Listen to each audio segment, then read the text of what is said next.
That sounds pretty good. All right.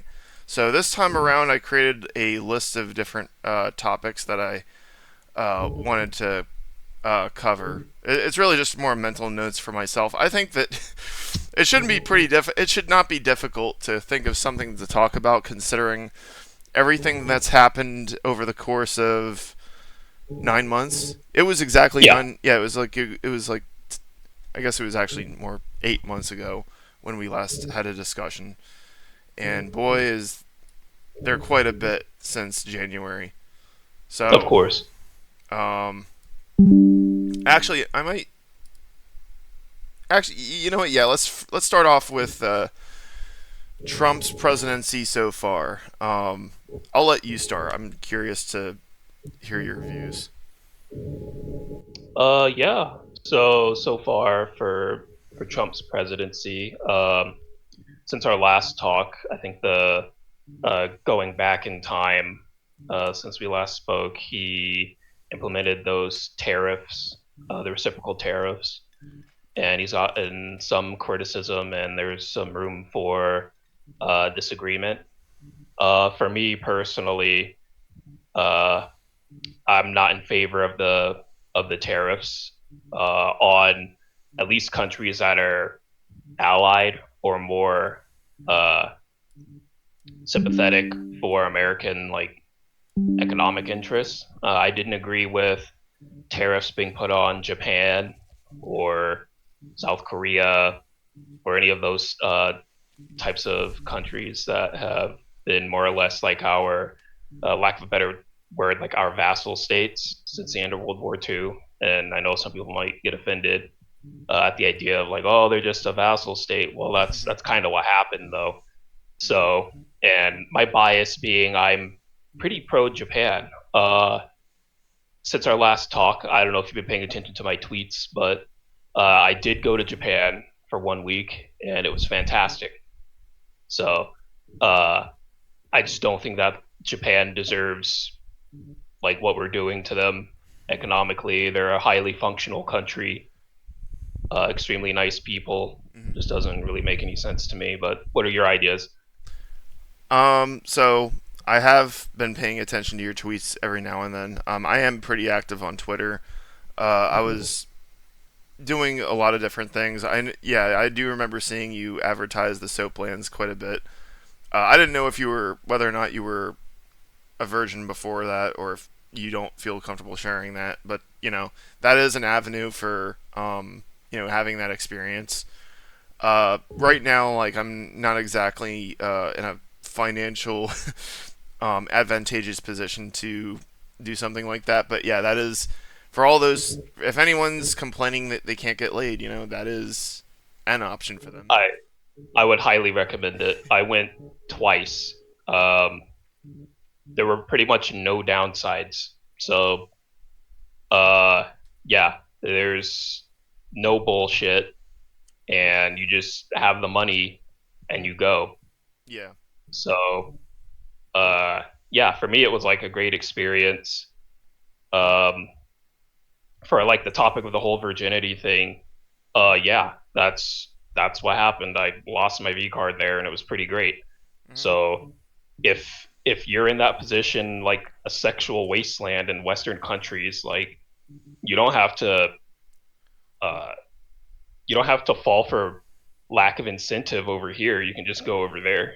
And if I remember correctly, from I did watch your talks with the Hmm. uh, Yes. Danish person, Yeah. and you did say you were living with your parents. You're actually in a really good position. Like if you work part time or even partially full time, as long as you're not having a lot of the income that you're making going toward keeping your sustenance, like your monthly sustenance, like your rent and your bills and stuff, you Yeah. can save up quite a bit of money. You only need about 2,500 or $3,000, and you go over there for a week, between week 1 or 2 weeks, and but keep in mind, like however many times you want to go into a Soapland or you want to do delivery health or whatever, that's going to cost more money the more times you want to go. Okay. So yeah, Well, part of the reason why I do want to move out of my parents' place is both my parents are devout Catholics. So it's not just, about, being out on my own, but I have a number of motivations for wanting to leave. And I am not exactly a believer myself. I just do what they tell me to. Yeah, I have a friend that's in a similar position, but his parents are Mormon. Oh yeah, So, Mormon. I well, would they're say I was gonna say Mormons in that regard are a lot worse from what I hear. I mean, like the RCC is relatively chill depending on what kind of parents you have. I mean, I think the truth is most Catholics are really like super lax, and the full extent of their religiosity is they celebrate Christmas and Easter, and those are the only times they ever go to church. With my family, they show up every week. My dad and one of my brothers are Knights of Columbus, and they participate in a lot of that. My parents require me to act as a stand-in usher because we lost a lot of people, and they just need someone just to do the physical helping, and I don't mind doing that. It's not like they're interrogating me on what I actually believe in. Although there were a couple times my dad did that to me and basically fished the answer out of me to find out that I'm cooperating, I'm doing what they tell me to, but I don't feel the faith that they feel. yeah. I think my dad's Roman Catholic for political reasons because he's of Irish descent, and his ancestors are from Northern Ireland, but they were Catholics in Northern Ireland, which that's more political than actually religious. Okay, okay. Yeah, I can see that. I would just say as long as the sailing is relatively smooth, I guess you're in an okay position. But I would definitely recommend a Japan trip. Just even if you're not interested in any type of sex tourism or anything, like I would recommend going anyway. Oh yeah, I remember, like, yeah, my dad, he works at a company where he had a business trip over there because my dad works for a defense contractor, and they have deals with the Japanese. So yeah. my dad was required to go over there, and he had a good time. I have a younger brother who he's severely autistic, but on the bright side, the he got really really interested in learning a bunch of different languages. He got himself to learn French, Mandarin, and Japanese, and he was attempting to teach my dad how to speak Japanese. My dad's too lazy to fucking learn jack shit. Now, I will say this: if I ever did like plan like far in the future to visit a country like Japan, I wouldn't just go there and expect people to speak English, even though I know the Japanese can. I would try to be respectful and try to learn how to speak Japanese and be respectful of their culture and customs, because most countries, including our own, assuming you're American, Hmm. most countries they don't want to deal with people who act like a tourist who doesn't want to learn their language or respect their culture. I try to be that like conscientious of how I carry myself in such a way. I would try to learn the languages of the people that I'd be going to. But all that's kind of besides the point that I was about to get to, which is that I know that in our society we heavily value, at least for guys, losing the V card. I still have mine, but at the same time, from my perspective, like I wasn't actively trying to lose it over the past, well, basically ever. This is not to say that I'm completely closed-minded.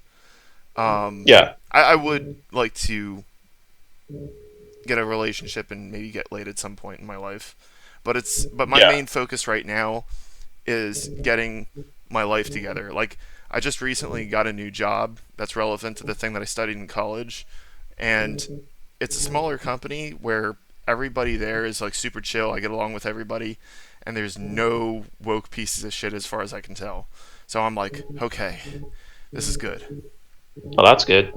The only problem is Yeah. the only problem is that the state that I live in is super expensive to live in. So maybe if I like, maybe if I make it big on Twitch or Kick and make a bunch of money that way, then maybe I don't know. I'll figure something out. But things are feeling better, and it's like, okay, I got myself a career before the age of 30. Yeah, Uh, that's good. yeah, I don't know how old you are, if you want to keep that to yourself. Yeah. Let's just say, It's all right. yeah. I don't want to give out too much Gotcha, because, gotcha, gotcha. Yeah, I don't. but let's just say I'm not like a whole lot older than you. Are you in your late 20s? I'm 29. Okay, yeah, we're around the same age. We would have So, we could have probably been in high school at the same time, probably. yes, very much so. And it's really a matter, like, as with everything in economics, like, value is subjective. So it's really up to you for what your priorities are. But like for me, Hmm. uh, I saved up a bunch of my money from when I was working part and full time, and I had a supervisor role, and I was doing like work from home. Mm. And at first, like the job was pretty good, and then we had a change in corporate and managerial structure. I think we got bought out by another company, and it just started to suck. Uh, So I was like, I can't deal with this. So I left, but I was able to pay off like my student loans. So yeah, I became debt free like last year. I saved up a bunch of my money, and I was like, well, what else am I going to be doing with my life? I might as well cross off some bucket list uh, opportunities, and going to Japan was one of them, and then going to the Soapland was another. And I was like, that's just a double whammy. oh yeah. So it really depends on your tolerance for how long you want to stay with your parents for. But I would say, like, keep working your job, keep saving up, and then once you hit that, like, around 3 grand, hopefully you don't have any debt to anyone. I would totally go for it, even if you're living with your parents. Because the cool thing about like Soaplands and everything is that your status in society like doesn't even matter. Yeah. Like, you still get service. You just have to have the money and make sure that uh, you know you're hygienic, Oh yeah. and that's pretty much it. Yeah. I mean, Um, sorry. but yeah, uh, dovetailing back into the whole Trump presidency, I noticed that when I was in Japan, I went to the Imperial Palace Gardens. Extremely nice. And the thing about Japan is it's so efficient. There's like no garbage on the floor from where I was at. I know you can find some videos of certain areas where there's like people sitting on the ground and there's garbage on the floor and at like early in the morning. But I Yeah. mean, like, well, every area is going to have its kind of like bad places. But that for most of the areas I went to, there was no trash on the floor. Everyone was polite. It was extremely clean. The trains were incredibly efficient. The trains ran on And time. oh yeah, they were like, some of them were fast, like a couple minutes fast and stuff, which was awesome. So I have you can go to the subway station. There's no trash. It's just extremely clean. Um, but I saw a Japanese man at the Imperial Gardens wearing a MAGA hat. And my friend turns to me, and he's like, "Does he even know what that means?" I was like, "Yeah, of course he knows what it means." So that Mm. just shows you the type of reach that Trumplican or Trump-like politics has globally, and this reach is making an insurgence in immigration policies Mm. because Japan. Let me see here what I've written down. Um, like the rise of Sensito, the more right wing party in Japan, Yeah. won some seats in their government. So now we have and the leader of Senseto, if I remember correctly, uh, let me see here. I don't remember if it's. I think it's Sohei Kamiya, but let me see.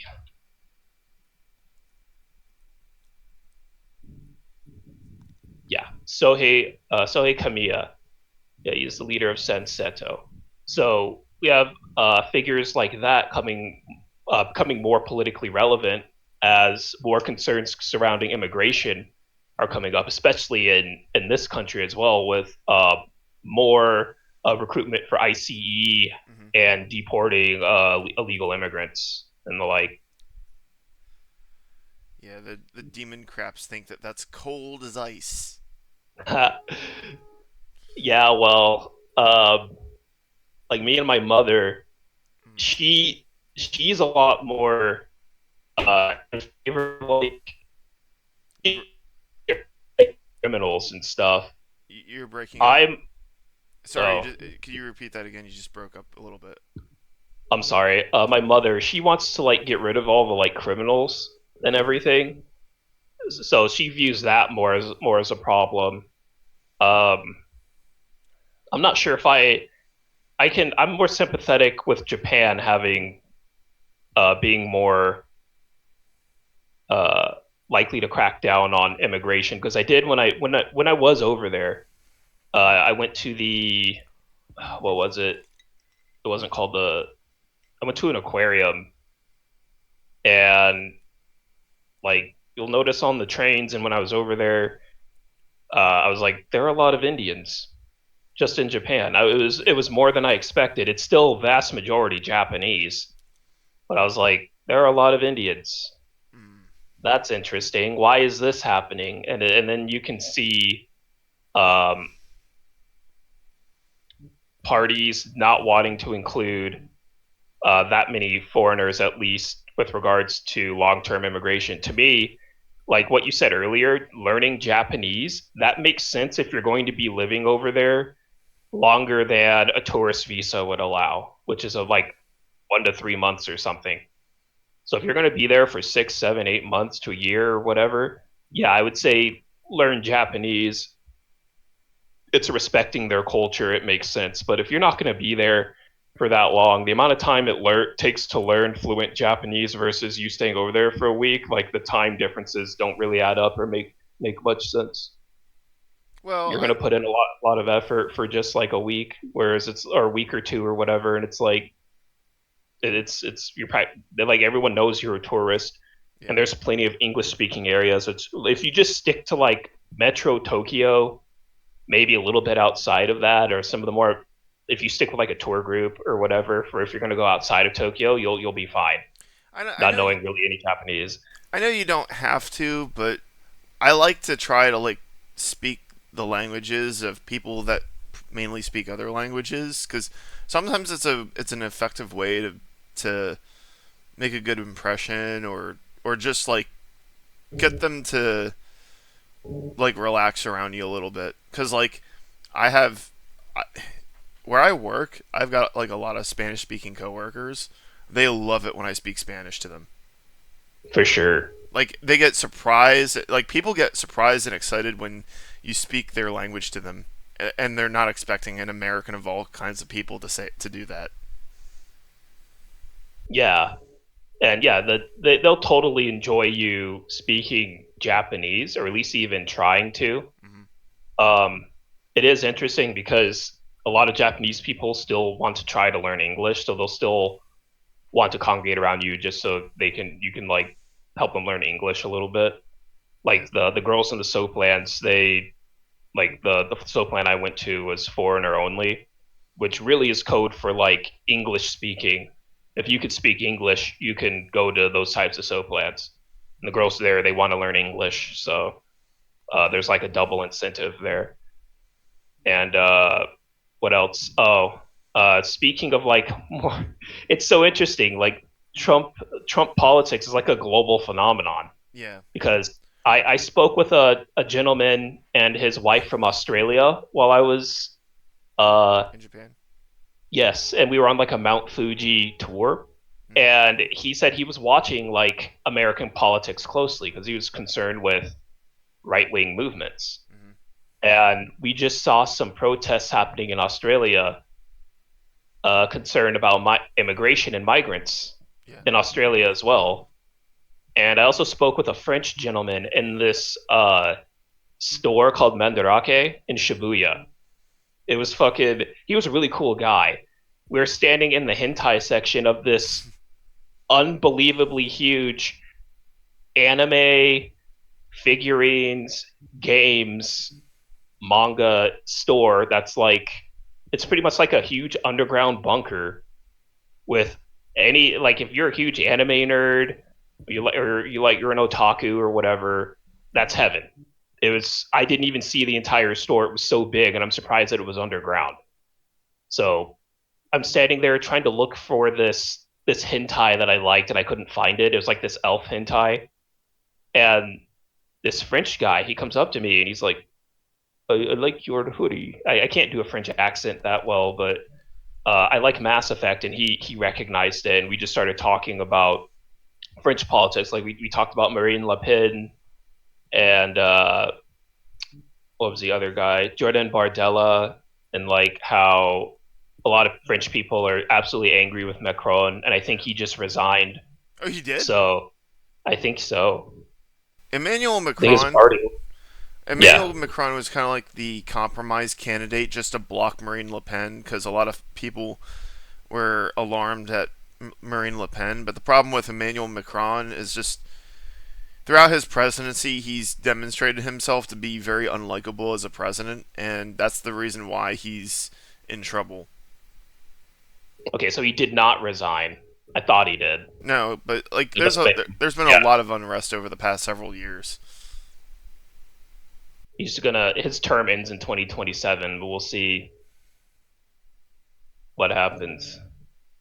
It was the prime minister. He resigned, and then Francois Bayrou, I was his gonna government collapsed. Yeah.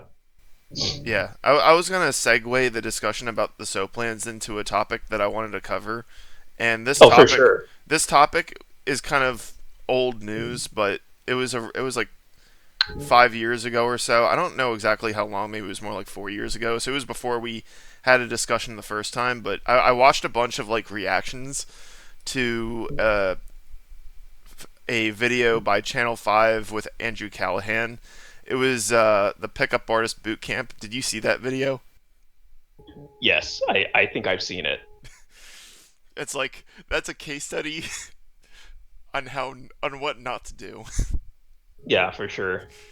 And Like PUA is I think it's a scam. Um, they're trying to get you to spend all your money and time with this illusion that you can get laid for free. But engaging the sexual marketplace is never free. yeah, no. Well, Um, maybe if you're like some mythological Giga Chad that gets everything, but vast majority of men are not that. well, You're gonna have to sacrifice time, energy, or money in order to attain attention for some type of plan of sexual access.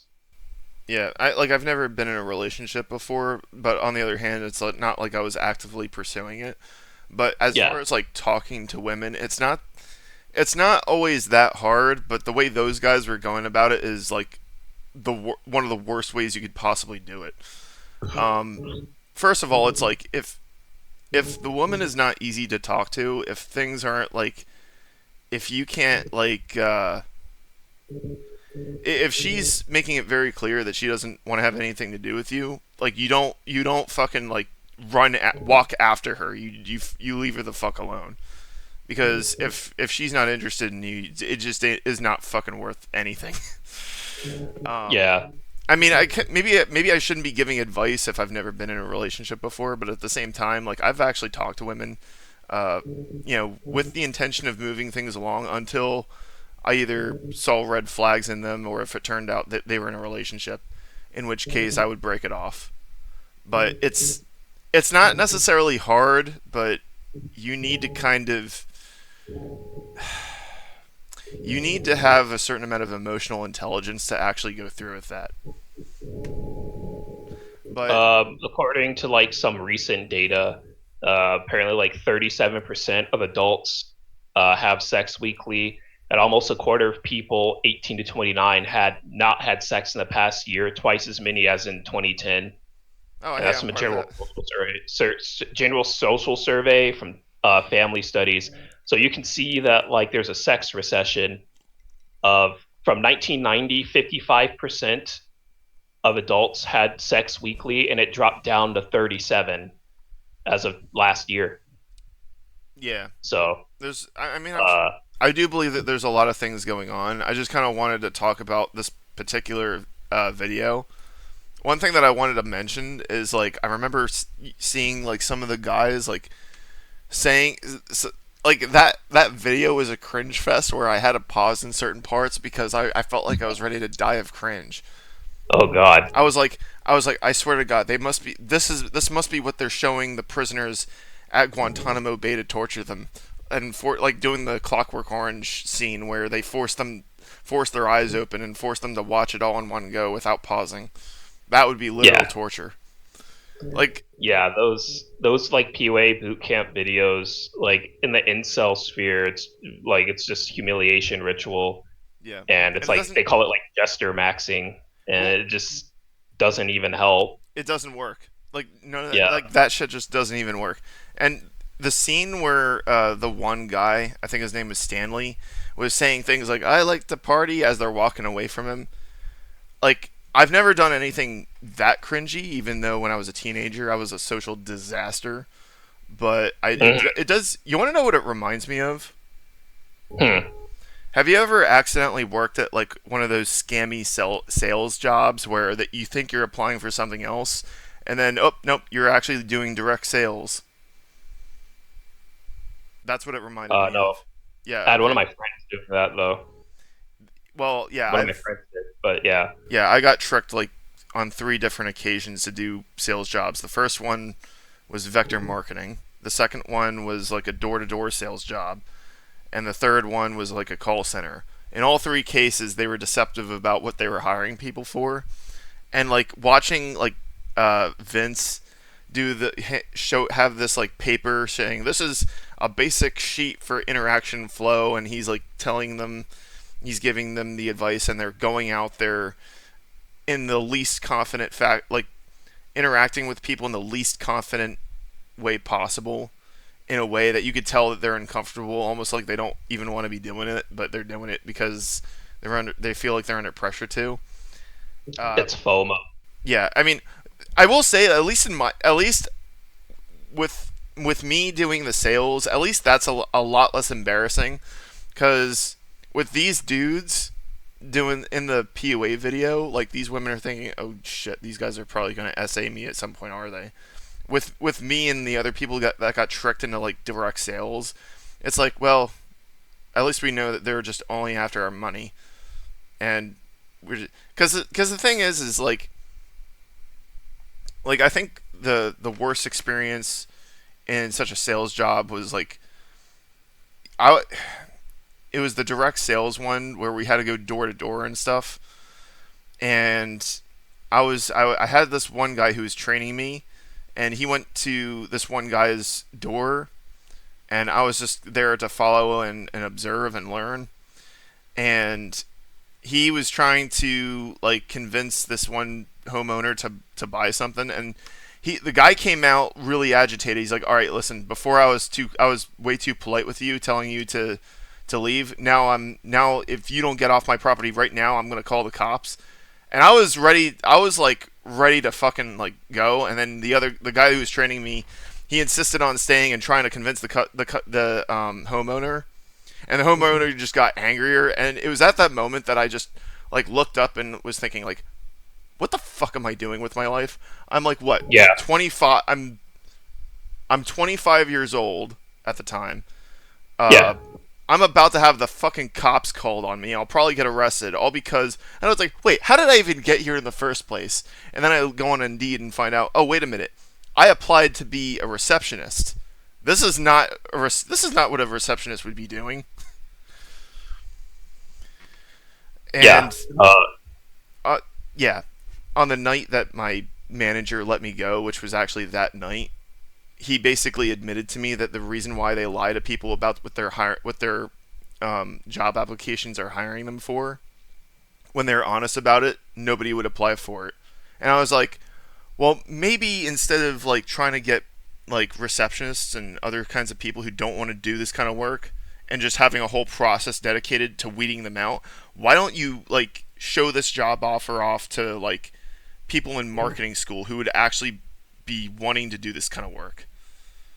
I don't know if they listen to my advice. But the thing is like when you're in, I don't know about you, but when I'm in like Walmart or Target or you know, there's a store called BJ's. It's kind of a funny name given the internet, but and it's like when I see these vendors trying to like sell shit to people, I do the crossing the street move by just walking into a different aisle because I just don't feel like getting into. I just don't feel like being harassed by like these salespeople trying to sell me shit that I'm not interested in.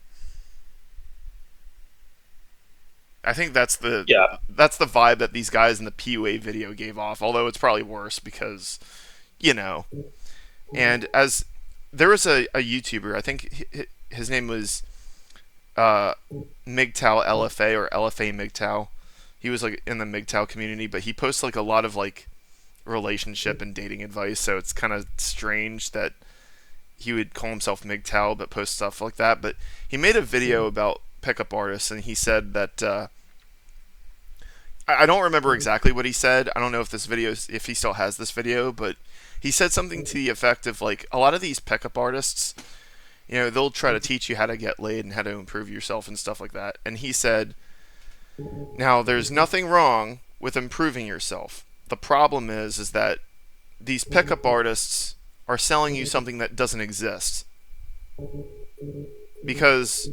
And he said that like when you reach the age of about 25 is when your frontal lobe finally like fully develops, and all these dating coaches and pickup artists, like none of them are teenagers. They're all like in their like late 20s and 30s and stuff. And the RSD guys, the real social dynamics guys, who were like really toxic from what I remember, they were pretty scammy. And now none of them are pickup artists. Now they all are in multi-level marketing, which is basically, in case you're not aware, a legal pyramid scheme. Yeah. So I'm kind of curious as to your opinion on all of that. Yeah, it makes sense for as to why those dudes would be involved with MLM. Uh, you need to shore up confidence in your potential client in order for them to give you money so that you can keep selling them uh, what are essentially like uh, schemes in order to keep them on a treadmill of keep yourself profitable, pretty much. So like much like with POA, right? Mm-hmm. You need a bunch of dudes. Number one, POA does really well in countries where prostitution is illegal. Oh. America being suspect number one. So if you have prostitution is illegal, dudes want sex from women, given biology, culture, etc., and they want to learn how to achieve that as a goal. So what you do as a PUA is you notice that there's a market, there's fear of missing out because men don't want to be virgins, or at least not die as one or whatever. So what you do is you say, well, here are all the ways that you can secure sexual access, and if you don't do these ways, then uh, you're self-sabotaging yourself. That's pretty much what their main gimmick or shtick has to be in order to try to get men on the pickup artist jester maxing treadmill. Yeah. Well, in the case of RSD Max, who's a monumental creepy guy, he made a video on YouTube in the past where he called men going that he basically insisted that MGTOWs are doing what they're doing because they're gay or something, and he made like a whole bunch of he did like a stand-up bit where he made like a shit ton of homophobic remarks. So I decided to report his video and encourage all of my followers to report him for anti-LGBT hate speech, and I got his video taken down. Yeah, the whole like you're gay thing, that's just a deflection. People on the right and the left, they say that because it's like a prove me not thing. It's like when people on the left call you a fascist, and then people on the right say you're a leftist. So we got PUAs and all sorts of people saying, "Oh, you're gay," and prove me wrong that you're not gay. And I had this exchange with this one fucking idiot on Twitter where I said like, I went to the Soaplands twice, and the dude's still calling me gay. So they're clearly retarded. Yeah, I Like, mean, I will say one thing. One thing that's nice about nowadays, it's like gay used to be more of a threat to be called back in the 2000s, because social attitudes were more against like actual gay people. It wasn't uncommon to see them be the victims of hate crimes and governments being unsympathetic to them. But nowadays, it's like it's that kind of homophobia is more frowned upon, generally speaking, in society. Like you'll have the only people on the left, and I am saying left in quotations, who would actually use homophobia are like TERFs and like biological essentialists. Because like when it comes to self-described feminists, the egalitarian variety, who are like well-meaning people who genuinely want equality, would never say that kind of shit, and they would never shame men for having a live and let live mentality and enjoying their life and shit. It's the one. It's the kind. I'll say this: the kind of feminists who like shat on you like 3 years ago. I'd be curious to see what their opinion of trans people is, because if you look at websites like Mumsnet, like it's those kind of feminists, but they also really hate like trans women. yeah, the TERFs. Yeah, Yeah. there were a lot of TERFs in the antinatalist community. But the whole like people on the left calling people like dudes gay, they do that as a means to like shut dudes up that view the sexual marketplace as disadvantageous. Well, here's the. They're trying they're trying to like get dudes to be okay with being gay rather than demanding better sexual market options from women, Well, because they don't want men to make those types of demands, because it's just against their politics. They don't like men making those demands on women because they view it as misogyny. So they're not going to sit here and say, "Oh, well, the misogyny is correct." We're just going to say that they're gay, or try to encourage them to be gay, so that women don't have to change their behavior to make the marketplace better. That's pretty much what it comes down to. yeah, I think there's another thing going on here is that people on the left can't draw a distinction between like guys like us who are more in like the who take the phrase men going their own way seriously versus people Yeah, like Andrew Tate and the TradCons. They lump us in the same group as if we're the same, and we're not. Because you have men's rights activists like Razor Blade Candy or Male, whatever username that's an he's. old name. Yeah, RBK, that's super old. whatever Yeah, he's calling himself now. Like that guy, he actually is. He's an MRA and he actually is gay. Like are the yeah, like the only people most leftists, if they found that out like for real, they would like the ones who are not homophobes would quickly shut up. The ones who would continue with the homophobia, those are the ones who are like your TERFs and misandrists who. Because one thing that I noticed about TERFs is that the underlying motive for their transphobia is they just hate men, and that's like the full extent of their yeah. politics. It's full misandry. Like, the thing that's interesting about these RadFem groups, you have people that describe themselves as like, what was it, hetero pessimist, and then you have people that are pink pilled. You have people that are black pilled feminists. The pink pillars, black pillars, and where I don't know where you would draw the line between being a black pilled feminist, a pink pillar, and a turf. But somewhere around along the line, they view men as just rapists. It doesn't matter if the man is a homosexual or not. They just view men are rapists. And Yeah. to me, like, I like psychoanalysis, right? Hmm. So to me, I view this as a type of like a penis envy sort of thing. Like, these people were never these women, especially maybe some of their simps that follow them, whatever. They were never able to grow out of the stage of viewing the phallus as an object of power. Mm. And to them, they think that the phallus penetrates, so they say men are only able to be objects that can penetrate, and that's why they have the definition of only men can be rapists. So it's like, Yeah. okay, So well, if that's your approach to psychoanalysis, right? Well, that can't really like make much sense. Like, there has to be a delineation between being pro LGBT and their approach to psychoanalysis, because now they're saying that, like, here's the thing. This is where it gets really strange. They say straight men are like the biggest perpetrators of rape and this, that, and the third, and we're the biggest rapists of history, right? But they, what happens in prison is a bunch of dudes are raping each other in prison, Yep. and it's like straight men can't be at the top of the hierarchy if we don't want to get raped by like homosexual dudes in prison. Yeah. But what do we find? Most disadvantaged dudes in prison raping each other, and it's like, how does that make sense that like straight men are at the top of the hierarchy because we're heteronormative, but we don't want to be violated by homosexuals in prison? Yeah. Well, Like, see, there's like a contradiction there. the thing is that the kind of feminists that you're talking about are just misandrists, and the reason why in the past that I said that they're motivated by power and sadism is because no amount of evidence of all of that, like you could show them all of that and they'll just fucking laugh because it's what they want. Like these people are just straight up evil.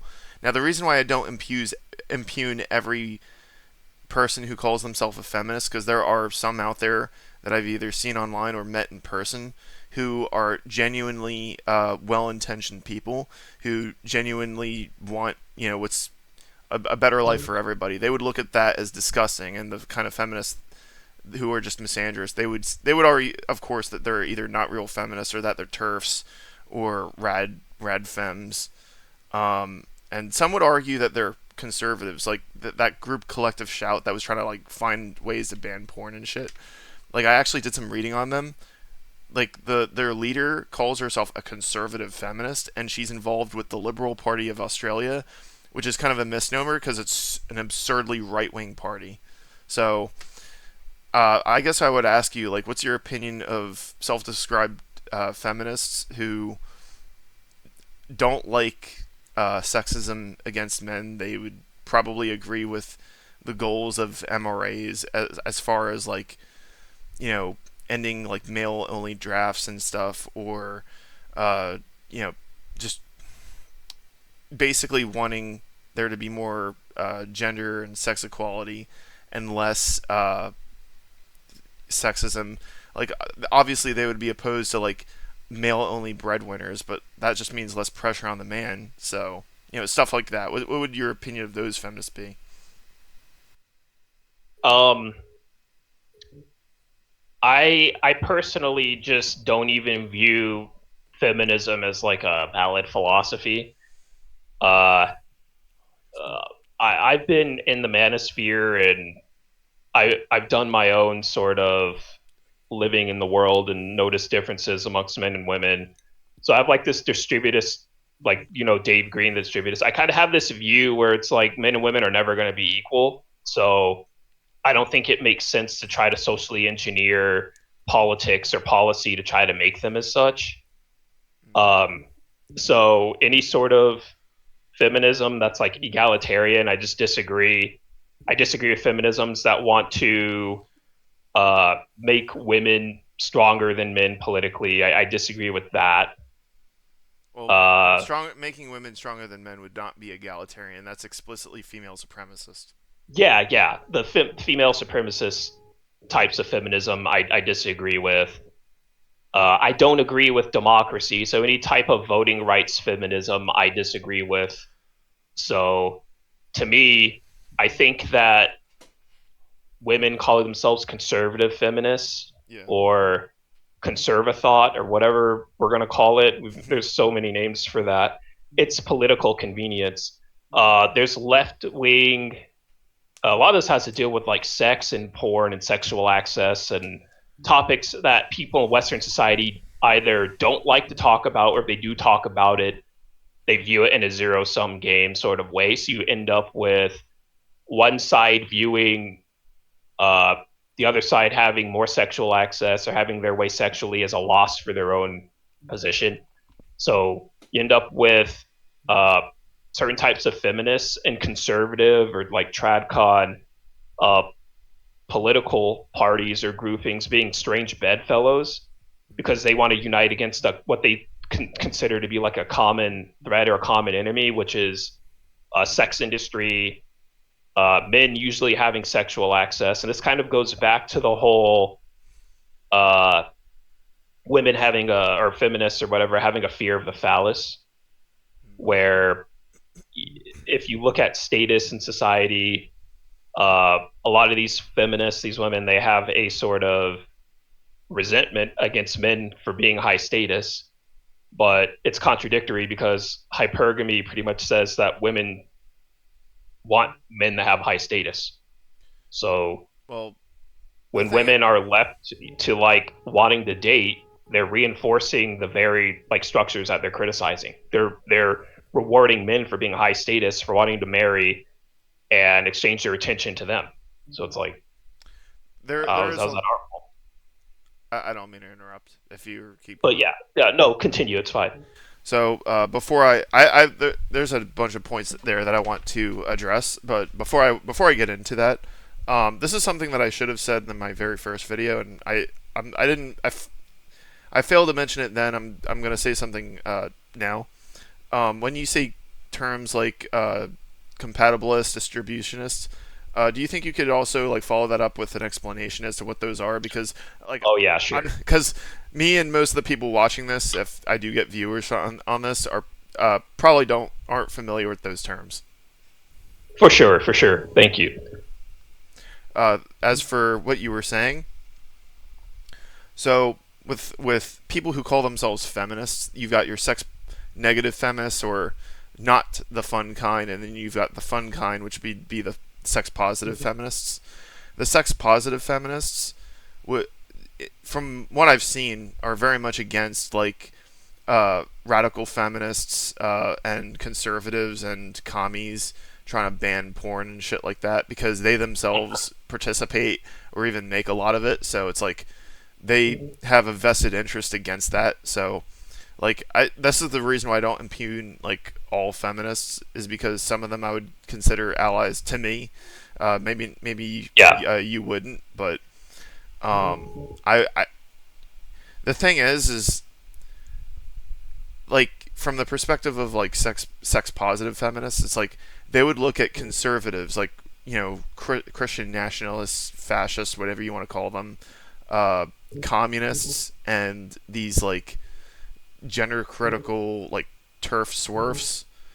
They're all pretty much the same when it comes to social issues. They want to take away reproductive rights, and they want this. It's like you're only allowed to have sex with the sole purpose of procreation, and it's like commies are the same way, and it's like you guys are no different from the Christian right, and the sex negative feminists are the same way, and the sex positive feminists don't like that shit.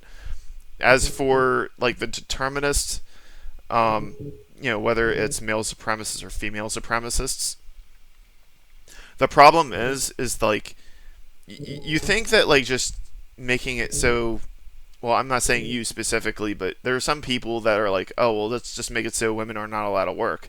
Okay, so then men are going to end up being forced to take care of them because, like, let's take for example Afghanistan. Yeah. As you most likely know, Afghanistan got taken over by the Taliban, and Yes. women and girls are forced to marry. Now, when forced Yep. marriage happens, of course, the media is only going to report on it when it happens. Well, big media is only going to report on it when it happens to women and girls. Yeah. You don't think men and boys are forced to marry? Of course they are in that society, but I mean, like they're heavily Islamic, and we're not. Well, here's the Like, thing. If well, I mean, I think that the Christian nationalists in this country would instate forced marriage if they could get away with it, because the fundamentalist church of uh, the fundamentalist Mormons, they were engaging in forced marriage, and they're very influential in the GOP. Um, yep. do you think that they only force women and girls into marriage, or like no, they force men and boys? I don't want to be forced to marry, and I'm pretty sure that you would not want to be forced to marry a fat chick. I mean, you said you would never want to fuck or get into a relationship with one, but that's the whole thing Yeah. with forced marriage. It's like you're not being forced to the people who have like social capital, the kind of people who the victims of forced marriage are going to be forced to marry people that nobody wants in the first place.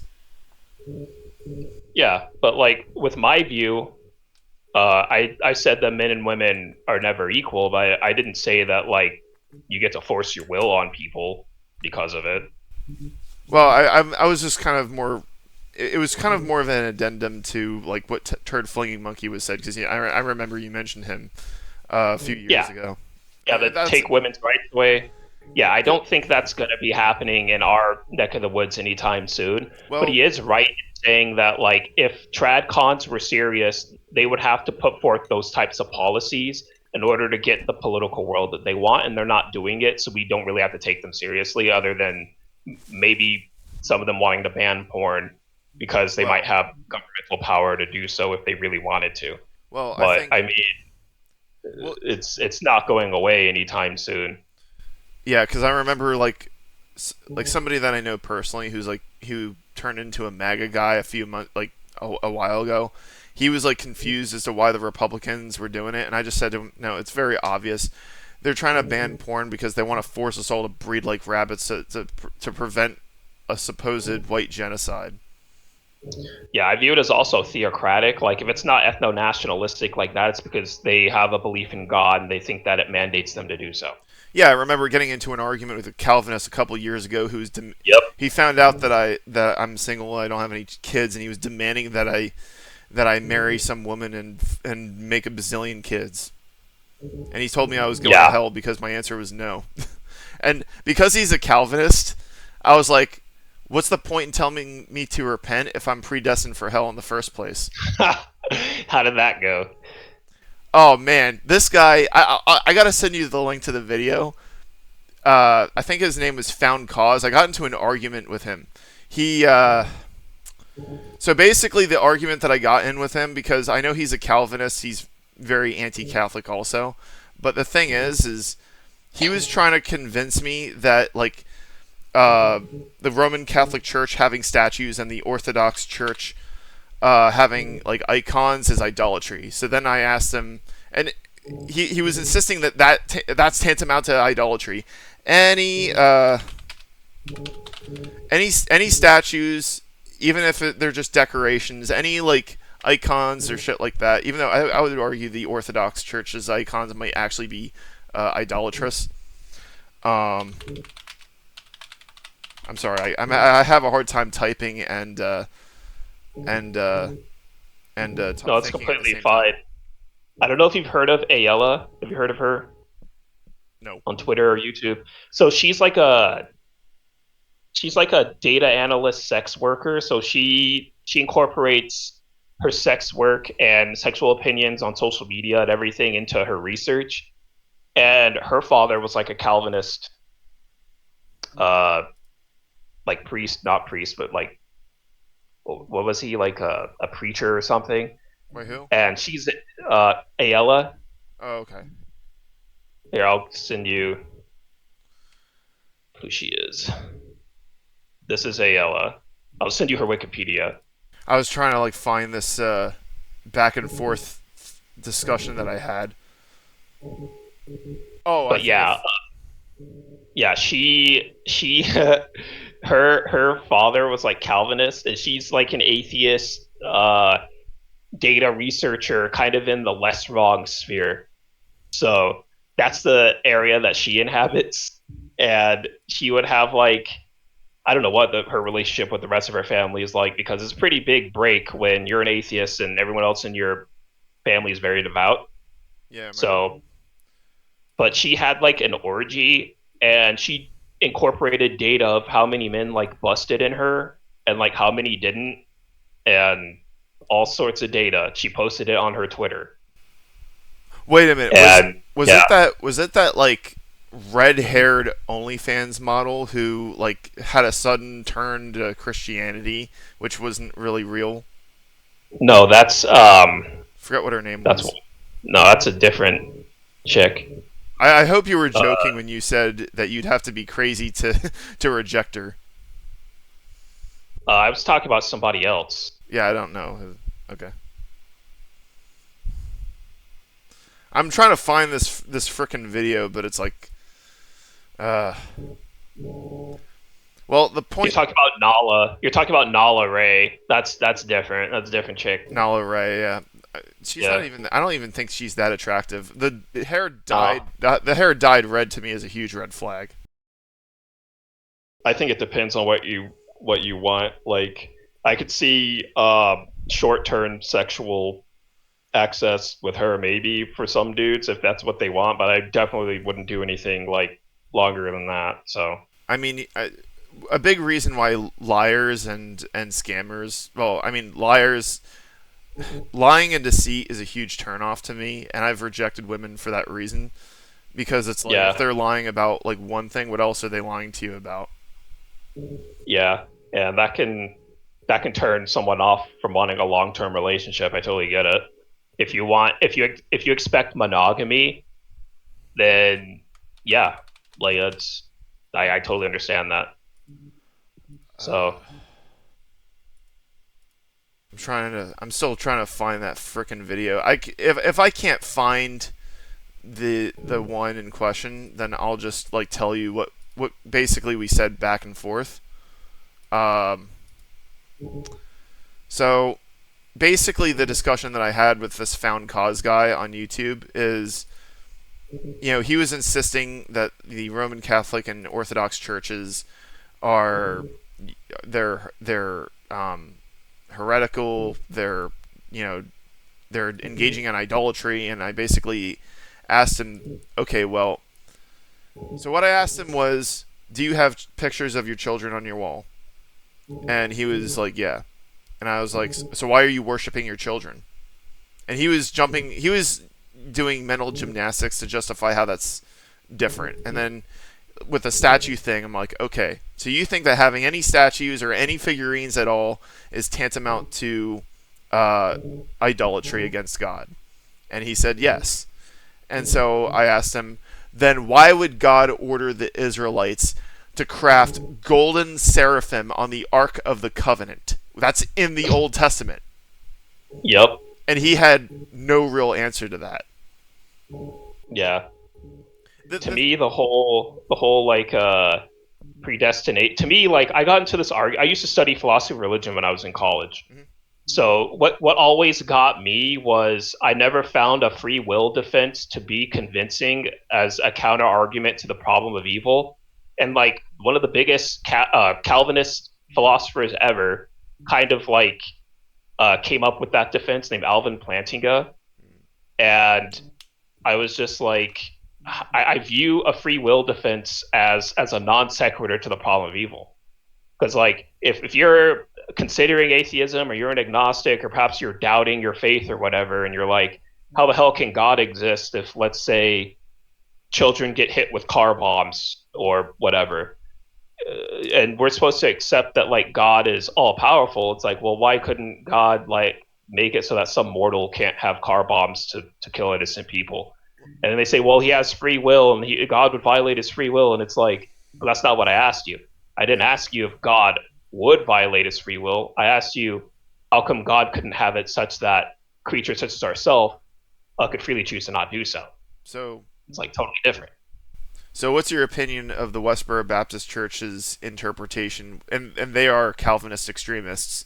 Well, not Yeah, extremists as in violent, but they're fringe Calvinists.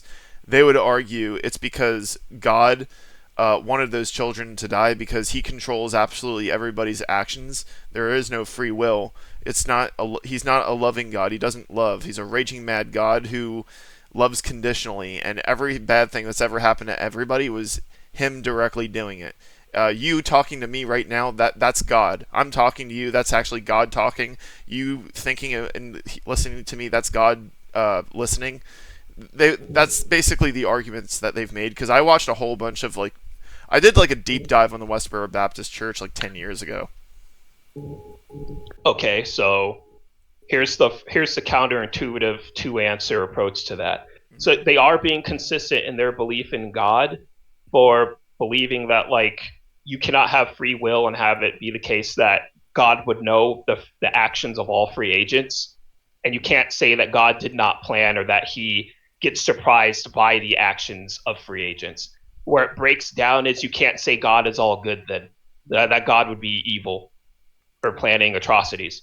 Yeah, the response that they would use is that calling calling that evil or calling that atrocities would be incorrect, because the definition of good is whatever God is doing and wants, and whatever is evil is just the opposite of that.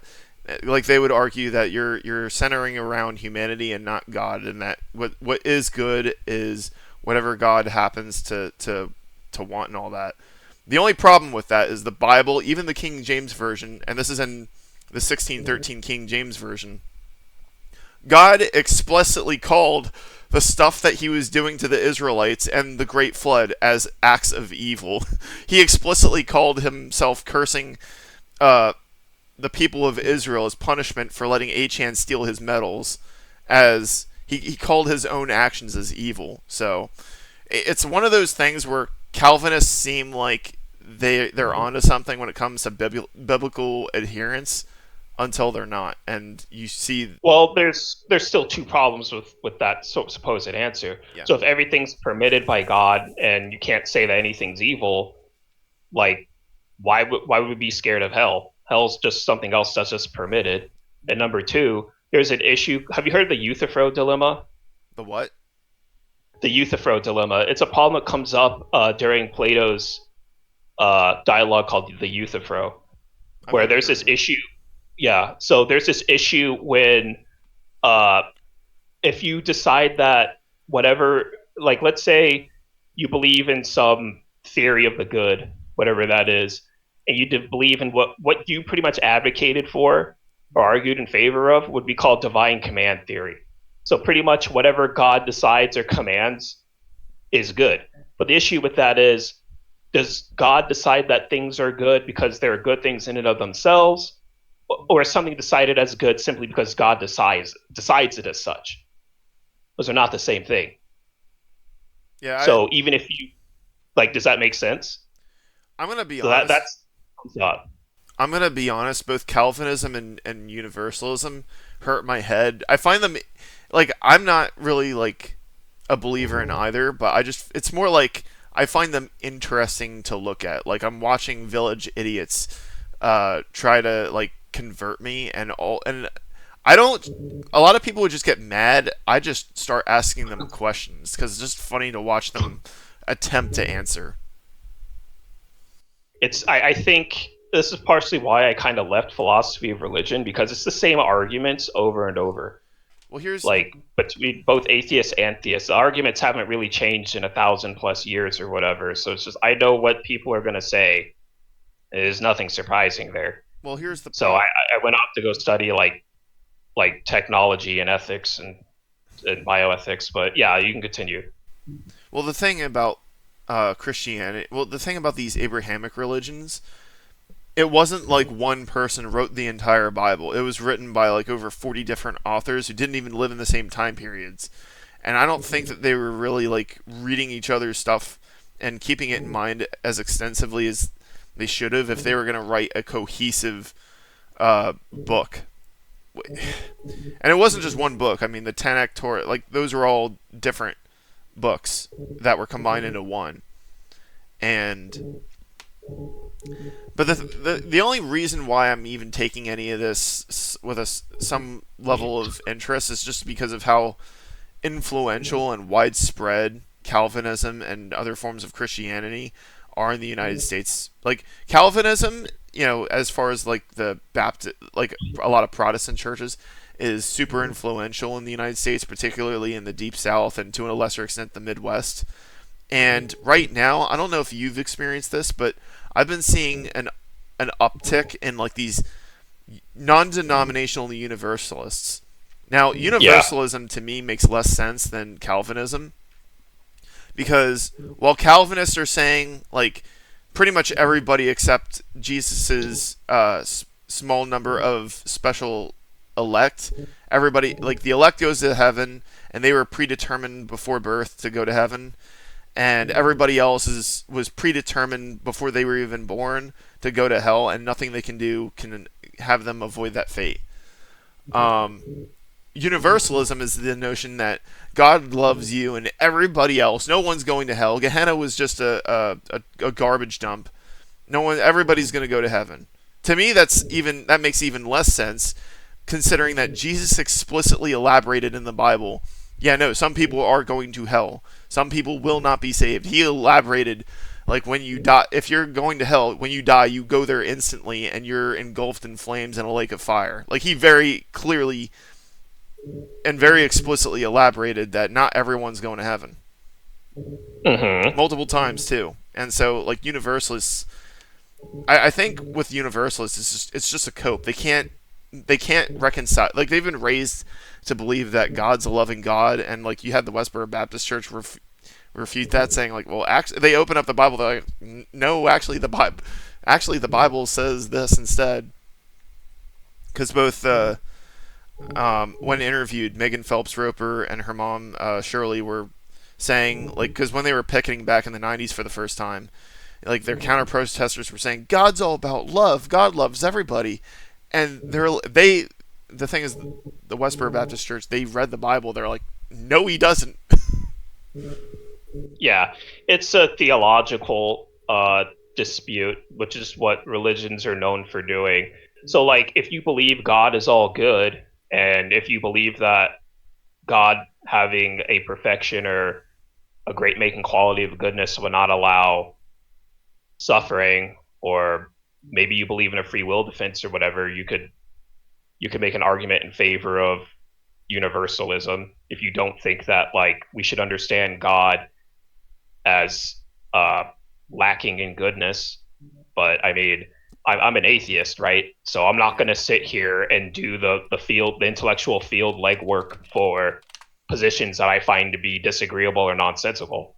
Like, the best that I can really do is say, well, if this is your faith and you believe in, so when I first started studying like philosophy of religion, there's like several positions you can take in this discourse. I just said one, atheism, meaning God doesn't exist. That's my position. And then you have fideism, which is the idea that belief in God cannot be intellectually or logically concluded. So only faith in God confirms his existence. And then you have natural theology, which is the idea that you can use reason or logic argument to prove God exists.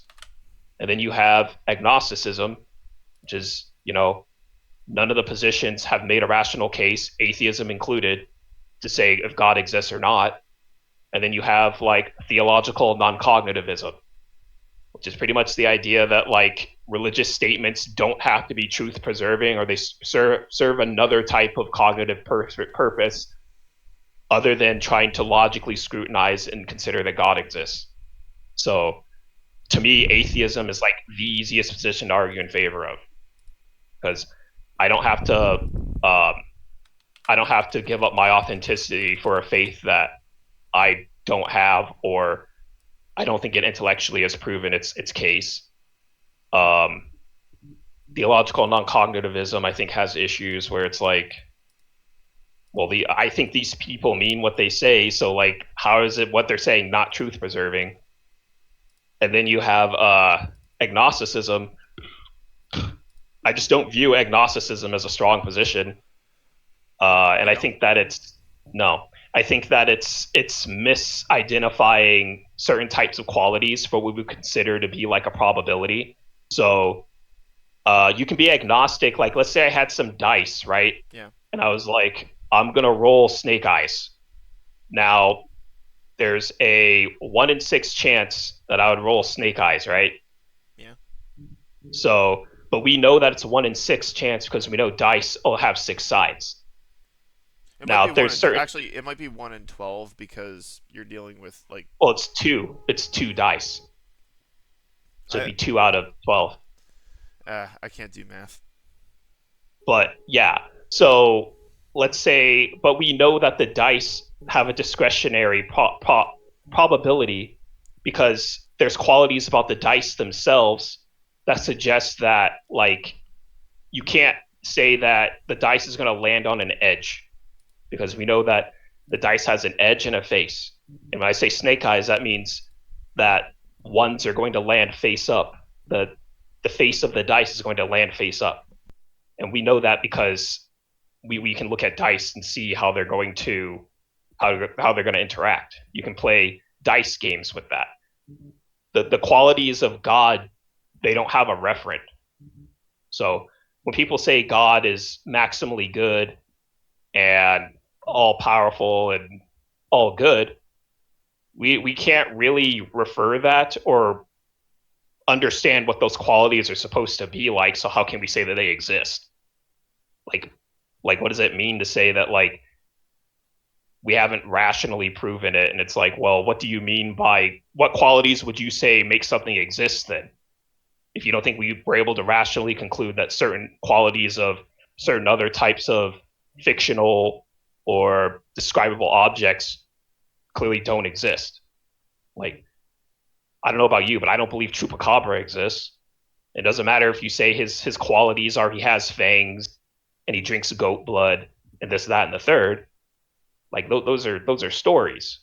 Those are qualities that are taken from other animals and put together to make an urban legend. It doesn't mean that just because you describe something as having qualities, therefore those like qualities make it exist. So to me, Christianity has to do a much better job of trying to show that the three big qualities of what they consider God to be theorized as actually exists. And there's all sorts of like metaphysics that they try, and it doesn't make any sense to me. But maybe as an agnostic, maybe you think my position doesn't make sense. Like, well, what do you think?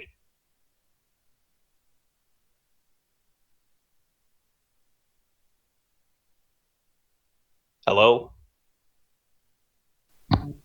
Sorry, I can't hear. yeah, sorry, I muted myself because I Oh, was that's typing. fine. Yeah. So I'm not claiming that. So I would consider myself to be I would consider myself to be an agnostic, but that's Yeah. not like I'm. You could argue it's a weak position because if I see the evidence, then there you go. Uh, Mm-hmm. a particular religion proved itself. But at the same time, like I do think that it's a slightly stronger position than like anti-theism because an anti-theist would claim that they know for a fact that there is no God or that there are no gods, and the agnostic or someone who is religious could say, well, what if that God's invisible, and what if everything that's going on is exactly them, everything happening the way they want it to. You can't prove it's not something that you can disprove. And from the perspective of an agnostic, it's like we're not claiming that something is or isn't true. We're just saying we don't know. Yeah, but like me as an atheist, I'm like, well, you can say you don't know, I suppose, but you still have certain types of epistemic qualifications for what you would consider as knowledge and what you do know, right? Mm-hmm. So to me, if you do have some sort of an epistemic qualification, then you could know the truth from the false. So the only like the only option out of that would be a type of skepticism, which means you don't believe in knowledge claims. But I used to argue in favor of those positions way back, and I kind of just gave up on them because they're not practical and they don't really like. If I were truly as skeptical as I would say that I was, like, meaning I'd have to suspend judgment on all propositions that are philosophically loaded, there would beg the question, why are you stopping at what's philosophically loaded and not in your daily life? Like, why wouldn't you just like suspend judgment on getting into a taxi cab or going to Japan or watching porn, or like there's a discrepancy between your actions in the world and then like you trying to suspend your beliefs about the world. And that just did not make sense to me, even though I would argue in favor of that position. But like thinking about it, I was like, this can't be right. So to me, I turned into more of a pragmatic, like sort of atheistic epistemology, pretty much. Like I care a lot more about what can I do with what is true and separate it from the false, and how could I incorporate that into a plan of action for for achieving a goal of some sort.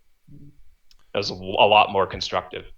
Yeah, I mean, it's not like I mean, I might have like my own struggles for my own reasons, and it's not so much that I'm like trying to proselytize a particular position on this particular issue. But at the same time, like I don't know if you've had similar experiences dealing with people who like get in your face trying to convert you. Now, most people get really pissed off for reasons that are understandable, but sometimes, like, I think in my experience, Universalists aren't as rude about it, or maybe I don't know, but like I encounter Calvinists and Universalists on occasion who are trying to convert me. Like mainline Christians don't really do this, and yeah, it's mostly like evangelical Protestants and Muslims are the ones trying to go around converting people. And Yeah. one big argument that I can use that I've they don't have a very good answer for is how do you prove that your denomination and your very particular like your how do you prove that your religion and your denomination is the right one and everybody else has it wrong? Like how do you know that they might not have it right? How can you prove that? And basically what it comes down to for most of them that I talk to is it's basically just they claim that they, the only argument that I've ever actually heard is one guy who's trying to convert me. He said that that's just what worked for him. That ever since he started going down the Universalist path, everything started working out for him in life.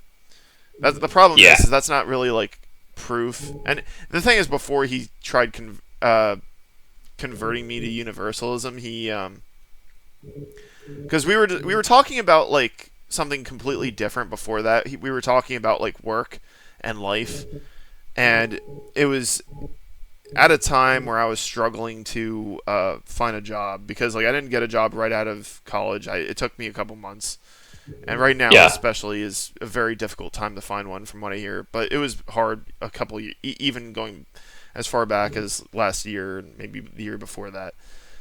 And he said I might this is where I might lose you. And I was like, what's he gonna say next? And that's when we had her. Like, it wasn't like a heated exchange, but it's more like I just kind of prodded his brain. And I do, even though like this, you could argue this is all made up anyway, but I do kind of find it interesting. But that's mainly because I grew up in a Christian background, surrounded by Christians. So it might be a different experience from you, where you're more disconnected from all of that. But Well, I grew up. My mother's her grandfather was a Methodist pastor or whatever, and then my dad he was trying to get us he made us go to church every Sunday up until I was like 14. hmm So yeah, my parents are like that. I was raised. My mom says non-denominational. I don't know what type of Christianity my dad wanted us to be raised with, but I would imagine. uh, it was probably some type of Protestantism. I would imagine, I don't. but I don't know if it even mattered because they never really said it. Well, I hope that this meme I just made doesn't offend you. Let me see. Ha, interesting. Nah, I'm not offended. It's like a bunch of hornets. You know what that is? Uh, They're wasps. yeah, I get it. White Anglo-Saxon. Okay, that's funny. Okay, and they're in. Yeah, You, you say what you want about the Roman Catholic and Eastern Orthodox churches and the Anglicans. They know how to make churches that look nice. The Protestants, they're renting out of like an outlet store. Like Steven Anderson, his church is in an outlet store, and people in there are sitting in like these fold-up chairs, wearing hoodies and shit. yeah, It's like have some. I'm pretty sure like there was something in the Bible where you have to have some level of self-respect. I think it was in the very beginning of the book where like you're supposed to, you know, do your best for God instead of just like yeah. being I that fucking remember. lazy. I remember growing up, we had church clothes. Like they were like our nice dress clothes, and we would go to church every Sunday. And Yeah. so, Well, there are times when I have to dress up, so sometimes like my parents they make me dress up, but on the other hand, it's an opportunity for me to test out certain dress clothes that I want to try out. You know, so I mean that may sound kind of pathetic, but there are going to be times where, like, when you go to funerals, or I had a stint where I ran for a public office, I had to dress up. So you Yeah, know, sometimes you got to do it. I just try to adopt a positive mentality instead of just like moping all the time. Because right now, like, I'm just glad that my parents are letting me have a place to live until I can move out, and that's the price that I got to pay. So the way I look at yeah, it, it's not that big of an ask. It's not like they're demanding to see what's on my computer. yeah, for sure. And as long as you're able to still have like a good relationship with your parents, that's to me that's what matters. Because one of my friends, he's not having a good relationship with his parents because Mm, they're Mormon, and I don't think they know that he's not true TBM. So like TBM means true believing Mormon. mm. He's not like true believing Mormon anymore, but I don't know if they know that. I don't think they do, but they're still trying to like kick him out because Yeah, I they don't mean, like some of the stuff he's doing, even though he's like, from our perspective, he's not doing anything bad. He's obeying the law and everything, but from their perspective, um, he stopped going to church and stuff, and that really just upset them. So yeah. Well, when you grow up in like Christian families, if they're like right wing Christians, you got to be really careful because they will. I've heard horror stories where kids got thrown out of their houses because their parents found out that they doubted their faith and they got thrown out. Well, I mean yeah, that the most high profile examples of this were all the kids that got kicked out of the Westboro Baptist Church. Like yeah, Lauren Drain got thrown out by her own father. yeah, 11. Oh yeah, I was going to mention this before and I forgot until just now.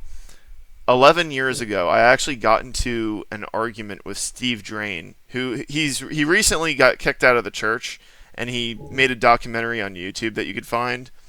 But 11 years ago, he was like one of the leaders of the Westboro Baptist Church, or the de facto leader. I know that this was his YouTube account because it was linked to the Westboro Baptist Church's website. I don't know if I can even say it on here. The name. They're pretty bold for naming themselves GodHatesFags.com. yeah, But I remember getting into an argument with Steve Drain, and he said, I got other people were caring about his his estrangement from his daughter that he kicked out, Lauren Drain, and I personally didn't give a shit. I was only interested in prodding his brain and seeing if I could poke holes in his theology. And when I was arguing with him, he dodged some of my questions, but then insisted that he's taking care of his kids. Lauren Drain's not my daughter. I want nothing to do with her.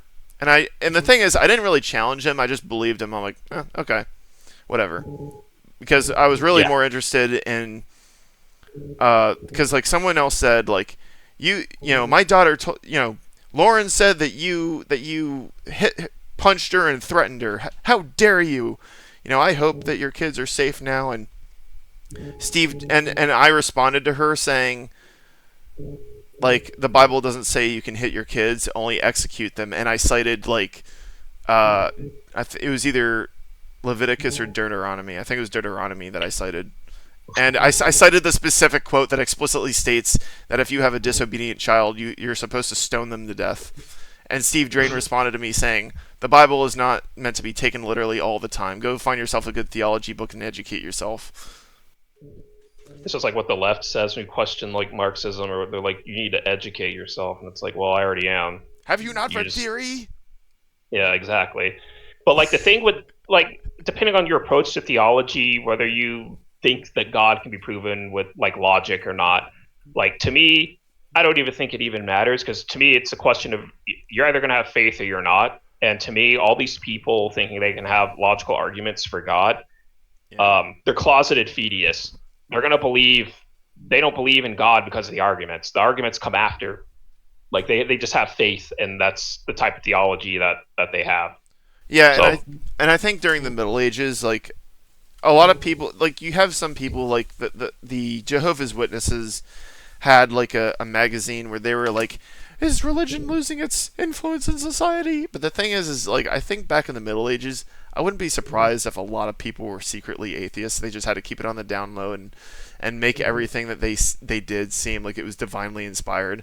I don't think that King Henry VIII had a very strong had very strong theological justifications for uh, breaking off from the Catholic Church just so he could divorce his wife and killing a bunch of his wives, claiming that he had divine authority to do so. Um, I don't think that he was a true believer. I don't. I'm skeptical as to whether or not the indulgences that was created as a way of curing the Black Death. I don't think that was divinely inspired. I think that they were motivated by personal gain. The conquistadors justify their genocide against the natives, saying, "Oh, God told us to do this. God said it's okay." I don't think that they were motivated by like actual religious fervor. I think that they just used it to justify what they were doing, and because Bartolome de las Casas was, I think he was a Roman Catholic monk, either a monk or a friar, and he wrote an entire like document like outlining the atrocities, the condemning the atrocities of the conquistadors, which led up to their condemnation in Europe. Yeah. So, well, I wanted to continue with the Steve Drain thing just a little bit more before changing the topic back to the Trump stuff. So Steve Drain, he claims that he claimed like 11 years ago, around this time 11 years ago, it was in September of 2014 when I started college for the first time. He was like, I want nothing to do with my daughter. She's not my daughter anymore. I've estranged her. He was the guy who actually kicked her out. He was calling for her to be kicked out and kicked her out. Well, I don't know if you remember Google Plus. Yeah, I remember that. So I was like hell bent on like picking Steve Drain's brain because the Westboro Baptist Church were generally thought of as having a bulletproof take on Christianity that couldn't be challenged. So that like, and I despised these guys. So I just started like cyber stalking all of his posts on Google Plus, where it shows you like everywhere, every YouTube video he's posted on, every like Google Plus video he's picture he's posted on, and a lot of his posts. So his daughter Lauren Drain had an account, and she was like posting a bunch of like thirst traps, and I think she now has an OnlyFans, but this is before that. She was posting all these thirst traps, and on like every single one, Steve Drain just kept like posting on her stuff. Like he was like obsessively hate posting, but like he's her dad, and I'm like, Steve, I thought you said you were done with her, that she's too far gone. Why are you spending like almost every waking hour like posting on her stuff like a crazy ex? That's crazy. And by the way, when he got the instant that he got kicked out of the Westboro Baptist Church, he reunited with his daughter and basically asked for forgiveness. It's like, what was the point of that? Yeah, like parental offspring conflict is strange. Even if you take the religion out of it, when the religion's there, it's even more weird. Because like when more unnecessary.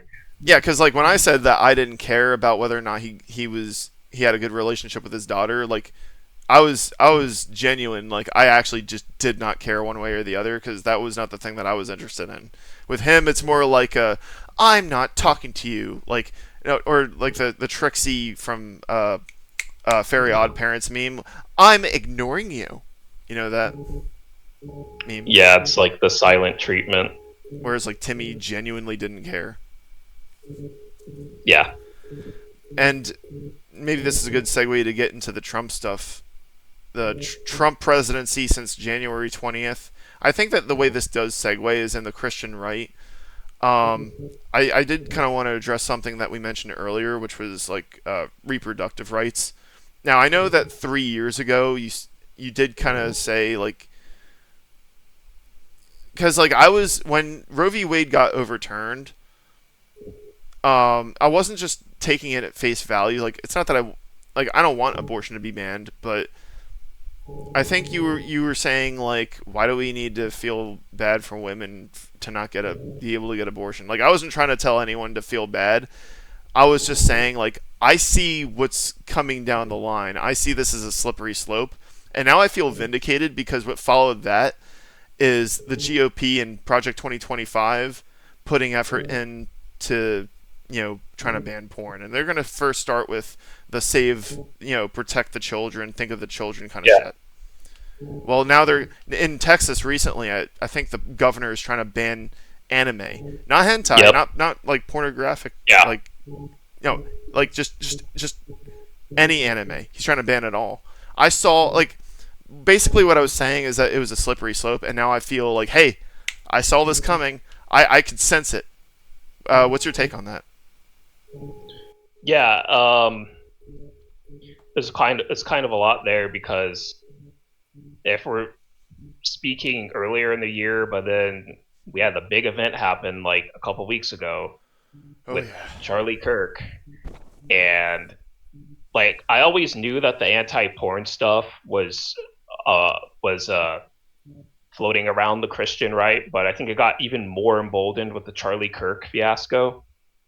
So Well, I don't like think that they really had anything to do with each other. Well, I mean, they weren't really relevant to each other directly, but I think it was more like, yeah, well, this might sound slightly off topic, but I promise you it's relevant to what we're currently talking about. How do you know? You know that back during the Holocaust there was Kristallnacht, right? yeah, And what started that was a Polish Jewish guy named Herschel Greenspan murdered a Nazi official named Ernst von Rath. Now, in that particular case, I think like I read somewhere that they secretly had like an intimate relationship, that they were in the closet or something, and that what really like led up to the murder was a more personal matter, but that the Nazis basically used that to justify doing Kristallnacht. And the way I look at it, the assassination of Charlie Kirk, I don't know if I mean I wouldn't be surprised if Trump has admiration for Charlie Kirk for how useful he's been as a political commentator and agitator in general. But I think the right is. I think it's more like they're seizing the moment to do things that they've wanted to do, but they didn't have the lightning rod, lightning strike moment yet, if that makes any sense. yeah. I think a lot of this is like the whole. I think the left and the right are pretty piss poor at being supposedly free speech. Um, Charlie Kirk, I didn't really like him for two reasons. One, he did want to ban porn. He said it several times. Yeah. Also, Then number two, he also said he wanted to ban abortion. I remember because I, yeah, we both know who we knew who he was before September 10th. yeah, and number two, he's pretty much denigrated like low status men, Oh called yeah. them lazy and stay at home sons. He pretty much was on that sort of bandwagon. So I just didn't have a positive view of him. I viewed him as kind of like a TradCon or a Christ conservative, Yeah, I whatever. like on the one hand I didn't like him either for those reasons. Like I was obviously not one of the people that was like cheering on his death. Yeah, I gotta yeah. say, I wasn't doing that either. Like I wasn't. I'm not going to sit here and gloat and glorify his death because I don't want to. you I don't don't want to. you don't want I the don't want to. FBI you don't want the FBI knocking on your door. Well, there's that, and I don't want to affirm the left because the left wouldn't like the things that I would say. They might want to come after me too. Oh yeah, When I was like, when I was on the anti-natalism sub, yeah, I got death threats and you should be raped and this, that, and the third. I oh was like, yeah. you people are fucking crazy. Well, It was, it was, it the was nuts. yeah, the kind of people that are like gloating over Charlie Kirk's death. These are the same exact people who have always gotten away with saying all kinds of horrible shit over the past, I would say 5 years, maybe longer. Like corporations, especially with the before the 2023 strike down to the illegal DEI, corporations would discriminate in their favor. If you're a white male, or actually no, if you're just male, or if you have right wing views, like they would discriminate against you, or if you just weren't like part of this like woke anti-male, anti-white male, particularly DEI shit. Like if you were not like basically like they would overtly take the side of these people saying all kinds of horrible things just out in the open using their real names and shit. And if you were right wing, like these companies would go after you. And now all of a sudden, I had read that not only is Elon Musk took control of Twitter, he runs Tesla, and he's on the side of the right at the moment for the most part.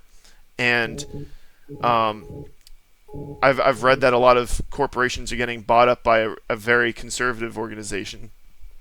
Now all of a sudden, these TikTok feminazis are finally dealing with consequences. So even if I don't like Charlie Kirk that much, I hate these feminazis even more, and seeing them getting taken down after they were just shitting on us for so long is just way too refreshing. Because we have dealt with like so much misandry coming out of places like uh, Reddit, Instagram, Twitter particularly, and now Yeah. the tide is turning. Now it's. I'm gonna be honest. It's more of a silver lining in the Trump administration because I mean I did not vote for Trump as I've mentioned before because Yeah. I saw a lot of bad shit coming. But on the other hand, I feel like this is a small victory that we could both revel in. I don't want to. I'm in a very precarious position because I don't like any mainstream political party. I don't like the grouping of the left and right. They're not really in favor of my interests. So when I say I don't want to affirm the left by like gloating in Charlie Kirk's demise, I don't want to affirm the right by gloating and these leftists like losing their jobs and stuff. I Because got you. at the end of the day, it's like, why would I affirm the right if they're anti-anime and anti-porn? I don't want to like cheer on both of my enemies. I'm not going to do that. But um, I have more. the whole thing, yeah, I have more of a history and almost like a. I haven't completely decoupled myself from the GOP, even though I'm very much against what they're doing with all the social issue stuff. And the thing is, like, I could keep my voter registration what it is because I'm registered as a Republican, but it's mainly just because I live in a state that has closed primaries where if you are not a member of one of the two ruling parties, you can't vote in them. So that like it's but like what I actually believe, doesn't have to be tied in with that. But at the same time, it's just like I really couldn't resist on Twitter because I was just like, you guys have done this shit for so long that it's not so much that I like Charlie Kirk that much. I think a big part of it though is I don't know how much power the right has, seeing as how much trouble people are getting in for even doing modest criticism of Charlie Kirk. And you could argue that's cowardly, but I guess I'm hesitant to like piss off the right when the iron is hot. I might wait a little while for things to cool down before I, you know, go too deep in criticizing Charlie Kirk as I remember him. And I remember I was paying attention to Charlie Kirk a little bit up until about 2018, and then I kind of just fell out of the loop in a lot of the stuff that he's been saying. And then I saw a compilation of the stuff that he was saying, and I'm like, holy shit, he really went off the deep end since 2018. He used to be more of a neocon, and now before he was murdered, he is now like, or was a alt right. hmm Um, I do feel like this is like maybe this is not quite crystal knocked yet. I mean, it's not like there's like a massive wave of like murders and violence against uh leftists. All like the only thing I've seen so far is like a BLM like idiot like driving through and deliberately antagonizing a candlelight vigil for Charlie Kirk, and the Charlie Kirk uh, guys beat the shit out of him. It's like 20 years ago, like people would have been hesitant to do anything to the Westboro Baptist Church, but now, I think nowadays people are a lot bolder in engaging in that kind of violence, and now like people are more likely to pull out a gun or a weapon and try to kill you for saying shit that upsets them enough. And I feel like Yeah. because here's the thing is like when Trump has the FBI on his side, when he's got the Supreme Court on his side, like there's a consolidation of power going on here that's a lot bolder than I think anything that George W. Bush tried to do. And I'm not, even though I was a kid when George W. Bush was president, but I don't have a strong memory of what those years was like politically because I wasn't that politically aware. I knew that the Iraq War was happening, but back on point. Um, uh, One thing that I guess I'll veer this into another point that I wanted to make, and that is that Republicans and MAGA direct their vitriol and wrath against the Democratic Party establishment as opposed to the woke progressives who advocated for killing Republicans and celebrated Charlie Kirk's demise. As if the Democrat Party of the masterminds and the woke progressives are misguided instead of evil. Hmm. I don't know if you agree with that or not. Yeah, I think that everything involving Kirk was pretty controversial, even down to how they were trying to pin his assassin, whether he was, because like a bunch of mainstream, more like left, liberal, or progressive, whether like influencers or pundits were trying to pin him as MAGA. Mm-hmm. And then everyone on the right was saying, no, this is your guy, this isn't our guy. And from the evidence that I saw, like the dude was clearly like a leftist. He was like clearly over there. But the left wants to distance themselves from that type of killing because they don't want to affirm that, to make it seem like killing is okay if they're your political enemy. But for me, like in a Schmittian, like Carl Schmitt, the political theorist and historian or whatever, like to me it's like a friend enemy distinction. Um, the right saw him clearly as an enemy, like his beliefs. He dated someone that was transgender. He was on Reddit a lot. He started having more left beliefs. That's what his own mother said. It's pretty obvious to me that the dude was on the left. But for whatever reason, people wanted to practice a lot of gaslighting and misinformation to make the dude look like he was on the left because they wanted to distance themselves from him. It's like, no, so it's clearly your guy. You can either embrace it or say you disapprove, but you can't just deny it. That's dishonest. The And Yeah. the thing with the right, like they're trying to use this as another example of them being like pro free speech, even though they're fucking not. The left isn't either.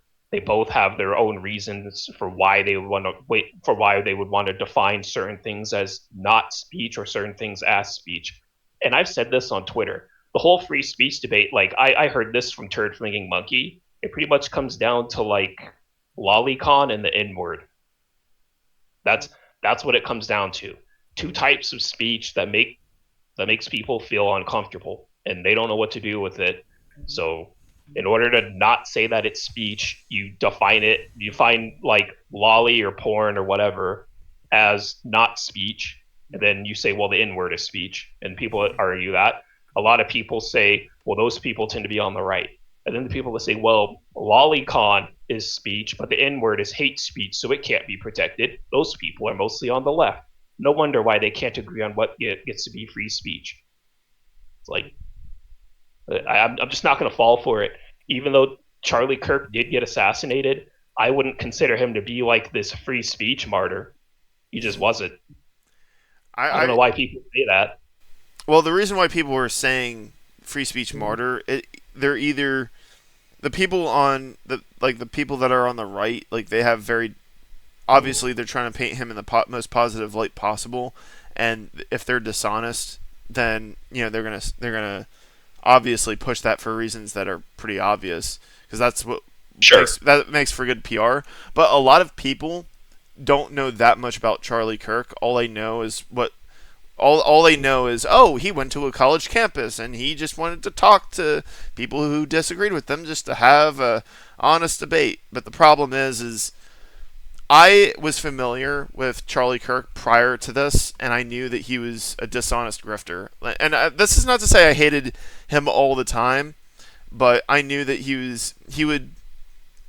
I remember one time around the time, like a little bit after the 2016 presidential election, he put out like a graphic where he clearly edited the bar graph to make it look as though Trump got more votes in a particular state than Hillary Clinton, and it turned out it wasn't that, but it was like so poorly edited, it was really obvious.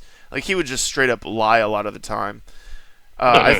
Even though I don't like Dave Rubin anymore, he did like he and Candace Owens snubbed Dave Rubin. The only time I think I've liked Charlie Kirk was his performance when debating Kyle Kulinski. Kyle Kulinski, I was surprised at how bad he performed in that debate in 2018 Politicon. What's interesting is even though Charlie Kirk and Kyle Kulinski got into a really that debate got really heated. Like behind the scenes, like they were like super polite to each other, and Kyle said that like when they're not talking about politics, he's like super nice in person. I've heard similar things about Jesse Lee Peterson. Like Vaush had gone on Jesse Lee Peterson's show. It's like Vaush was surprised at how it's like Jesse Lee Peterson can be really aggressive, like on stage on a show, but his like backstage personality, he's like the nicest person he's ever met in his life, and it just like baffled him. But that's kind of besides the point. Charlie Kirk, in terms of his political advocacy and rhetoric, it was. I agree that it was I think it was harmful because he was pushing a lot of this TradCon stuff, and I think that's relatively new because before 2018 he was more of a neocon and he was pushing for free trade and more like Bush kind of conservatism. I think he just kind of licked his finger, stuck it in the air, and saw what way the wind was blowing, and saw that he was kind of like a Nick Fuentes light. But in the long run, assassinating Charlie Kirk really didn't do any good because there's like a bazillion Charlie Kirks out there. Murdering one, all that did was escalate the situation in the country. Yeah, but here's my more controversial take, I think. Let's hear it. I don't think the right is really going to respond with violence anytime soon. I think they've had several opportunities to do it and they just are not doing it. Because like to me, if they were serious, they would have started like having these paramilitary groups going to universities and putting like sociology professors in mass graves, and they're not doing that. They're doing like what Tim Pool said, where like they don't want to use violence, they want to stick to their principles.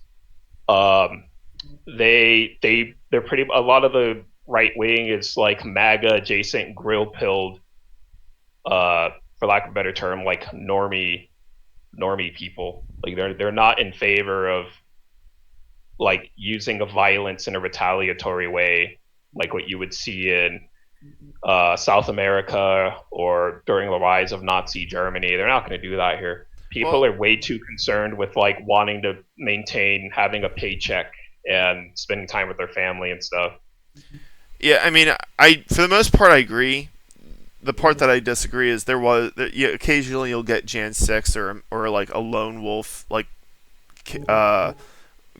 person getting violent or a mass shooter, but it's not like back in the it's not like organized at all. It's not like in the Weimar Republic where Adolf Hitler felt like he had a lot less to lose and he was a lot bolder than Trump, more willing to take risks, because the Nazis, like the beer hall putsch was more organized than January 6th. Yeah, like that's how I view it. And at least beer hall putsch, they had a goal. I didn't even see a goal in January 6th. They were just there causing a riot, and it was funny. Well, that's all that I saw. Well, it wasn't just that. Like from what I've read, like they were going to go in and destroy the documents to make it impossible to prove that Joe Biden won the presidential election. Like that's why they stormed the Congress building. I don't think that they were that put together. I think they were just there because like it was just some mob chaos, and you had multiple groups there for different reasons. Maybe one group might have been there to take advantage of the chaos to do that, but like some other groups probably weren't even aware of that, and they were just there because like you had some dude stealing the podium. Like he didn't give a shit about documents. He was just there like because it was funny, and then he got 8 years and he got pardoned. Yeah, no, So I'm not saying that. I'm not saying that everybody there was a serious actor. I mean, you had the what was it? The QAnon shaman. yeah, my friend met that guy. Oh, that's pretty cool. I'm Yeah. curious. I'd be curious to hear stories out of him. Oh my god. That must be entertaining to listen to. Yeah. Uh, but I think the only Jan 6 has almost turned into like a light 9/11 for like the left or the mainstream liberals, and the right gets real pissed because the right gets really pissed off when people talk about Jan 6. At first they tried saying, "Oh, that was Antifa," and now they're saying, "No, we were just protesting, and it was bad faith actors that went in there and got everybody arrested." They'll make up excuses and shit. As for like the thing about Republicans, and I used to be in local politics. I used to see these people do this all the time. Republicans like to use a lot of hyperbole. They'll say, "You need to fight. This is war." They'll say stuff like that, and it's all hyperbole, or it's like a boy who cried wolf situation. Yeah. They're paper tigers. Like they people on the left who are more willing to actually engage in that kind of violence will take that as a legitimate threat when it's a lot of it's just bluster. Yeah, it's a lot of bluffs, kind of like Christian apologetics in their arguments. That being said, occasionally they will get like Republicans will get violent. I think even in the state of New Jersey, there was like a Republican group that like during COVID-19 they actually stormed a municipal building and caused all kinds of chaos. So they will do stuff like that occasionally, but most of the time they're not that bold. And when you do have people on the quote unquote right get violent, it's usually stuff like the Pittsburgh synagogue shooting where it was just one guy doing it, and or like that guy was a neo-Nazi. It's not like we had a whole stormtrooper squad go in. It was just one dude who's considered to be crazy by society. Yeah. And you want to know what I find to be interesting is that a lot of eyes were turned at people like Vaush and Hasan Piker, who we both know. Well, I don't know about you, but I know that both of them are very, very, very contentious people on the left who have said a lot of fucked up shit. Hasan Piker is very notorious for like engaging in what some people would argue is incitement. I haven't actually seen a lot of it, but he's not a good guy. But right when this was happening, people in their audiences were like gloating over Charlie Kirk's death, but the two guys who were not doing that were Vaush and Hasan Piker because they were very well aware. Like it's not that they had any sympathy for Charlie Kirk. It's just I think they saw the censorship and the cancellation from corporations coming because there was an MSNBC host that criticized Charlie Kirk, and his criticism was actually fairly tame compared to the stuff that the TikTokers were saying. And the CEO, who was a woman by the way, fired him.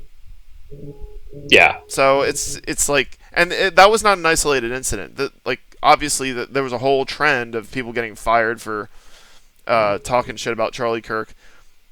Now that being said, I was happy to see the girls who destroyed a memorial to Charlie Kirk. Then they got arrested, so that was nice. Because like the kind of people who do this kind of stuff, like even though I was no fan of Charlie Kirk, I'm just like too giddy seeing these like leftists, the same leftists who are like really misandrist pieces of shit. Like I'm just so happy to see them get arrested and getting fired from their jobs and losing their livelihoods to just not celebrate. It's just like I know that the Republicans are gonna throw me into a camp, but at least they're coming for these people too.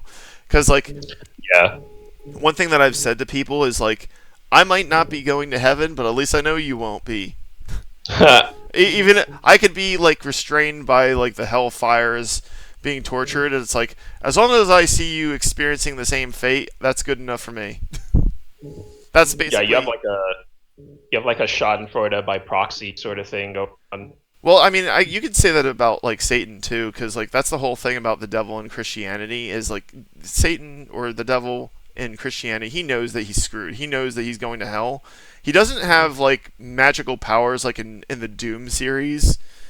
But the only thing he can really do is just tempt humans into doing things that would get them sent to hell. It's not like a literal fight between God or Jesus and the devil. It's a fight over humanity, and humans are the battleground.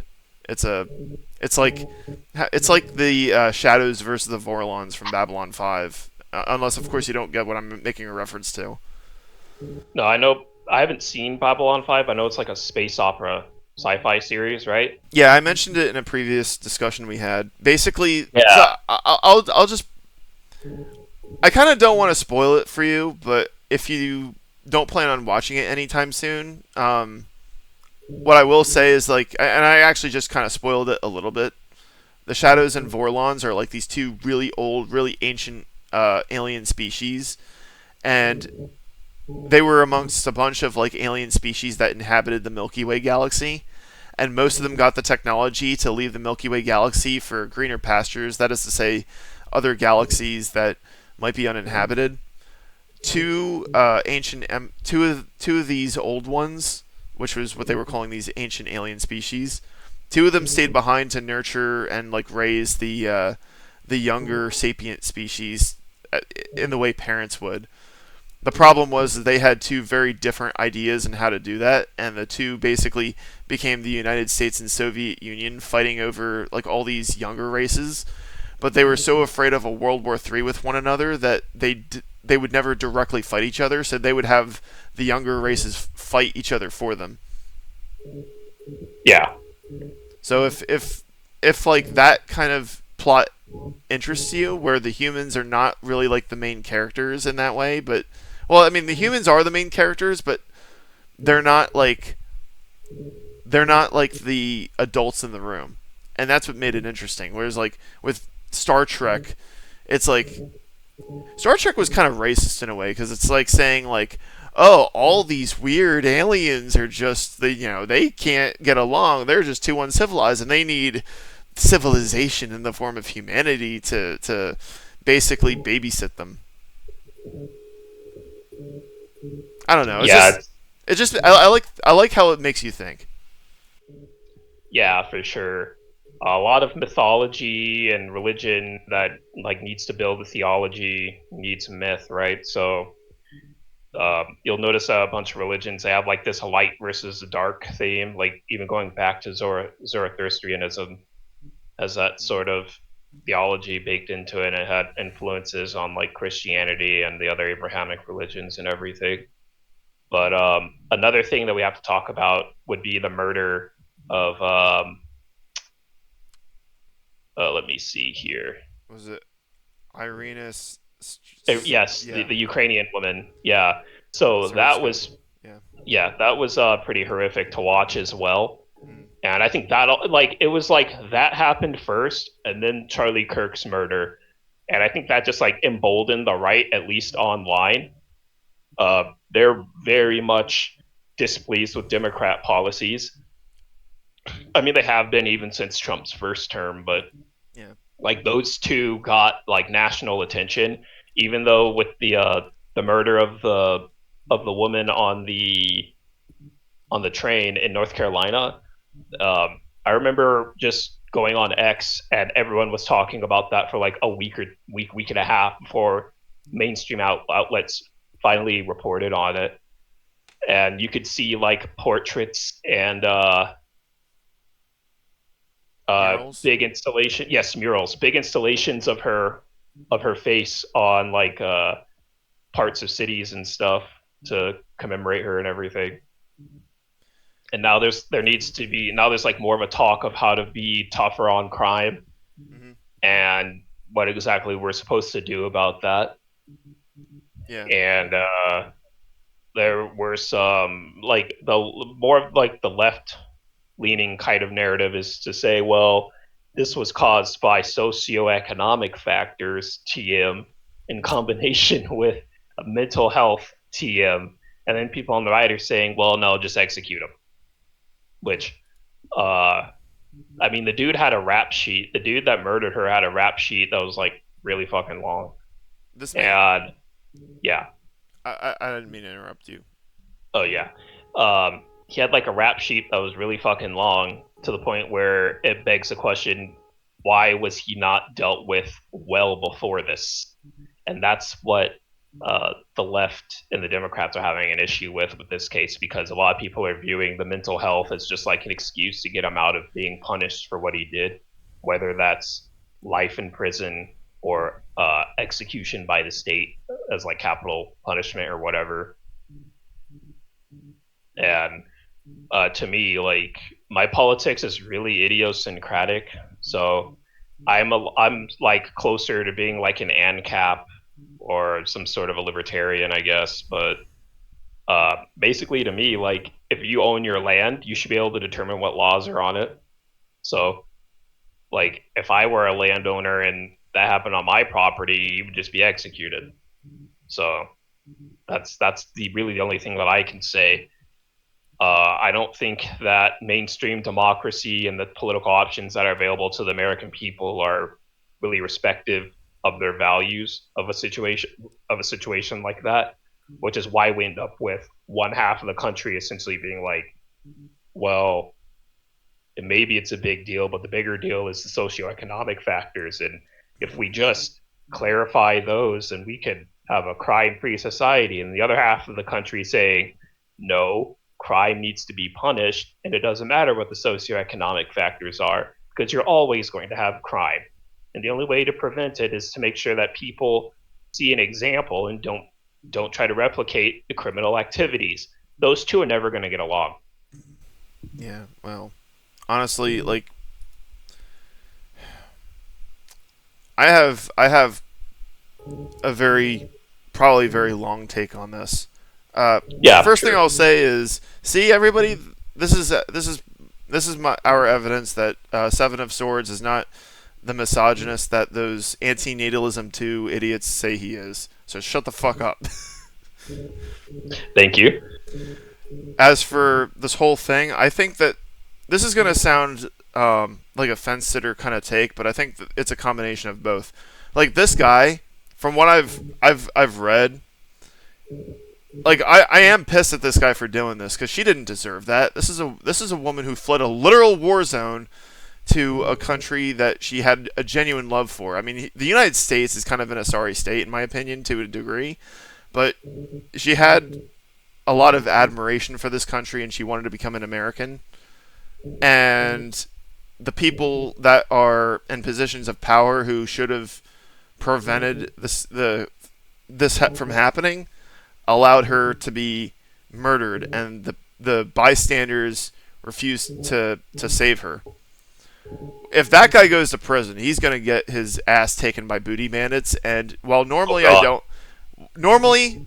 didn't say it happened to him. I'm saying, like, if he goes in there and he doesn't go for protective custody, he's just gonna get stabbed right away. Because, like, even though I don't like simps, and like a lot of male prison inmates are simps who will murder any guy who, like, gets physical with a woman regardless of context. This is a context where I would agree with it, because she didn't deserve this.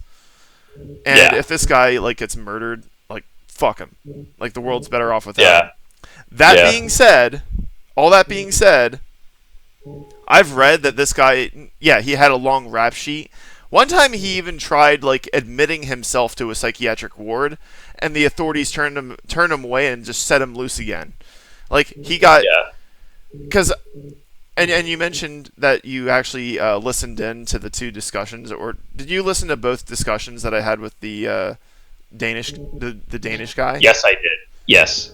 Very interesting discussions, weren't they? Yeah, especially it's the debate between retributive justice and rehabilitative justice. Yeah. Yeah, and I mentioned that one coworker that I had. Like, obviously that was like a while ago, and he didn't actually do any violence. But the Danish guy said, well, that's the problem, is he's not being rehabilitated. There's no attempt. And here's the thing about rehabilitation. It's not necessarily coddling people. The idea behind rehabilitation is that you do the carrot and the stick. You behave, you get the carrot. You misbehave, you get the stick. Now that works. That can work if you have mental health authorities that are not fucking dumb. The problem with like in northern New York, you had inexperienced uh, professionals who didn't know what a psychopath looked like get duped by a serial killer by the name of Arthur Shawcross. So I'm not totally against rehabilitation, but I think that this guy like should have gotten thrown into a psychiatric ward a long time ago and just not let out. But the problem is that the authorities did this catch and release bullshit, and I think that the Democrats are to blame for this.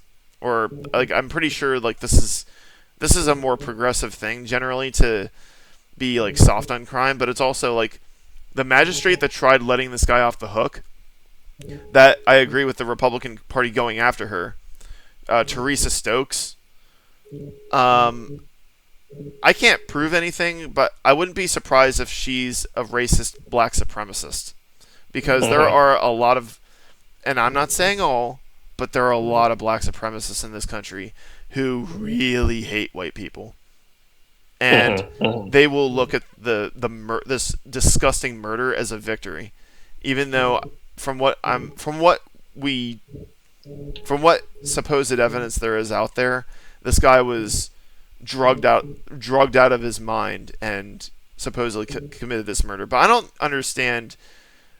Like, I don't think that there's a single drug out there that can really like get you to murder an innocent person. I think that he had it within him.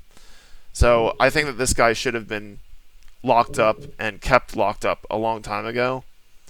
And the thing with rehabilitative and retributive justice, um, retributive justice by itself, like torture for the sake of torture forever, really doesn't fix anything. And sometimes it's done to people who uh, don't really deserve it. And the argument, I think the issue here is the countries like the Nordic and European countries that try this like rehabilitative justice thing, even with people like Anders Behring Breivik, that's not the norm in the world. Most countries have retributive justice. If you look at prisons in like Brazil, Madagascar, the Democratic Republic of the Congo, Japan, North Korea, Russia, like they don't have rehabilitation there. You think fucking Mexico has rehabilitative prisons? It's like, No. and even Canada. I've heard that even Canada is pretty harsh. Like the Western Hemisphere and most of Africa and Asia do not have rehabilitation. It's a European thing, and that's what I tried telling this guy. It's like most of the world does not do rehabilitation. Why are you guys holding the United States to this really high standard? Aside from the fact that the country's full of white people, and as you probably remember, he's like, "Oh well, it's because you're just so rich. You could afford to rehabilitate people. Your country can." And I'm like, "Our government and the wealthy people in this country don't want to pay for that. It's cheaper to just like throw people into arenas and see if they kill each other." Yeah, and this reminds me. Have you ever played or seen the Fallout TV show or played any of the games? I watched a little bit of like I think it was like the first episode. I didn't watch the whole thing. The last thing that I remember seeing is when the Raiders like Yep. started killing the wedding party. That was like the last thing that I remember seeing. Um, Yeah, this discussion has actually a lot to do with that because what happened later on in the show was the Raiders broke into the vault. You saw they caused a lot of havoc and killed a bunch of people. yep. And what happened was the vault dwellers were able to fight back in a way, and they were able to incarcerate the Raiders.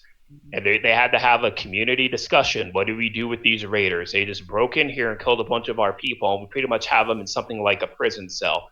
And they had to have the same debate between we should rehabilitate the Raiders to accept vault culture, or do we just execute the Raiders because of what they did needs to be just there needs to be justice enacted on them for what they did. And I don't know if I should spoil it because I don't know if you're gonna watch. I, Do I you think wasn't. you're Um, I didn't mean to interrupt.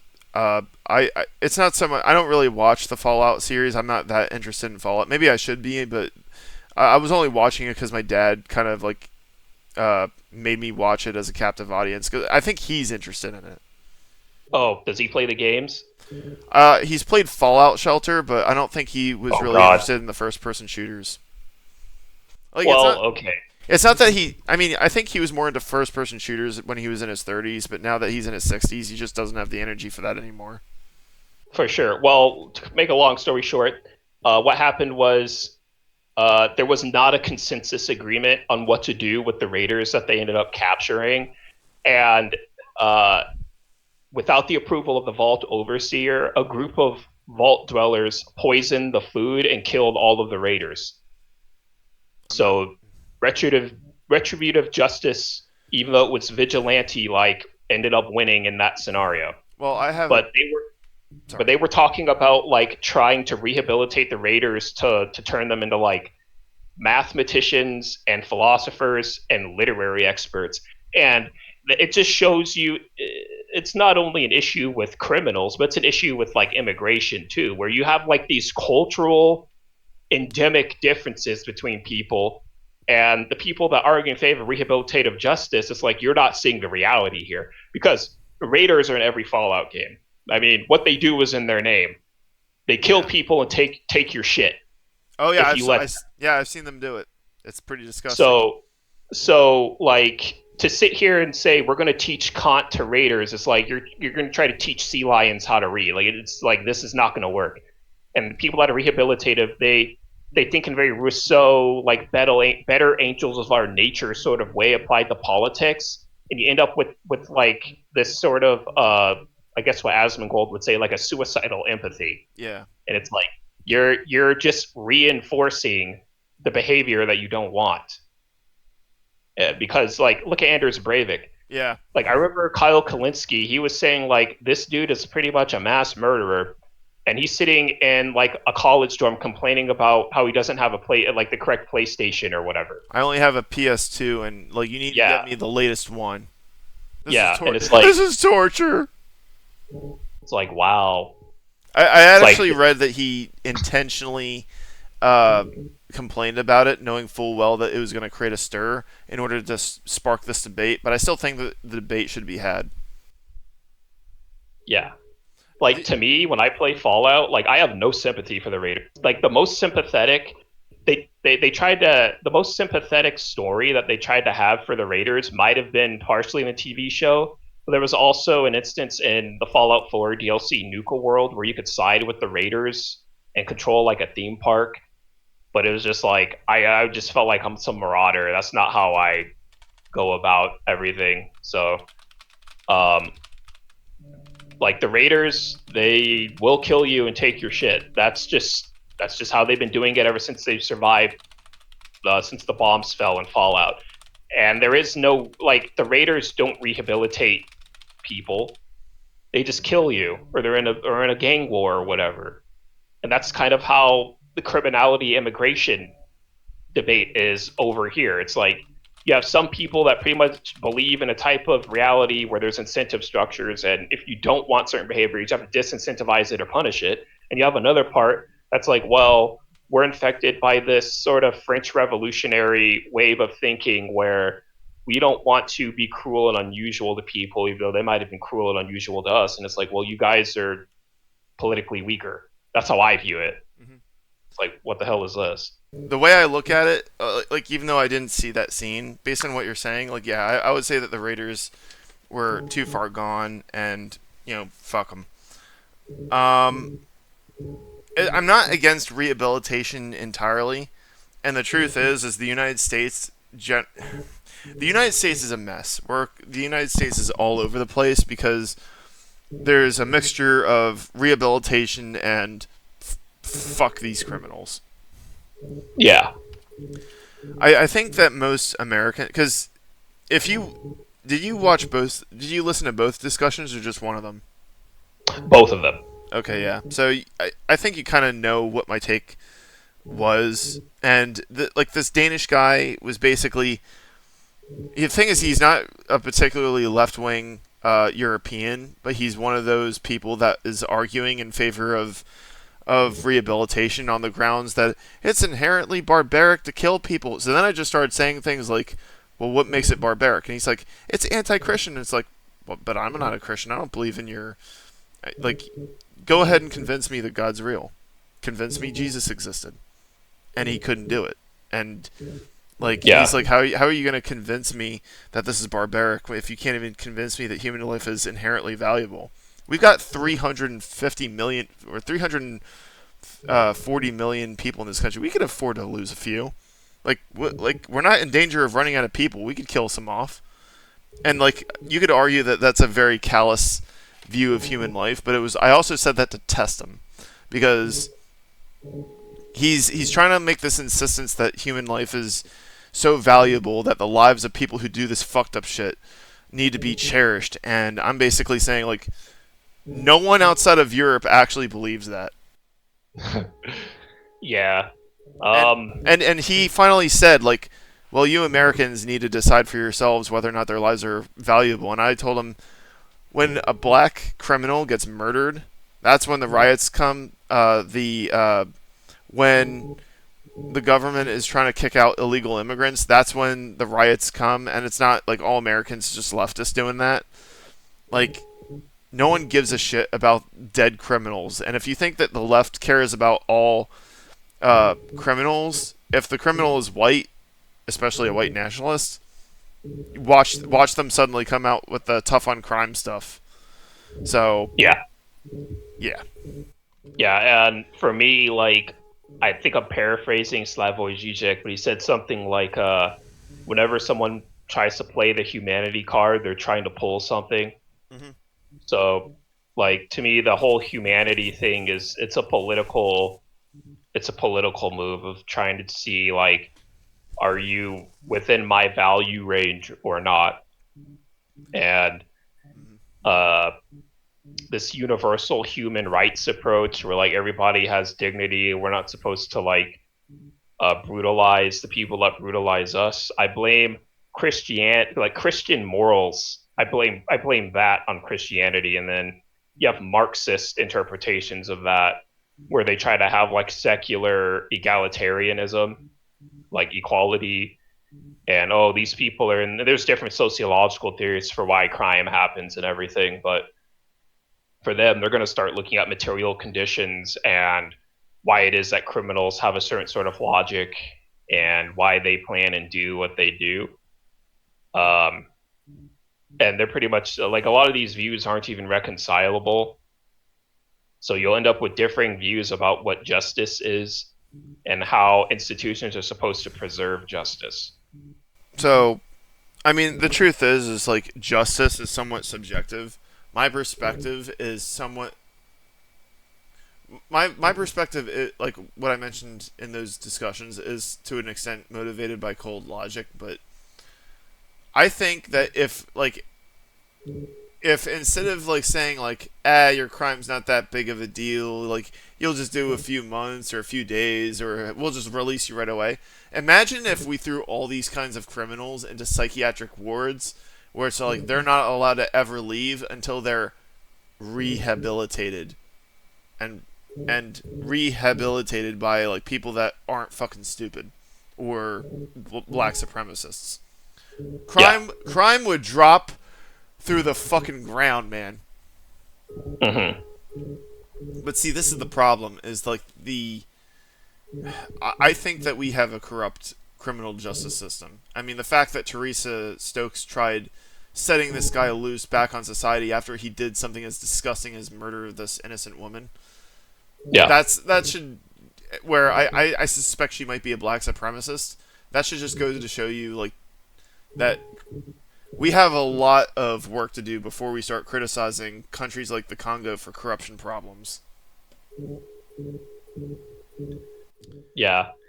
And a lot of this still has to deal with like uh, how do we treat people that like philosopher Julio Cabrera, we would consider them to be eliminable. They're like socially undesirable parts of society.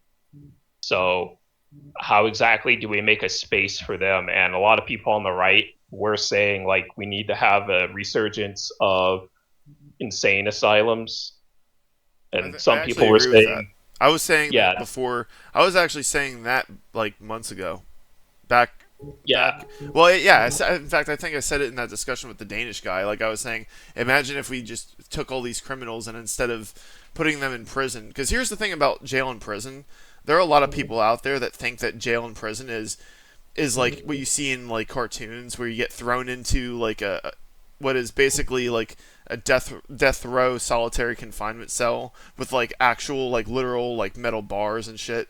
That's not how jail and prison works. Like if you ever watch that show 60 Days In, like these inmates are not by themselves. They're thrown into what I would call a lion's den, where it's like inmates are thrown in with each other. They're forced to live in close proximity with each other because it's cheaper to do that. Because officials say it's inhumane to have them by themselves. And guards that wish that they could kill inmates, that's their method to kill inmates that they don't like, is by like taking someone that they know is dangerous and putting them with their target and having one kill the other and say, oh no, one of them died. Hey, we're less overcrowded. yeah. Where was I forget, man. I went off on a tangent, didn't I? So we were talking about uh, using insane asylums. Because here's the thing: is some people say that insane asylums or psychiatric wards are worse than prisons. I haven't really like watched any documentaries or anything, but basically what I've read is that prison is bad because your freedoms are restricted and you're stuck in there with a bunch of dangerous individuals. And if you've if you've committed certain kinds of crime, you'll have to either go to solitary confine. You'll either have to go into protective custody, or something really bad's going to happen to you. And you're sleeping with one eye open because you never know when you're going to get murdered for something stupid, or if you're just going to come across someone who's going to hurt you for no good reason. You have like regular prison, I guess depending on what security level it is. If aren't in there for like something really bad, and you just avoid all that and you don't get involved in gangs and shit, you can have a relatively good quality of life. Like you get like I'm hearing that the guys in there have PlayStation 4s and stuff. Like it depends on the prison, of course, but some prisons can actually be relatively people can have a relatively good quality of life. Psychiatric wards, you have no freedoms at all. Like you're being watched 24/7. Your every single bodily movement has to be approved of. That kind of invasive invasion of privacy is not present in prison. In fact, prison guards and inmates, these people are like with each other all the time, to the point where it almost becomes like a kind of Stockholm syndrome, where the inmates and guards just learn to live with each other. And that's especially more so the case in private prisons, where discipline is, from what I've heard from ex inmates, private prisons, their correctional officers have the discipline of Walmart employees. So psychiatric wards would definitely straighten this guy out, or he would just stay there forever. Yeah, and we also have to like talk a little bit about like high trust versus low trust societies. Like um, you have like many different types of people in the United States with their own sort of values and culture and everything, and that's in conflict with each other. So you end up with the United States essentially being like a very low trust sort of society, whereas when I was in Japan, they're a much higher trust society. Mm-hmm. So their rates of crime, even among like the just native born Japanese, is much lower than here. I remember when I was in a ramen shop with my friend, a Mm-hmm. man left his bag in the ramen shop, and the owner of the ramen shop grabbed the bag and ran behind the man to give him his bag back. Like they're just so extraordinarily nice. I was Yeah. able to leave my bags unattended in the Haneda airport because I just knew that like it's an extremely high um, high trust functional society. There aren't really that many thieves, and I was right. I was able to go to the bathroom, leave my bag in the terminal I was waiting in. I didn't do that when I was in Chicago O'Hare. There's Yeah. no fucking way I would do that at Chicago O'Hare. I had to bring my bags with me every time I went to the bathroom. I went to a vending machine. Yeah. There's reasons for that. So trying to like, I do. This is where thinking of root causes is important because it's like, why is it that Japan is a decent society, and why is the United States? Why does like the United States, particularly ghetto slums, have this Mad Max turbo capitalism, where it's like you're in a fucking gladiatorial arena, and your ability to survive is based on how dangerous and aggressive you can be, because there's so many predators in the forms of other humans out there who are hell bent on your ruin, all for Yeah. selfish gain. And I actually blame this on Protestantism, if that Mm-hmm. makes any sense. Because Maybe yeah, I want to hear it. It sounds interesting. so I actually think that this is somewhat of an extension of the Protestant work ethic. Like there's this hyper individualism. Now, there's elements of individualism that I like. Like when the day comes, I do eventually move out of my parents' house. I want to have like a house of my own, and I just want to be by myself. I want to live in the woods. I don't want to be bothered by people. Albeit a big part of Yeah. that is because I don't want to. I've seen how apartment complexes are. I know that they can be very slummy, and you have to leave your car in the parking lot. And I want to have a car so I can have some independence in where I go. I don't want to rely on other people to drive to places, especially with all the drama I hear about Lyft and Uber that I don't want to deal with. I don't want to Yeah. lose that kind of independence. On the other hand, like that's what I would call positive individualism, is just, being able to live and let live for myself and not be bothered by people. But interestingly, our society like frowns upon being a hermit, whereas in like Far Eastern societies, even though they're more collectivist, they would look at being a hermit as something to be like praised. They look up to that, like, oh wow, you're so intelligent. And at the same Mm-hmm. time, this Protestant work ethic brought along with it this hyper competitiveness. It brought like the whole pull yourself up by your bootstraps. I do believe that when it comes to I kind of agree with what Destiny said years ago, that when it comes to social democracy, in order for social democracy to work, you have to be putting effort into pulling yourself up by your bootstraps. But sometimes you do need social programs like welfare for people who are in need. Because not every homeless person is like one of these violent pieces of shit you see in New York. Um, there is a there is a girl on Twitter that I'm in contact with, and she was the one behind the Trigglypuff meme. I don't know if how okay. Apparently, what happened was she lost her home in during COVID, and her parents found out about her political involvement. Her parents are hyper progressives that basically were only willing to love her if she was a progressive, like what they basically groomed her to be. And when they found out she had different politics, they basically threw her out of Mm-hmm. their houses, including the one she was living in, because it wasn't technically in her name. It was in her dad's name, and she ran away from home, driving away when her dad threatened to shoot her and the president. If I were her, I would have That's probably called the police. Yeah, it was some crazy fucking shit. I mean, I sometimes complain about my parents, but at least I don't. I I feel fortunate that I haven't had that happen to me. But she's got very right wing politics, and now she's basically homeless. Last I checked, because she was dealt a shitty hand. Like that is an example of someone who I think should get uh something. And the problem is that these Reaganites, even if they're political allies, they don't give a fuck about them. Because like, so I don't have like a racist uncle who like people don't want to meet at Thanksgiving, but my parents have a friend of theirs who does have those kind of politics. He's like a Reaganite, and he unironically told me one time because he was advocating for elimination of all social programs, no social safety nets at all.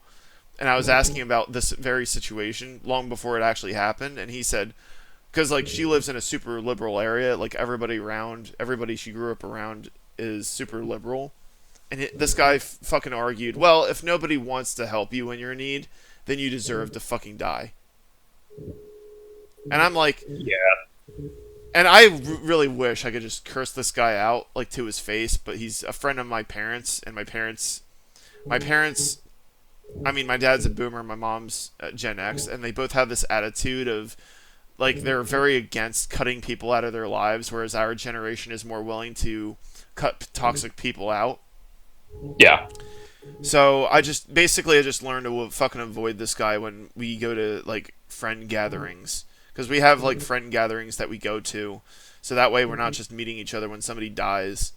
I just learned to fucking avoid this guy because like the organizer, who's another friend of my parents, different family, she was like, let's avoid talking about politics. So I was hanging out with one of her kids that on the Valentine's Day weekend.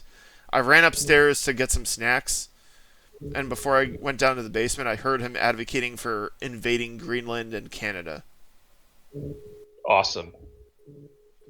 And That's what happened in Fallout. Like the United States invaded Canada, annexed it, so it could be a launch point uh, to invade China. you want to know what the funniest thing is?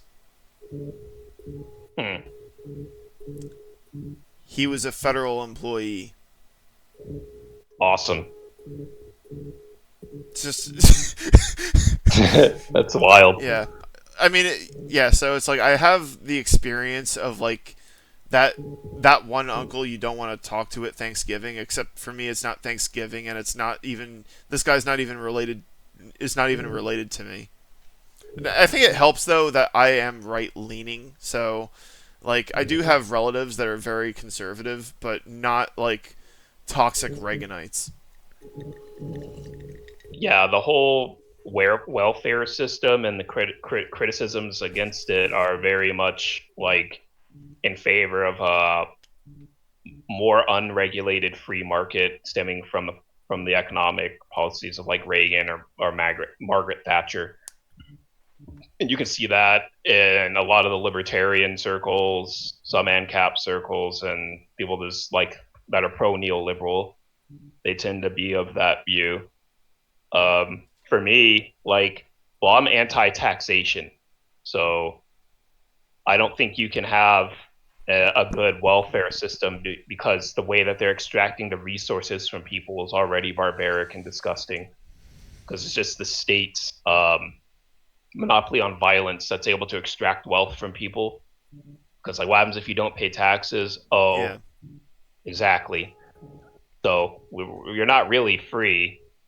Like taxes shouldn't really exist if you believe in like a free market. So there's like a contradiction when people say they want a free market and to like cancel the welfare, but it's like the tax system still exists. So you have to kill the tax system in order for the welfare system to disappear. Well, I don't know how And you. then they Oh, I'm sorry. yeah, like and then they say, well, the system will collapse because of like hyperinflation and the boomers are like on their way out and millennials and Gen Z aren't going to have enough children in order to have the state extract tax monies from in the future. Like maybe that's true, but that's not helping us in the present. That could be 10, 15, 20 years down the line. So we still have this welfare system and it is an incentive for immigrants to come into the country. So uh, to me, if you want to cut welfare, you can't put the cart before the horse and just cut the welfare. And the taxes are still here. It's like you're not getting rid of the main problem, which is the state's unjustified use of force against its own citizens in order to extract money from for whatever stupid political project the state wants to implement. And that could be anything from welfare, stupid wars, um, slush funds. Just like you keep naming things that the state does simply because like the state has a monopoly on violence and you don't. You don't have a paramilitary. The state has an actual army, air force, navy, coast guard, and the Marines. So that's kind of how I view it. I mean, I get that, but the truth is we're always going to have some kind of government or authorities no matter what. Take, for example, I think it's Port-au-Prince, Haiti. The government is practically non existent there, but you have gangs that basically control everything. And instead of toll booths, they just kind of like shake you down for money, but they're not stealing all of your shit. They just want like a few dollars. There was like a documentary where it wasn't really a documentary, but there's a guy on YouTube that has a Haitian friend who is basically like, taking him around the places, and that's basically what was happening. Is these gangs are the government there. So the way I look at it, you're always going to have someone fill that power vacuum. The way our human societies are and the way they form, and I don't know if this is like a biologically determinist thing where it's like we're always going to have some kind of authorities or government if we don't have like I hate using the term social contract because of how loaded it is, but we're always going to have some kind of agreement between other humans or it's going to be might makes right. And in Haiti, from what I've seen, it seems like to an extent these gangs are basically acting as local government officials in the wake of their government breaking down to the point of ineptitude.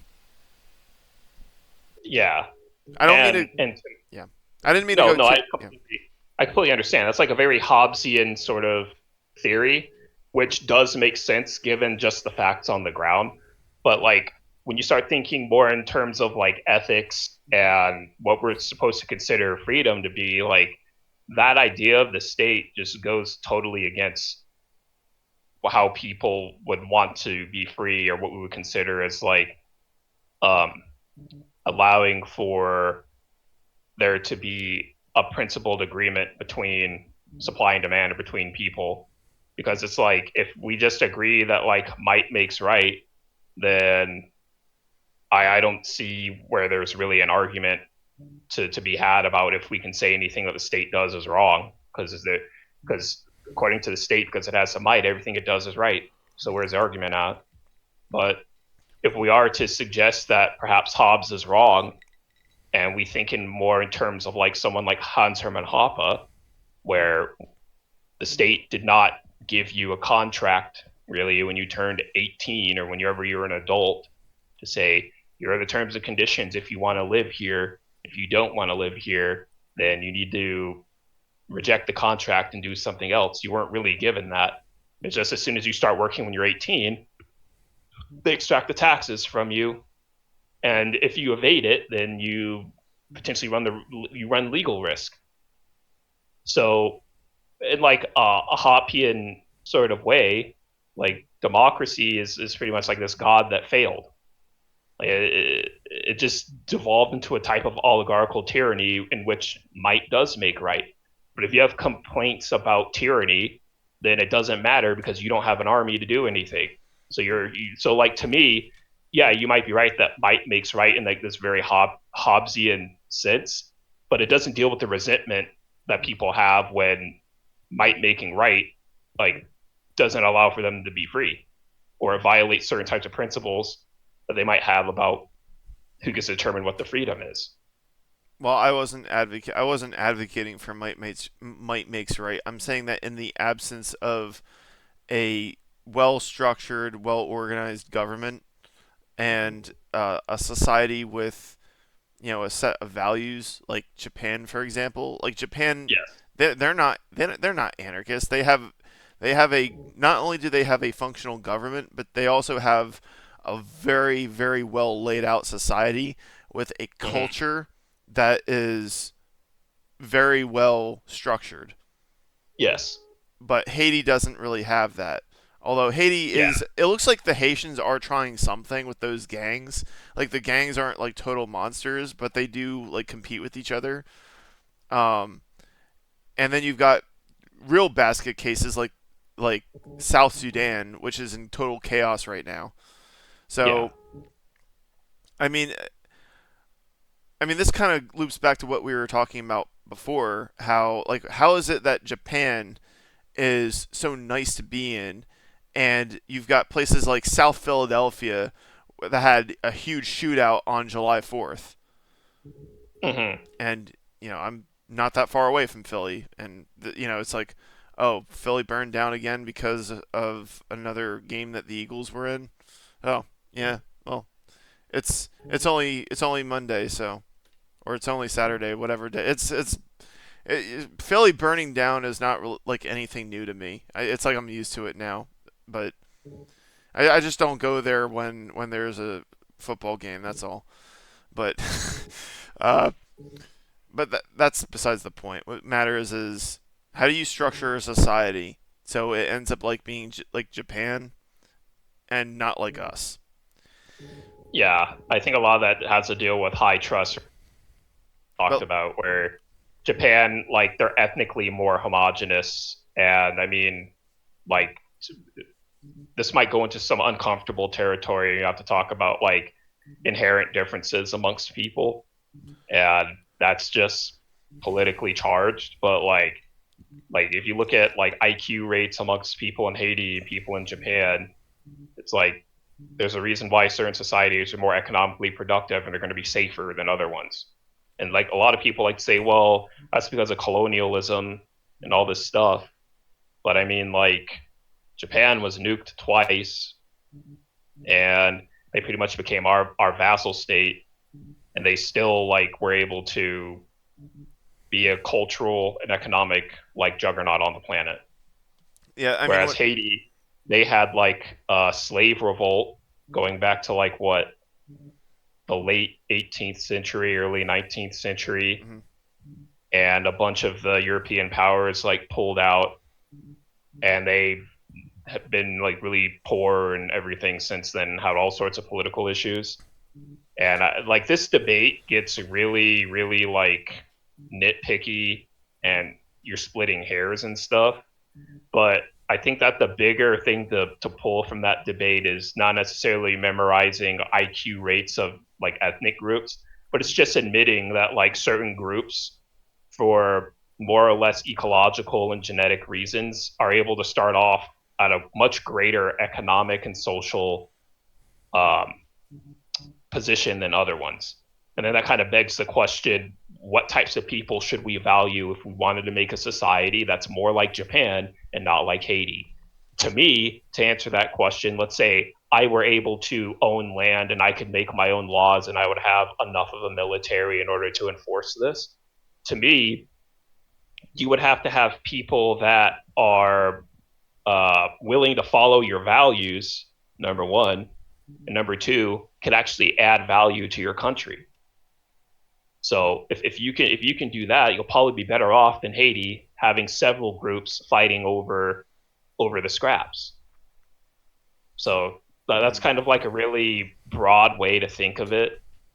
But I also want to like put this in the context of Fallout. So in Okay. Fallout, you have a similar issue where you have all of these factions fighting for different reasons. My favorite faction is the Brotherhood of Steel. I think I've said that before, but they prioritize the preservation and like safeguarding of technology. Some people call it hoarding, whatever. That's more of a semantics discussion. For me, I support pretty much the Brotherhood no matter what they do. I think they've pretty much been justified in pretty much everything in all the Fallout games, except for this whole thing with one of the elders going rogue, and we had to have internal affairs go after him because he was breaking our rules. Now, who really gets to decide how to make a good society in Fallout? Well, that depends on your values. If you're like me and you value a more free market and you value um, at least like areas being safe enough and you value autonomy and freedom, you're going to want people that can be screened or vetted for valuing those as well. You're not going to want to accept people just because they're different, because it's like, well, how different are they from my values? Because if you just allow any damn person in, you're going to get people that aren't going to value what you value, and they're going to break your laws. And Well, it's like, well, that's kind of what we're seeing in Europe and even in Japan in certain cases, where their immigration policy is just allowing in like people that are clearly just not in favor of their values, like they're Islamic, and then it's like, oh, why are they breaking our laws? Like, I don't know, probably because they come from a part of the planet where they don't view that as a law, or they have like a religious sort of authority for why they get to do what they're doing, even if they're in a different country. It's like, come on, guys, you guys should be able to figure this out. You only allow people in that are willing to follow your rules. yeah, and well, that's the thing is that they're just letting anybody. If they're just letting anybody in, or they're letting them in because they're migrants and shit, like they're clearly not being discerning enough. Like I'm not against immigration, but I don't remember if I think I may have said this to you before because I did re-listen to some of the previous conversations that we had to make sure I'm not repeating myself. Um, my my idea of immigration, the way what I think that should be done is you screen. What you do is you screen people out based on their values. It's like, okay, Yeah, if you want to overthrow our democracy, if you want to install a caliphate, if you want to push for uh, forcing children to marry against their will, you're not allowed in. Fuck you. yeah, yeah. I Like mean, we that don't makes care. sense. Like I don't care how intelligent you are. I don't care how much money you have. If that's what you want to do when you get in here, fuck you. Kill yourself in Minecraft. In Minecraft. In Minecraft. In In my, Minecraft. In Minecraft. Don't come for me, FBI. yeah, yeah, But but the problem with our immigration system is we do it based on IQ. So you'll get like a shit ton of Indians coming in, and then they start changing our culture. yeah. So like, and that's the problem is like I'm kind of suspicious of these IQ tests. I I think that maybe I'm wrong. Maybe it's purely capitalism, but part of considering the history of the United States, I wouldn't be surprised if the IQ tests were put in as a covert way of turning away certain races from either colonized countries or countries south of our southern border. Because there are plenty of Mexicans that are wealthy and doing well, and they're highly educated, very intelligent. The ones that are coming into this country are like their refuse. Because like Mexico is a more diverse country than their appearance, their um, overt appearance from being on the outside looking in might suggest. And they do have white people there are Mexicans of all different races. You've got white Mexicans where like you might just by looking at them you wouldn't realize that they're Hispanics. Yeah, You've yeah. everybody thinks of the brown Mexicans, and um, they are Mexican. They're the ones that are the most well known in the United States because they're the ones that come here the most. You even have black Mexicans, which may sound wild, but I've actually encountered them. Uh, some of them were contractors, and Hmm. they surprised me when they started speaking Spanish. Didn't speak any English. The kind of people um, who I would want to prevent getting into the country are people that have values that are contradictory to the values of our society. And I've said that many times. And the problem with these European countries is they're not turning those people away. Like you've got these libtards who are running these countries, and they're saying like it's racist to turn them away. I don't remember if I mentioned this, but back in 2018, Justin Trudeau was like browbeating Donald Trump for enforcing immigration policy. He's like, we don't do that here in Canada. And then the CBC released an article saying that Canada detains migrants sometimes for months at a time. Like their immigration system is way stricter than ours. Yeah. I forget. And this kind of also goes into birth rates because some countries are looking for immigrants because their native population is not going to be able to fill a labor. They're going to have like a labor shortfall, so they're like, oh, how do we secure this? And they're looking, and like the only countries that are able to fill them are like these global South countries where their values are different, and it's like this is already looking fucking bad.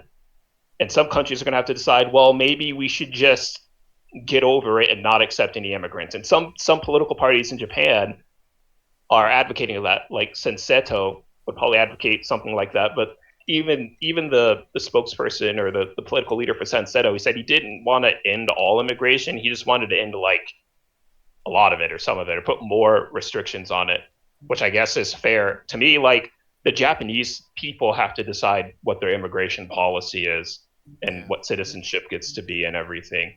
And I don't think that this like globalized universalist morality should be dictating what countries should or shouldn't be able to decide on what their immigration policy is or policies are.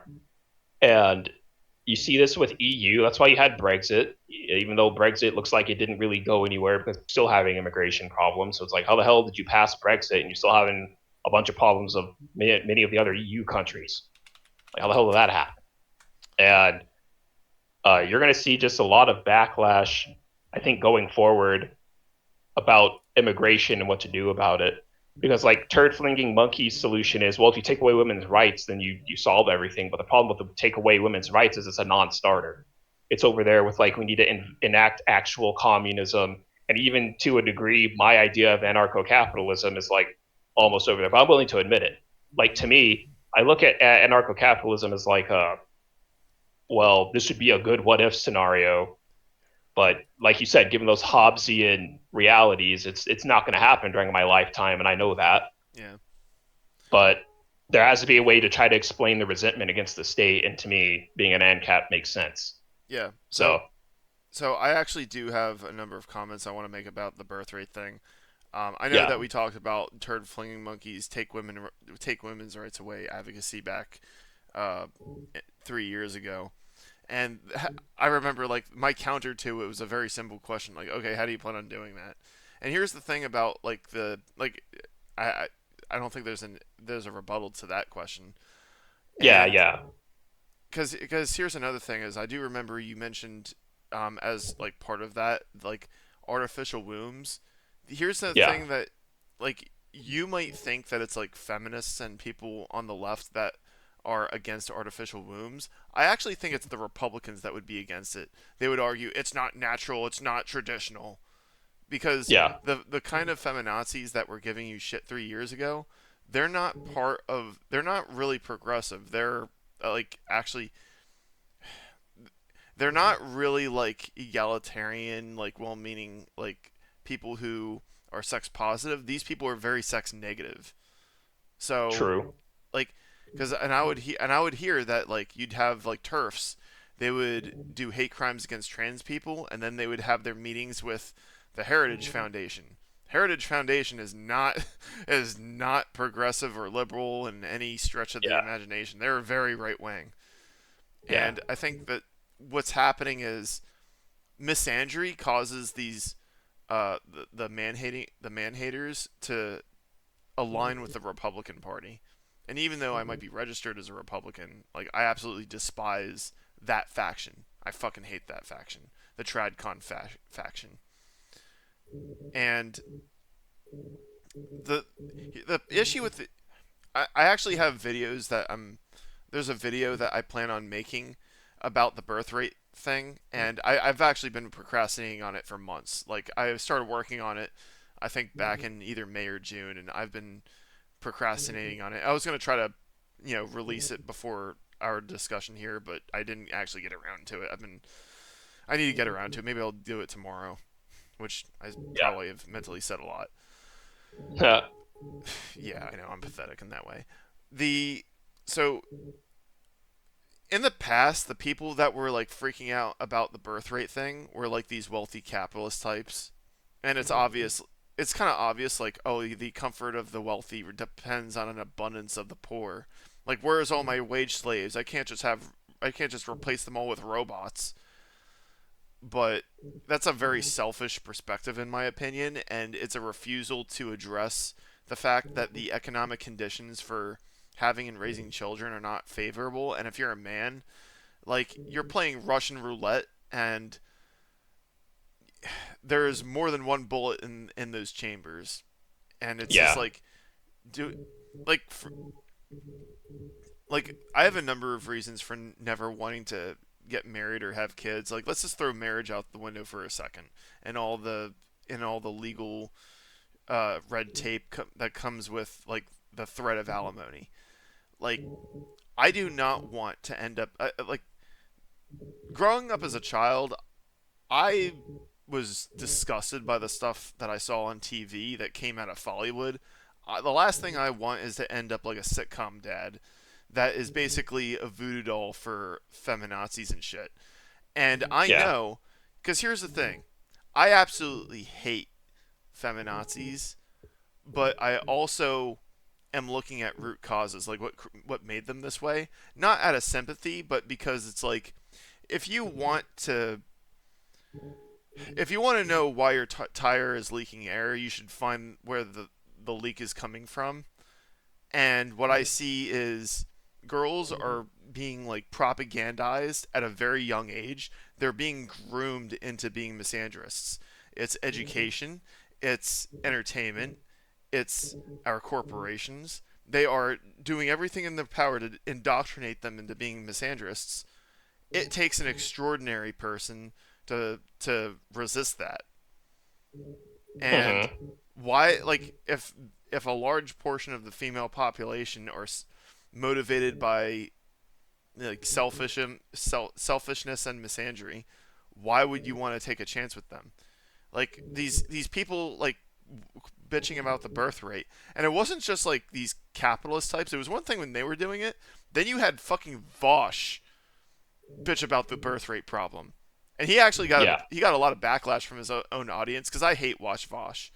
And Yeah. I just thought it was really weird to see the exchange between him and his audience. And the fucking argument he went for is, you there's too much to do now. You guys have your video games and YouTube videos, and you have too good of a life. And it's like, what the fuck? Because here's the problem with Vosh is that he thinks that he can appeal to people like us by donning this, like, masculine, like, That hipster dude is person. not. That dude is not masculine. Like He's at fuck. he's pansexual. Like he fucking. Did you see the chick he was with? And she was like Oh yeah, that troll. Yeah. It's like it's over. Why would I want to listen to him? Like the chicks I was with were like really fucking cute, and yeah. like I didn't have to put in that much. The only amount of work I had to put in was like I hate flying, but that was a necessary evil, and I did it. I Like mean, the worst part of my trip was flying. Like yeah. I mean, don't get me wrong. Vermin was very polite to me when I was working with her to get a. Well, I wasn't working with her, but I was like, I had to communicate with her in order to debate Vosh. She was, very nice, but I would not want to be in a relationship or do with someone who looks like that. yeah, it's like It's not about, like, active, like, dislike of her personality. It's just like, I have standards. yeah, for sure. Like everybody does. And that dude's standards is to be with her, and he's pretty much bisexual, and he says shit that's like anti-male. I'm like, Oh yeah. why would I listen to him? Well, I What the remember. fuck does he have to offer? Oh yeah, like, I remember seeing people say, like when your whole message for years is like, I hate you to men, and then the 2024 presidential election happens the way it does, and then he unironically gets surprised, does the surprise Pikachu face. It's like, don't be surprised. Like, I had a debate with Vosh back in 2021, and that was a big eye opener for me. Like, before that discussion, the impression that I had of Vosh for a long time was that he was like a well-meaning lefty who was he like just read a bunch of Marxist stuff, and he's like an idealist full of all these ideas, but he's in a liberal environment. He's in a progressive university. And back when he donned the man bun back in 2019, it's like, okay, this guy is very progressive. Like my first introduction to Vaush was watching Hunter Avallone and seeing Hunter Avallone address Vaush, criticizing him as being like this really pro-trans LGBT guy, and I was like, my first impression of Vaush is that he's like, a really big progressive, which he is, but I would like watch some of his videos, and he seemed well-meaning to me. So that was the reason why I decided to debate him about his reaction to the MRAs versus feminism bit that Jubilee did, where I basically proved to him that Jubilee deceptively edited the video, and his reaction to that, coupled with the way that discussion went, got me to realize that he is a dishonest hack who, it seems like it's more like he just does not genuinely care about sexism when it happens to men, even though He it's cares to about his, even though he it's to cares his about his detriment super too. chat. He cares about his super chats and getting like money from controversial discourse. Not really that different from Destiny. Yeah, and there was a tanky that I was talking to for a little while before she and I had a serious falling out. She said that she was in Vosh's audience watching that discussion when it happened, and I mean the thing that got her mad at Vaush was when Vaush reacted to Haas on when Haas was talking to Hake. And even though I don't agree with this person's geopolitics, I did appreciate that the tankies were sympathetic to me when it came to that particular debate that I was in. So I don't know. As for the birth rate thing, I want to get back to the birth rate thing that we were talking about. I really think, because here's the thing. Yes, it is true that sub-Saharan African countries and India have like massive birth rates. If you want to raise birth rates in the United States, I think that you should make the conditions to doing so favorable. A lot of people, because here's the thing, you do have hood rats who will breed like rabbits and raise children in horrible environments, but really don't think that just like are like pushing more people to be born without any planning or any care of what kind of environment they're growing up in is a bad idea. And I would argue that that would be a lot worse than us going in our current trajectory. But here's another thing. I really do think that economics matters because Mm-hmm. I went to so a lot of people that I went to high school with, and I'm only bringing this up because there's a lot of people, an unfortunate lot of neo-Nazis who are going around claiming, oh, it's the white people who are dying off, and it's the non-whites who are breeding like rabbits. A lot of the white people that I went to high school with who did really well in life financially, they got married. They not only got married, but they wound up having families, having kids, and they're living decent lives. So maybe you could argue that I just live in a more decent area, but this notion that the white race is dying off because wealthier people aren't having kids, I just don't see it personally. It's and you could argue that's anecdotal evidence, and people could argue that's anecdotal evidence, but I really do think that like people who are intelligent, who know that they can't afford to have children, instead of bitching at them for not having kids and poverty, raising them in shitty conditions, why don't we address like what's causing the cost of living to go up? Like for example, the fact that we're paying taxpayer money to pay private universities like Harvard for fuck all instead of letting them rely on the student admissions and the money that the students are paying to go there. Like, do you think that poor people are really going to benefit from the money that's being used to buy scraps of food for their kids to be sent to an Ivy League school they'll never go to for like medical research that only the wealthiest people in the country can afford anyway? Mm-hmm. Like, I think that I agreed with the Trump administration that we should have cut funding to that. The problem is that the Trump administration chose one of the weakest cases I've ever seen. Instead of saying taxpayer money should not be funding this. Your applicants are wealthy enough that you can fund this shit yourselves. Like it's like taxpayers shouldn't have to fund a private university. You're a private university. You shouldn't be getting government money. Period. Instead, what happened is the Trump administration said, "We think that there's anti-Semitism happening on Harvard, so we're withdrawing aid and or financial support."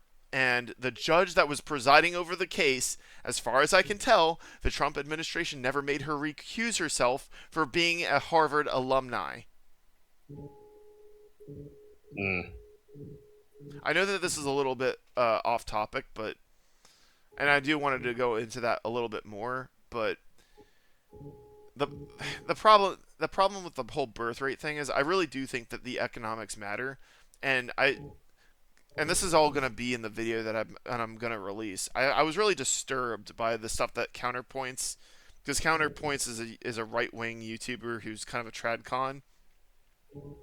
I was really disturbed when he was like telling his audience, reacting to Vaush raging against his audience. He was saying, if you can't afford to have kids, if you're not ready, just have them anyway. Oh, Yeah, you're living in your car, have them anyway. that comes from this view that like people in the past had it worse, so you like owe them children, and you have a better life, so there shouldn't be any excuses compared to people in the past. Otherwise, if they decided to like not have children, you wouldn't have been born because their economic conditions were worse than yours. Sort of argument. And I just here's the thing: you can't pay people to have children. That's kind of what I've learned from a policy level, because Japan, South Korea, Hungary, Italy, to an extent us, because Trump did like try to push some legislation or policy to pretty much award single mothers a cash payout for having children. None of those policies work. Countries have been trying to do it for years and it doesn't work. So that tells me that people just are not demanding children. There's many reasons for that, ranging anywhere from, like you said, economic reasons to full blown antinatalism, which would be like a reason I might give. So countries are going to have to look at different ways of valuing labor, and people are essentially having cultural and individual, I guess you could say, reawakenings or imaginings of what they want their lives to be like. And for a lot of people, children are not going to be in their future for them. Whether that's good or bad, I think we're well beyond the if it's good or bad sort of discussion, because even if it is bad on an individual level, you still might be more rational for not having children as an individual than supposedly contributing to a group logic. And that's just one of those tense sort of discussions that the individual and society kind of has. But there was this Republican running congressman in California named Kyle Langford, and I don't know how serious he was about this, but his solution was to combine immigration and the dating problem, which would mean he wanted to allow only like female immigrants of a certain age, I guess, and they would have to date or get married or whatever and have children with a native born American man within 6 months to a year in order to have like citizenship. So that was like a proposed way to try to deal with it. Like I said, I don't know how serious the guy was, but countries might have to start deciding what, like I said, we've been having this discussion. What types of people are we going to value to include in our country and for what reasons? If you're that scared of the birth rate, in theory, Kyle Langford's proposed solution could work in some way.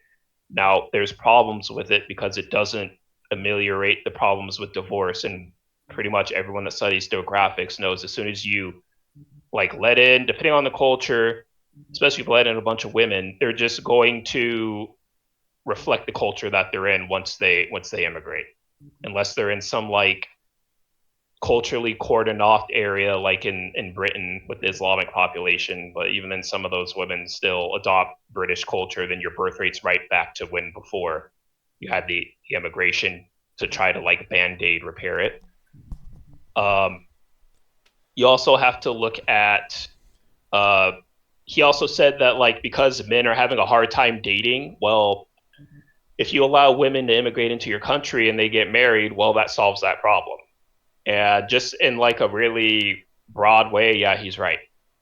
Yeah. But like I said, I don't think that I still wouldn't say that it's necessarily worth it as a man to take that deal because we all hear stories about dudes. They bring their wives back from other countries and oh, they're getting divorced in 6 months.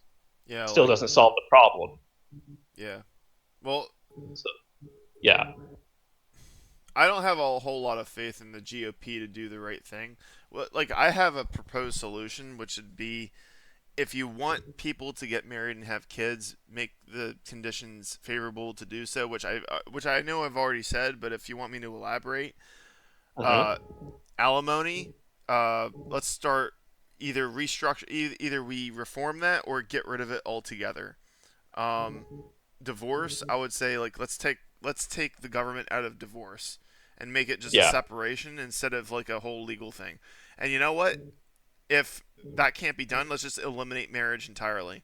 Let's let it be a just or just get the government out of marriage completely. So that way, because I think the government being in marriage is a big reason why like people don't want to get married.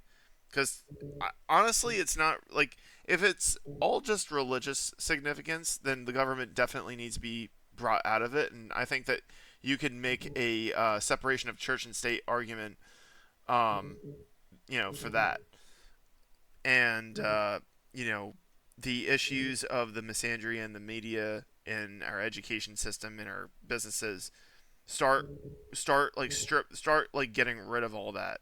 Get rid of all of that shit because growing up, like seeing all that disgusted me. I'm like, well, if that's going to be my fate if I get into a relationship and have children, then I don't want to do any of that. I actually think that that was the underlying reason why even as a child I was like, yeah, I don't want to even bother with dating and shit because if that's going to be what happens to me, then I'm staying the hell away from all of that. And growing up as a child, my parents are like, "Huh, you're gonna change your mind when you're a teenager," and I didn't as a teenager. Even as a 14-year-old, I was like, if I ever do give a girl a chance, I'm gonna be very, very, very, very, very. I'm gonna screen her and vet her very heavily first, and if I see any red flags, I'm not gonna even bother letting her know that I took an interest in her. And Yeah. I won the argument, but I would rather die alone than get stuck with the wrong person because I remember. Well, I mean, I know I've seen what happens when you don't do that, but in the words of not John Williams, Robin Williams. I got names mixed up. In the words of Robin Williams, the only thing worse than being alone is being surrounded by people who make you feel alone. And Yeah. I think that there are worse fates than being single. And so, I'm gonna make the decisions that I'm making because, like, yeah, you got those cringy PUAs where their whole lives and existence revolve around dating and getting laid. And when I was in high school, I used to know a guy who was like that. Who, um, he was.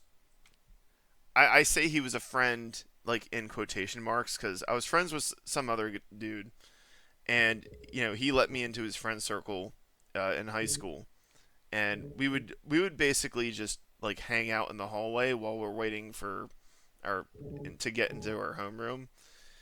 And this other guy who like basically his whole entire existence revolved around dating and getting laid. That's all he gave a fuck about. Um, I became I became sort of friends with him not because of that, but because of like just like we would all hang out. Now everybody kind of like stay the hell away from this guy. And I wasn't very good at cutting people off back then because my parents basically raised me to not do that. So I continued hanging around him. And when we were on our senior trip to Disney, he basically tried like coaching me on in a similar like PUA fashion. And I wasn't totally resistant to it, but I resisted. I did push back when he was like saying like all the shit that you got to put up with. It's all worth it just to get laid. But me, I was like, no, I think I can have standards. It's literally not even worth it. Like, the reason why that mindset exists is because sex is kept as scarce because prostitution is illegal in the country. So Well, you it's end up not with just dudes having, so it's they not have like a fear of missing out, and they're like, I have to do everything I possibly can so I'm not left out. well, it's not only Risk. that, but like Yeah. the guy also had like really sexist like right wing attitudes.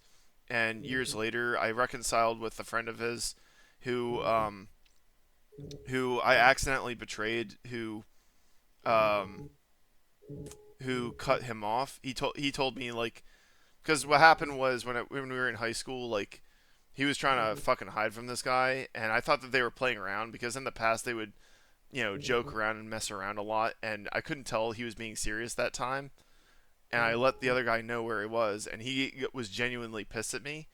And we didn't talk for like 3 years, and then, like 3 years later, he largely forgot about it and was willing to meet up with me again. And I apologized to him. Like, I'm sorry, I didn't realize you were being serious that time. He's like, look, it's all right.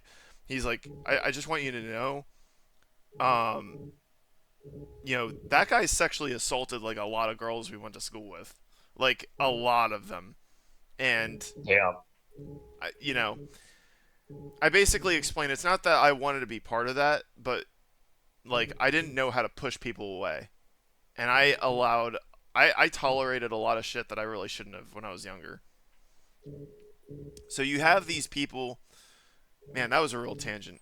So you have these people who value getting laid before everything else. Fuck, I actually forgot how I started that tangent. I totally forgot.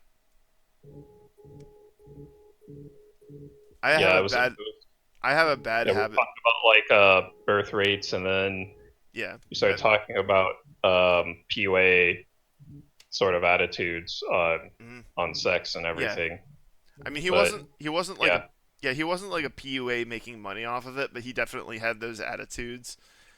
And he yeah, also that's so yeah, the only other thing I'll say about that is like, and this might be showing my power level a little bit, but I don't really give a fuck. It's not like revealing anything like super secret. So when I was in high school, I went to high school with this one girl who I had a huge crush on. It took me like 7 years to get over her. Now for the first, basically the entire time I was in high school, like I saw what seemed to be red flags to me, or heard things that seemed to be red flags to me, and it was mostly just stuff that I was observing. But I, and it was for that reason I basically kept how I felt to myself. Didn't tell anybody for like I would say the first 2 years of high school. Third year I did tell um, a girl that I was friends with, like very close friends with. Um, and she and I had a falling out, I think, junior year. And I think she might have told her because my senior year of high school, which would have been like late 2013, the girl in question seemed to be like more interested in interacting with me, but I didn't make a move on her because I wasn't sure about her. And then 3 years after high school, that friend that I reconciled with, he had a friend of his who was in a relationship with her, and he told me that basically what he told me was essentially that like this girl turned out to be like a discount version of Amber Heard. That bad. oh wow, Yeah. So basically, all that did was validate all of my suspicions, and it validated my method of thinking. It's like yeah, I was like, damn, as a 14-year-old, I was a fucking master at reading body language and shit. hmm And I don't know like all the specifics because he forgot all the specifics because he is a weed user. And he had his own traumatic shit he was dealing with, and he was using the CBT to ease the pain. I think this was even before it was legal. Um, the thing is that this girl in question, she was a huge consumer of like uh, mainstream neolib media. She watched a shit ton of sitcoms. She consumed a shit ton of like mainstream like she was basically a consumer, like the consumer meme. But she's Like the the female. Wojak, yeah. Yeah, but see, this is the thing: is that misandry is just like they're being bombarded by this all the time, and she is in a family full of. She has a bunch of older sisters who are no different, and so of course she turned out that way. So the way I look at it, you want to get people to have kids and have families and shit. You got to eliminate all of this shit. And the problem with the Republican Party is I think that what they want to do is instead of doing that, they just want to punish people for not having children, which that's not going to fix the fucking problem. Like let's say you have a house and that house is on fire. And you want people and like we all want people to go back in the house. I'm saying, hey, let's douse out this fire with, uh, this whatever you put in a fire extinguisher. Let's put out the fire first. And the way I look at like TradCons and the GOP and these like natalist like birthers, they're saying, get back in that building. We don't care if it's on fire. We're gonna get back in that building. We got the bayonets aimed at you. We're poking us with the bayonets. Get in that building now. We don't care if it's on fire. That's kind of like the analogy that I would use to describe how I look at the situation. Yeah, that's not a bad analogy. And some countries they're going to have to start making more decisions, and they're going to have to decide how much technology do they want to mediate a solution to birth rate issue. And that could mean anywhere from like investing in artificial wombs, if that's even possible, to genetic engineering, so that even if they do have small families, their children will have a much higher type of economic and familial investment, so that they can pretty much add even more value to whatever country that they're going to be raised in. So if you look at it like going more toward artificial wombs, there's going to have to be a discussion about is that how much of the government is going to control the artificial wombs, or is it going to be open to the free market just as long as like anyone can buy it? Mm. How do you negotiate that? And then with the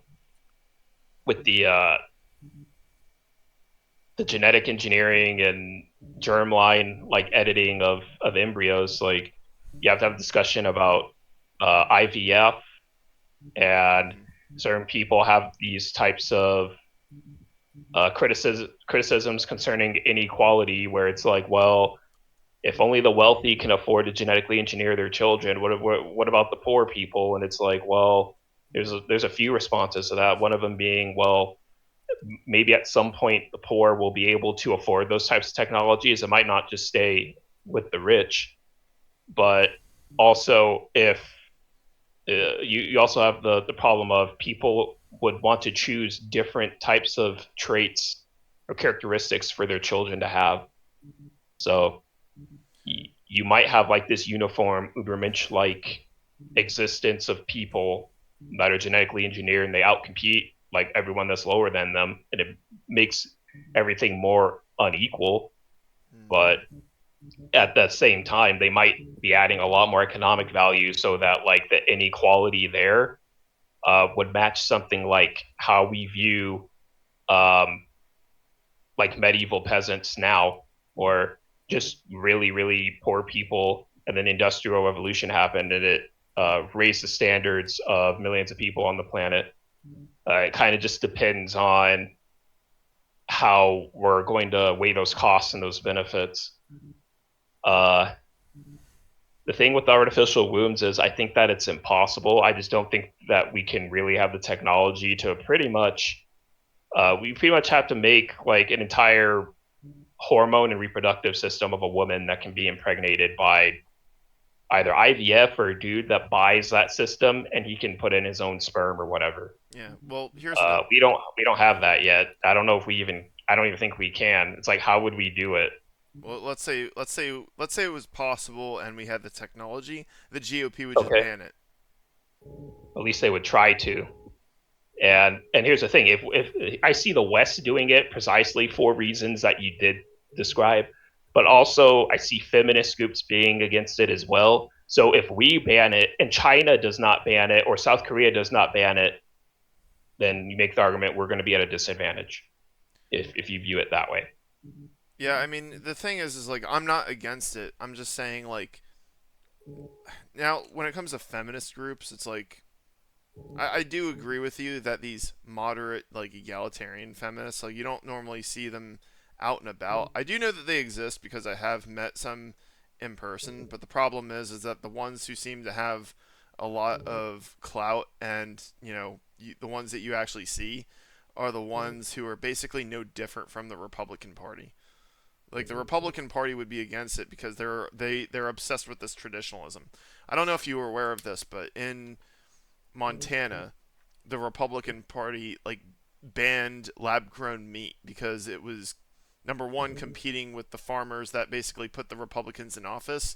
And on top of that, these are like TradCons who are obsessed with like whatever's natural. So like these like the regressive feminists that we were talking about earlier, they would be no different. They're probably having meetings with the Heritage Foundation.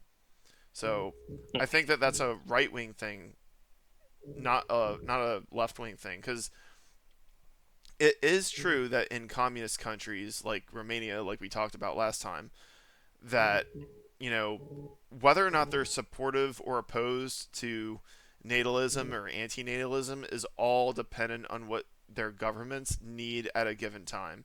If they need Mm-hmm. fewer people, they will encourage contraceptives and abortions and make them easily accessible.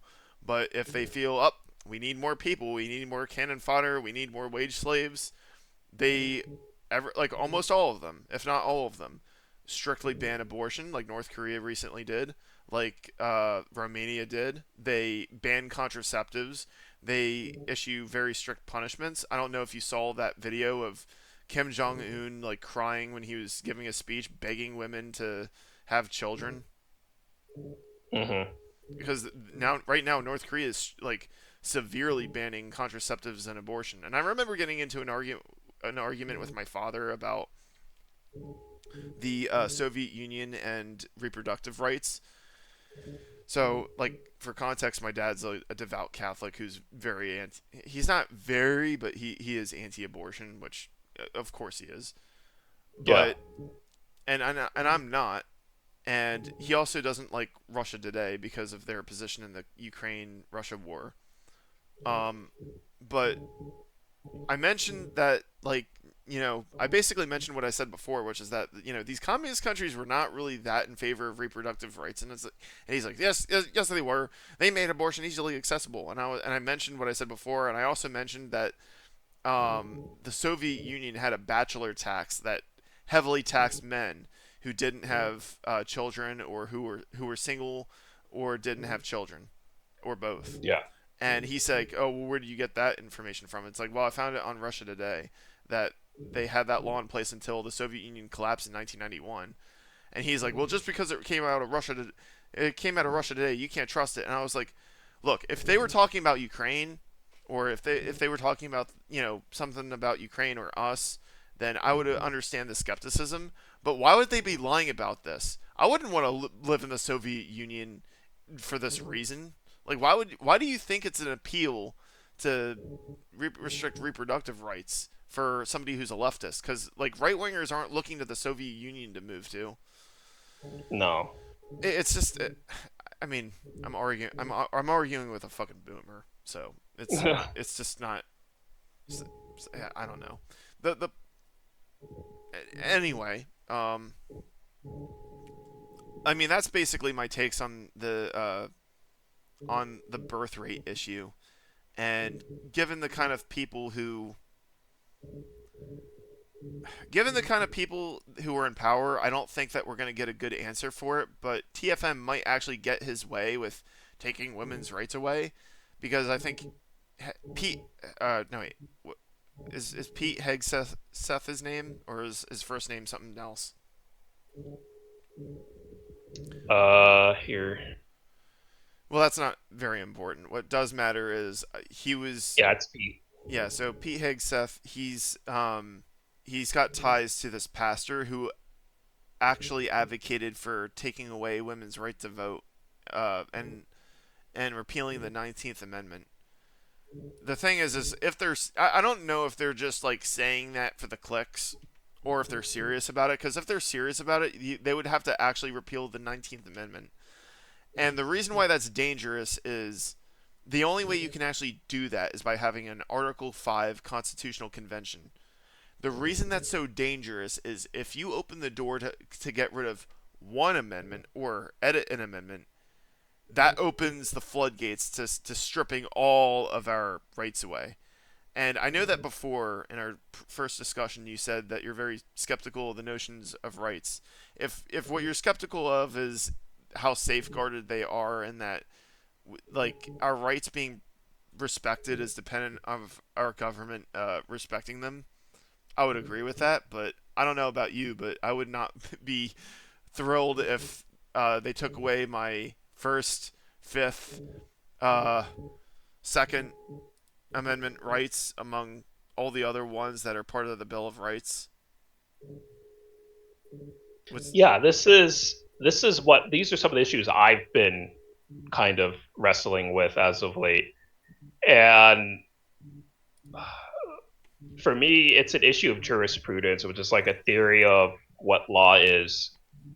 And in the country, we're supposed to accept that we have constitutional law, but we have this issue where if we grant that we have rights, we have a conflict of rights. So how are we supposed to sit here and believe that rights exist and that they can help inform our decisions or make a better democracy or a better union when they're continually in conflict with each other for political or ethical reasons? And this kind of goes back to my political question, which is like, well, what makes a country good? And you have like a legal and ethical question. If laws make a country good, well, why should we follow laws? And a lot of people they default to we follow laws because if laws, then uh, the police will come after you through investigations and all sorts of stuff. But I'm not really satisfied with that answer because to me, it seems like people only following laws because they're scared of those that enforce them. And so much of constitutional law has to deal with what rights the individual has and what the state is not allowed to impede on. But if we can't even agree on what exactly the state should look like, how can we agree on what the rights are supposed to come afterward? And going back to the discussion concerning retributive versus rehabilitative justice, if we can't even agree on what the point of justice, a justice system, or what justice even is, how are we even going to get off the ground the idea that we can make institutions in favor of whatever justice is supposed to be? So to me, constitutionalism or the type of democracy that we supposedly have, and really it's not even a democracy, really. And then some yeah? people say, oh, we don't have a democracy, we have a republic. Well, we don't really have a republic either. So to me, constitutionalism becomes it becomes against like individual freedom or autonomy or rights or whatever you want to say when we have to default to certain types of entities that can be politically co-opted. So it doesn't really make sense to me to say that like we have to believe in the Constitution when the Constitution creates a lot of the problems that we're seeing already anyway. And depending on how you read we can't even agree on how to read the document. We have some people saying it's a living document, some people saying no, the people who wrote it had these very strict limitations and meanings behind what they're saying. And it's just like, how do we even have law in this country when so much that is fundamental to how we understand law is not being reflected in the institutions that we created around it? So to me, the Constitution just looks like a piece of paper. It's just, it doesn't really matter because when people are in political control and political power, all that happens if they don't follow the Constitution is like maybe they go to court, maybe they get 1,000 impeachments thrown at them, and they're still able to be president. So to me, like in the Hobbesian sense, might still makes right, even though I think it's unfortunate. But that law of the jungle seems to even supersede what you consider to be constitutional law. Because even if you have constitutional law, if you don't have anyone to enforce it, it's you might as well just start writing a bunch of rules on a napkin and start trying to show it around to your neighbors, saying you have to follow these rules. They'll say no, I don't have to do that. So Yeah, I mean, hang on a second. Let me cough. I muted my mic for that for this sure, time. So I understand that our rights are on shaky ground, and that the biggest thing that kind of protects them is a combination of a protection of powers and I guess maybe like enough people not being comfortable with stripping away our rights, knowing full well that that's about as mutually or even selfishly beneficial as having World War III, where like yeah you'll hurt other people, but you'll probably end up hurting yourself in the process, or yeah, like as an unforeseeable conclusion. And I mean, I'm hoping that Hegseth is not being serious about this, but the Trump administration I think is scary enough that they might go for it. But the I think when it comes to like real fascism with Trump, the biggest saving grace is that he's not brave enough to do the shit that Hitler and Mussolini did. Like they were willing yeah, to take risks because they've been or at least Hitler had been to war. Like that man was he was willing to do some crazy shit just to, you know, in order for the promise of power. And of course you could argue that so German society back then was very different than modern American society. Like the Three Arrows guy on YouTube, he said that in the United States, even the Republicans who are like your crypto or proto fascists, they still like try to argue that what they're doing is is to protect America. It's pro democracy. They're the pro freedom guys. The Nazis weren't even pretending to be pro freedom. They were explicitly saying democracy is bad. Um, all this freedom is bad.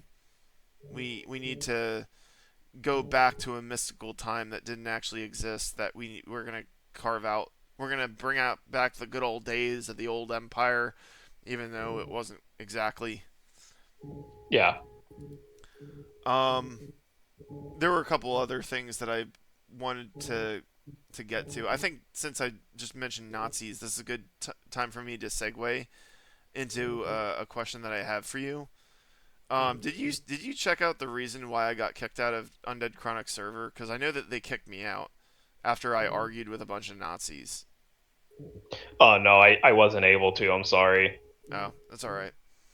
Um, I think that there's a feature you could just like search. You type in somebody's name and you see the last messages that they were the last times they were mentioned or last things that they said. But um, it's not really important. Basically, what happened is Undead Chronic server was full of Nazis, and basically the thing that they kicked me out for was Palpatine's speech to Luke Skywalker before trying to kill him with Force Lightning. If you will not be turned, you will be destroyed. Mhm. They kicked you out for referencing Star Wars. No, they kicked me out because I basically challenged their Nazism. I was asking too many questions instead of just doing the slow clap and just turning into one of them. Okay. Basically, Nazis act like feminazis. Like Nazis act like these like turf misandrists. The way they'll screech at you and browbeat you. It's like they kind of give some level of credence to those right wingers like Conservapedia who say that Nazis are left wing liberals or something like that. Like I know they're not liberals, they're not really left wing, but they sometimes act very similar the way they get triggered. Yeah. And speaking of Conservapedia, there was a thing that I wanted to mention about them, which was that I don't know if you're familiar with that website, but The only thing about MAGA that's new is that the cult is being centered around Trump specifically, whereas Conservapedia was an example of the exact same cult-like behavior in the GOP before Trump ran for president in 2013, 2015. Like Conservapedia now is MAGA, but prior to 2015, they engaged in the exact kind of cult-like behaviors. I just wanted to get that out. I don't know if there's really much to talk about that. I think you probably know as much as I do when it comes to that, seeing how the Trump supporters act. Yeah, yeah. And what was oh, there was something that I meant to talk about in the very beginning that I didn't get to talk about. This is a video that came out I think a month or so ago. That people's reactions. It wasn't so much the video itself or the clip from that video. It was people's reaction to the Jubilee video of like there was like some panel where they had guys on the one side, women on the right side, and they had a like a curtain that was dividing them. And people in the comments section were getting really mad because none of the guys wanted to talk to this one girl who said that she wanted to visit Australia or something. And I will say like I do think that the guys on the left, a lot of them were needlessly rude the way they rejected her. But the people in the comments section on Twitter and a lot of like people reacting, it seemed like they were implying that men should not be allowed to reject women, which I find disturbing. Because for context, I think that women should be allowed to reject men. I don't think that anybody should force to be with someone that they don't want to be with. And so to that end of things, I don't think that um, men should be inhibited from rejecting women. So it's like this hypocrisy that I was seeing on online a lot. I found disturbing. What do you think? Yeah, I just think it comes down to it's like I think these people have like a beggars can't be choosers mentality. So they're saying, well, we have this girl right here. Any of these dudes would be lucky to even be with her, so they shouldn't have the right to reject her if they don't find her to be appealing or whatever. And that's just coming with the. I think a lot of that has to do with like hoflation, which is like the increase in the amount of male labor, male status, male time in order to secure women's attention on the sexual marketplace that's pretty much skyrocketed. Uh, if you start looking back toward like the boomers and everything, Yeah, so like men are putting in all this work and effort, arguably for a worse offer than what their grandparents had, I think.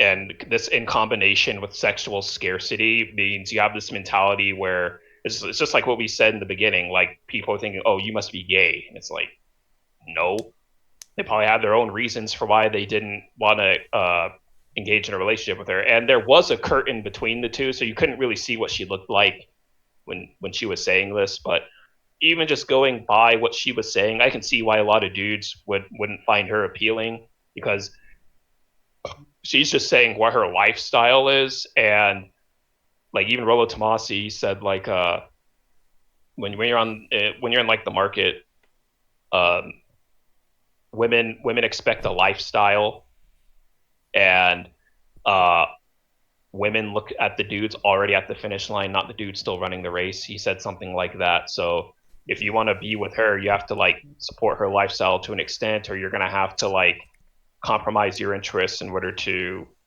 engage with her lifestyle how she wants it, which is to travel. And traveling, depending on how much money you make, it can be an expense. Yeah, And if you're just the guy that wants to take a chill time and just sit at home a lot of the time and maybe go to the movies and stuff, she's not going to be for you. yeah. It's just not going to happen.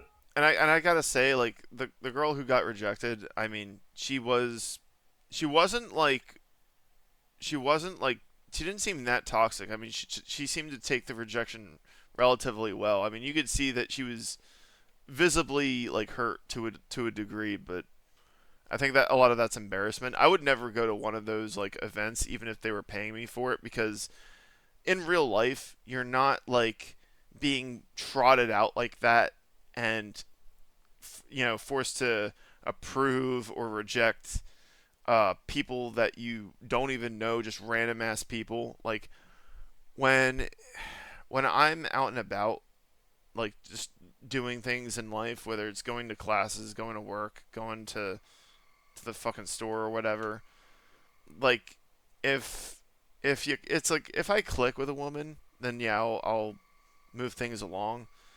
I've never had one.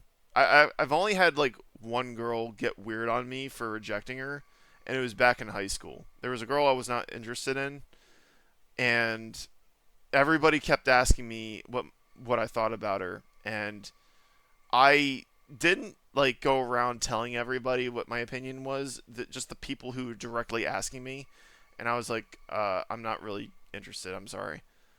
And so the girl got mad, and so she went around like telling everybody that I was like stupid or something. And then everybody was asking me about that, and I was like, no, she's just mad that I rejected her because I'm not interested in her. And that argument was a lot more solid, and uh, she basically had to retreat in embarrassment after that.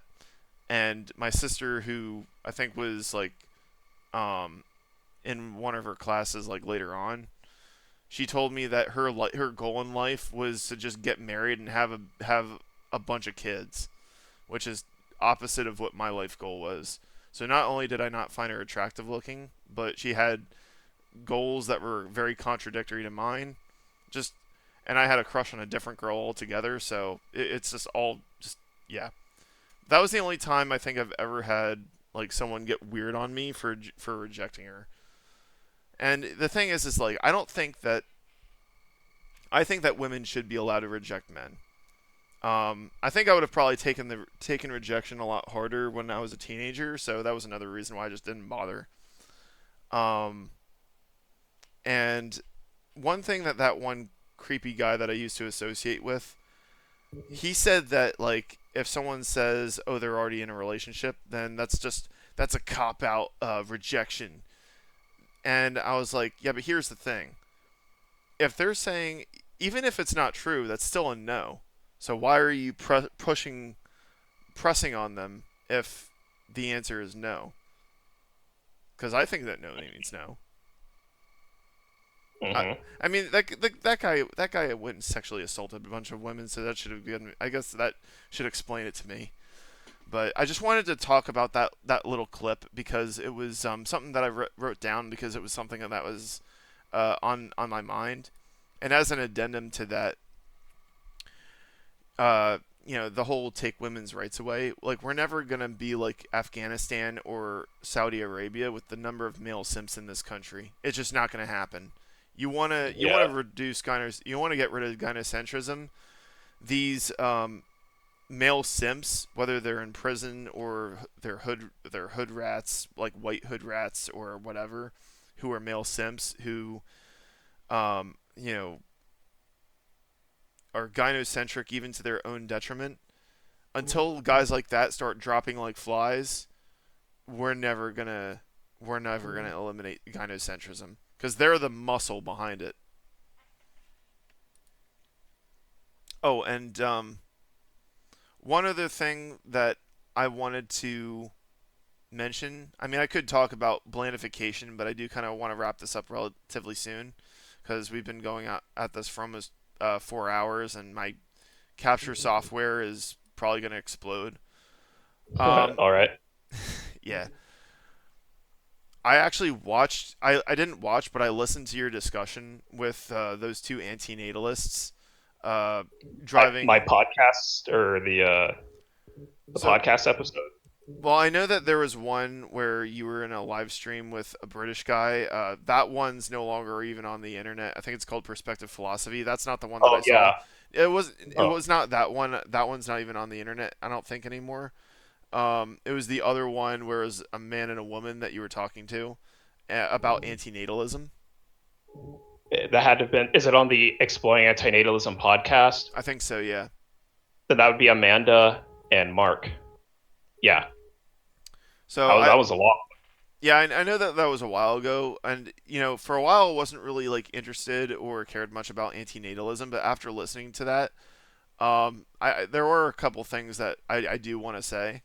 So the one area where antinatalists and I would probably agree is that like breeding like rabbits is not a great idea, but my motivation is very different. See, I think that if you wanted to kill off all life on planet Earth, the most effective way to do that was if all humans started breeding like rabbits like crazy. You overpopulate the Earth, you end up killing everybody via pollution. Because at best, we have 5 billion years before the sun gets hotter and scorches the earth.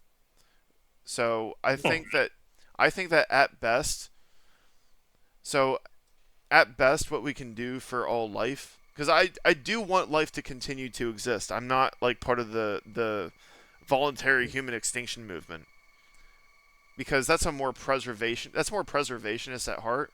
I'm more conservationist at heart.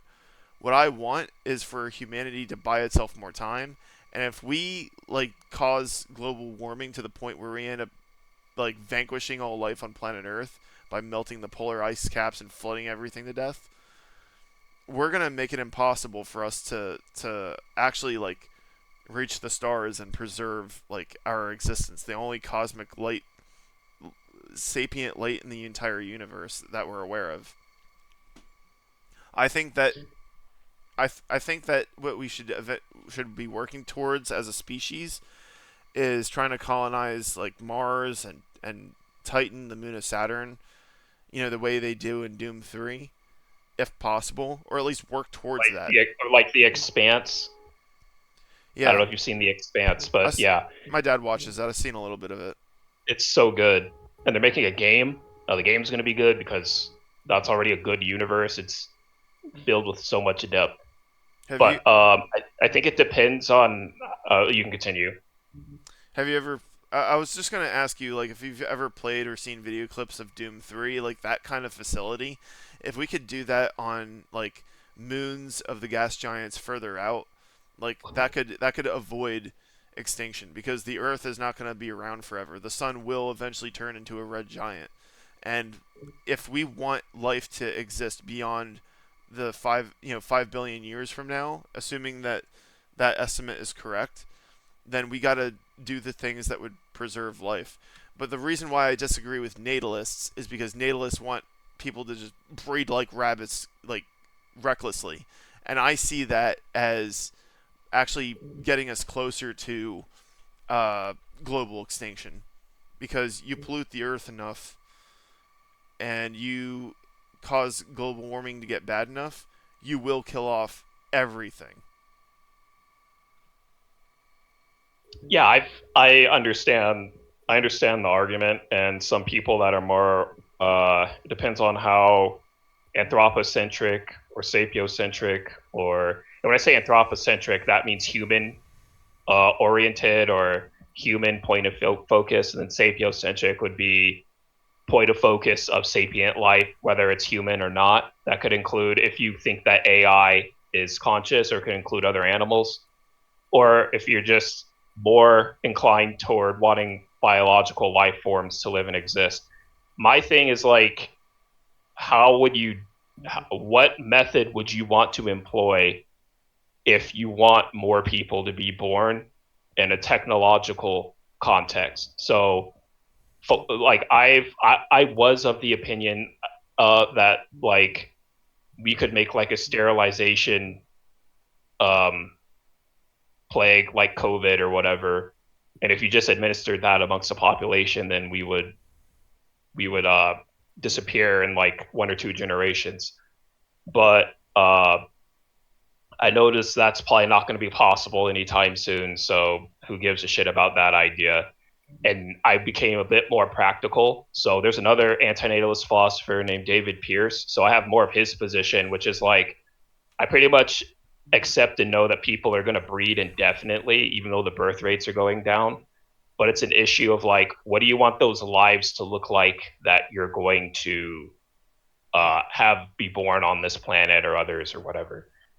And for him, he believed in a type of pleasureful. Um, he wanted to increase the amount of pleasure for lives that were going to be born. He's like a pleasureful maximizer. That's like his idea.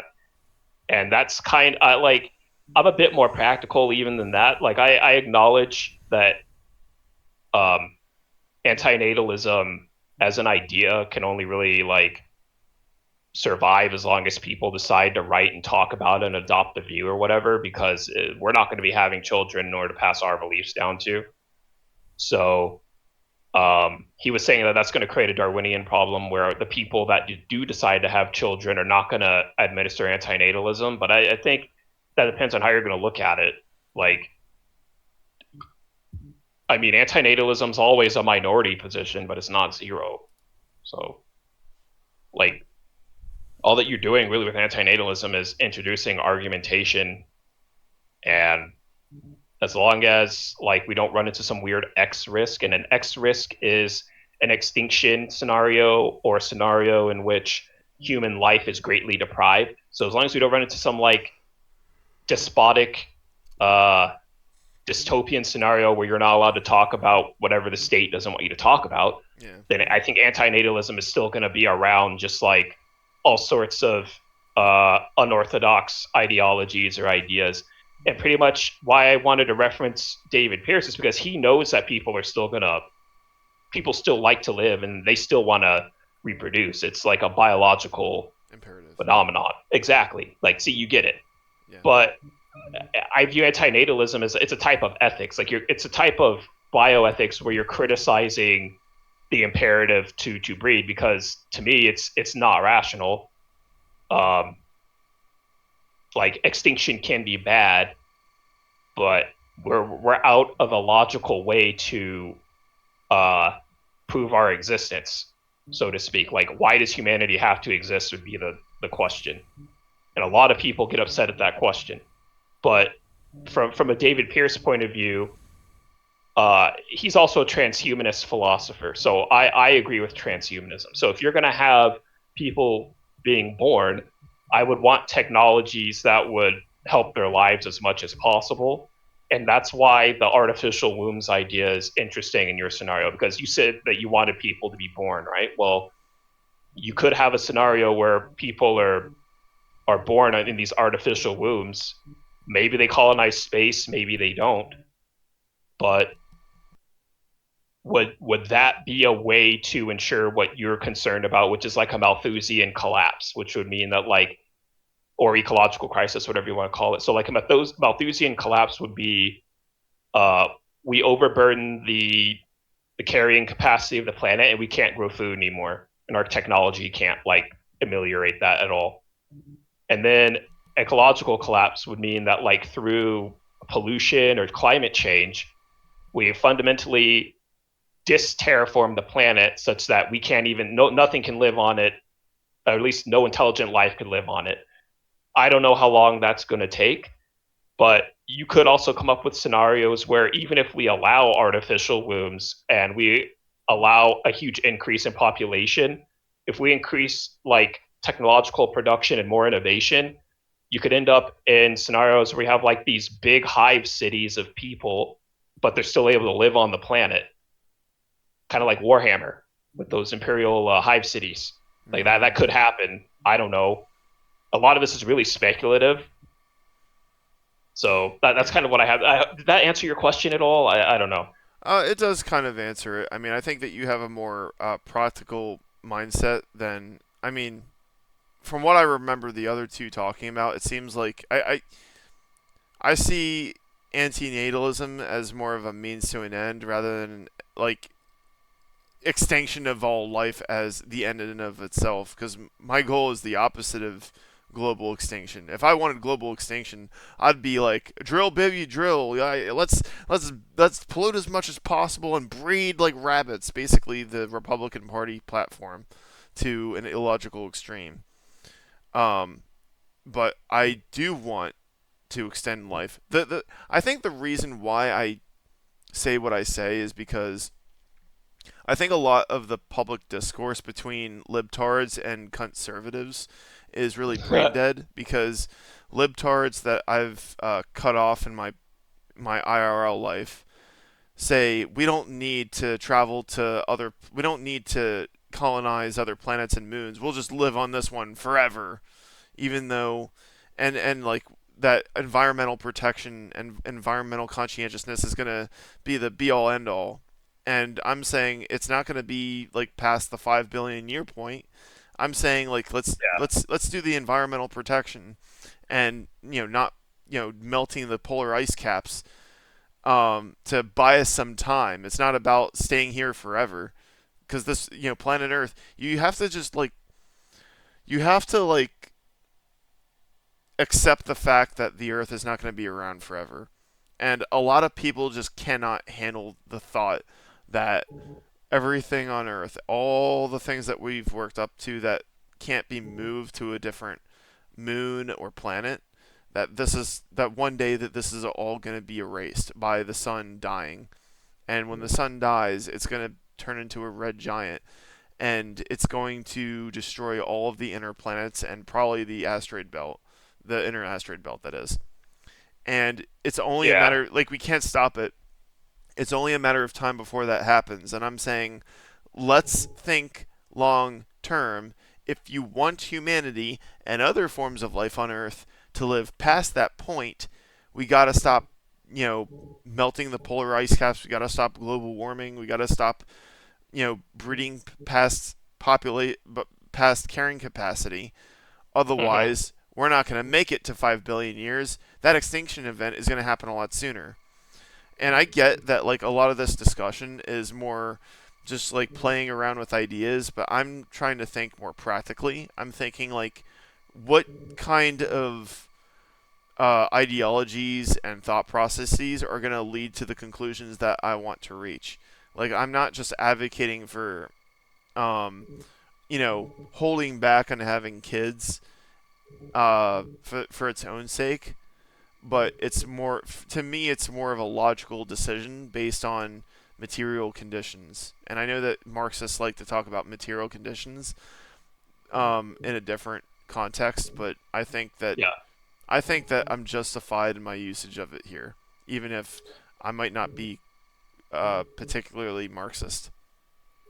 Yeah, and my answer is going to be counterintuitive, and a lot of antinatalists are going to hate me for it. A But lot of them already hate you. A yeah, lot of exactly. So I don't who have much cares? to really fear here. So I'm an antinatalist that's pro Elon, precisely for the.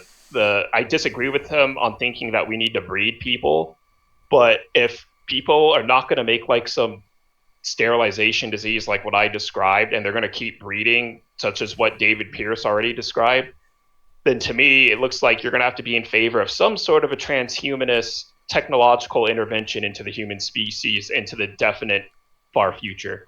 And to me, the only mainstream person thinking in the same space that you and I are considering ideas is Elon. He has the Yeah. same type of concerns that you have about how do we get humanity into different star systems or different planets so that we don't overrule our own carrying capacity and end up in some Malthusian shitfest.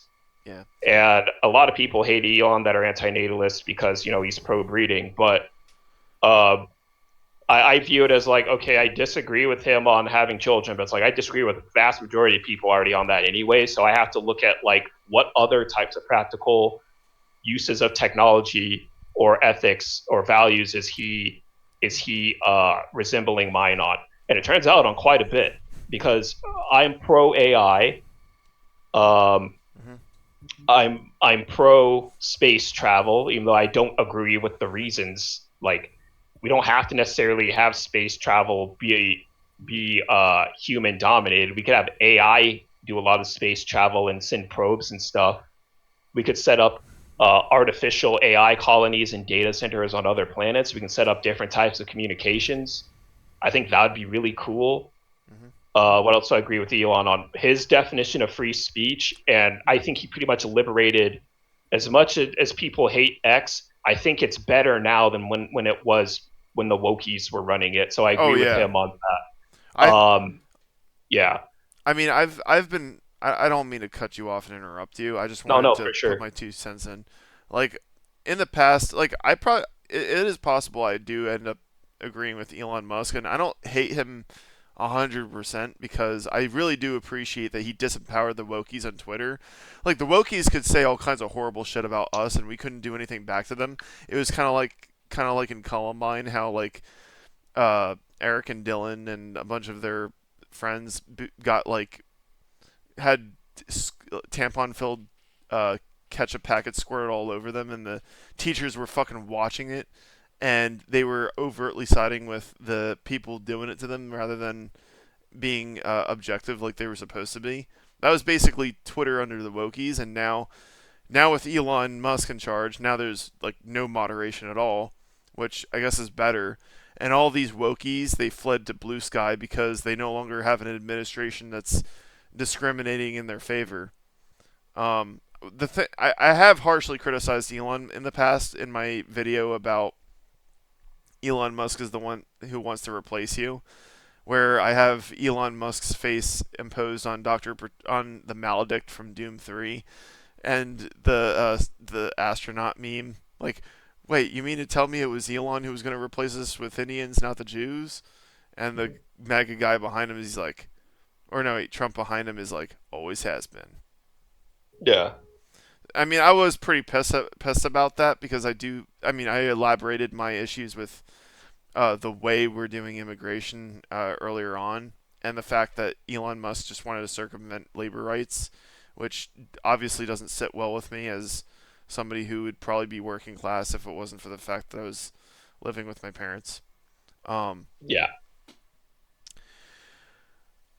I guess that's all I have to say about that. I mean, there was like a few things that I wanted to discuss or just mention that I didn't quite get to.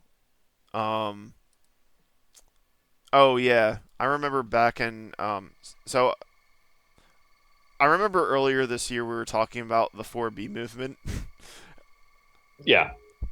how the feminists were gonna go on a sex strike that was gonna destroy society. Yeah. That shit didn't last 4 weeks, and they were all No, it didn't. fawning, and they were all fawning over Luigi Mangione. Like, Yep. there's like one of these like pop culture feminists. I think her name is Tyler Bender, who's heavily funded by Follywood or the likes of Follywood. I think she's based in that area.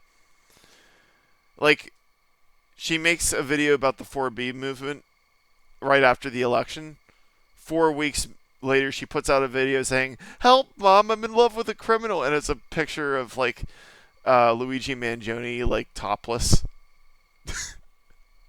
Yeah. When I was in Japan in Shibuya, there was a sticker of Luigi Mangione on like a sign, Yeah, uh, advertising a subreddit called R free Luigi. I mean, I he don't know wanted if the to. subreddit. Yeah, I mean the I don't. The thing is, I don't really like him because he wanted to ban what was it, the maid cafes or whatever. He wanted to be. He's He basically wanted like a. to ban porn and shit. Yeah, fuck He, him. he yeah. Yeah, he wanted to do. I remember reading what he wrote, his tweets, and I was like, he wanted to ban porn because he thought it was taking away from your testosterone and all this shit. I'm just like, bro, I mean, whatever. like people watching us, they'll think that I've got sour grapes. Like when I see a guy jacked like that, it doesn't make me angry like the way it would an incel. When I see that, I'm like, damn, I got to step up my game. I should start lifting weights. Like there's a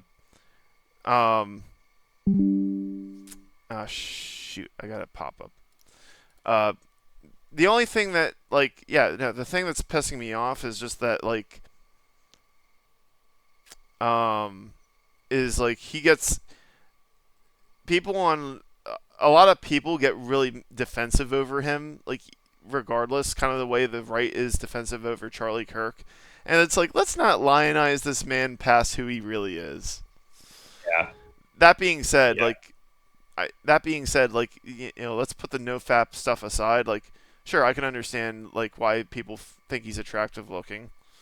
Maybe if I started lifting weights and shit and going to the gym, I could look like that. Albeit my motivation would be very different. I would want to look like that so that way some hood rat, looks at me, he'll think, if I start a fight with this guy, he'll beat the fuck out of me.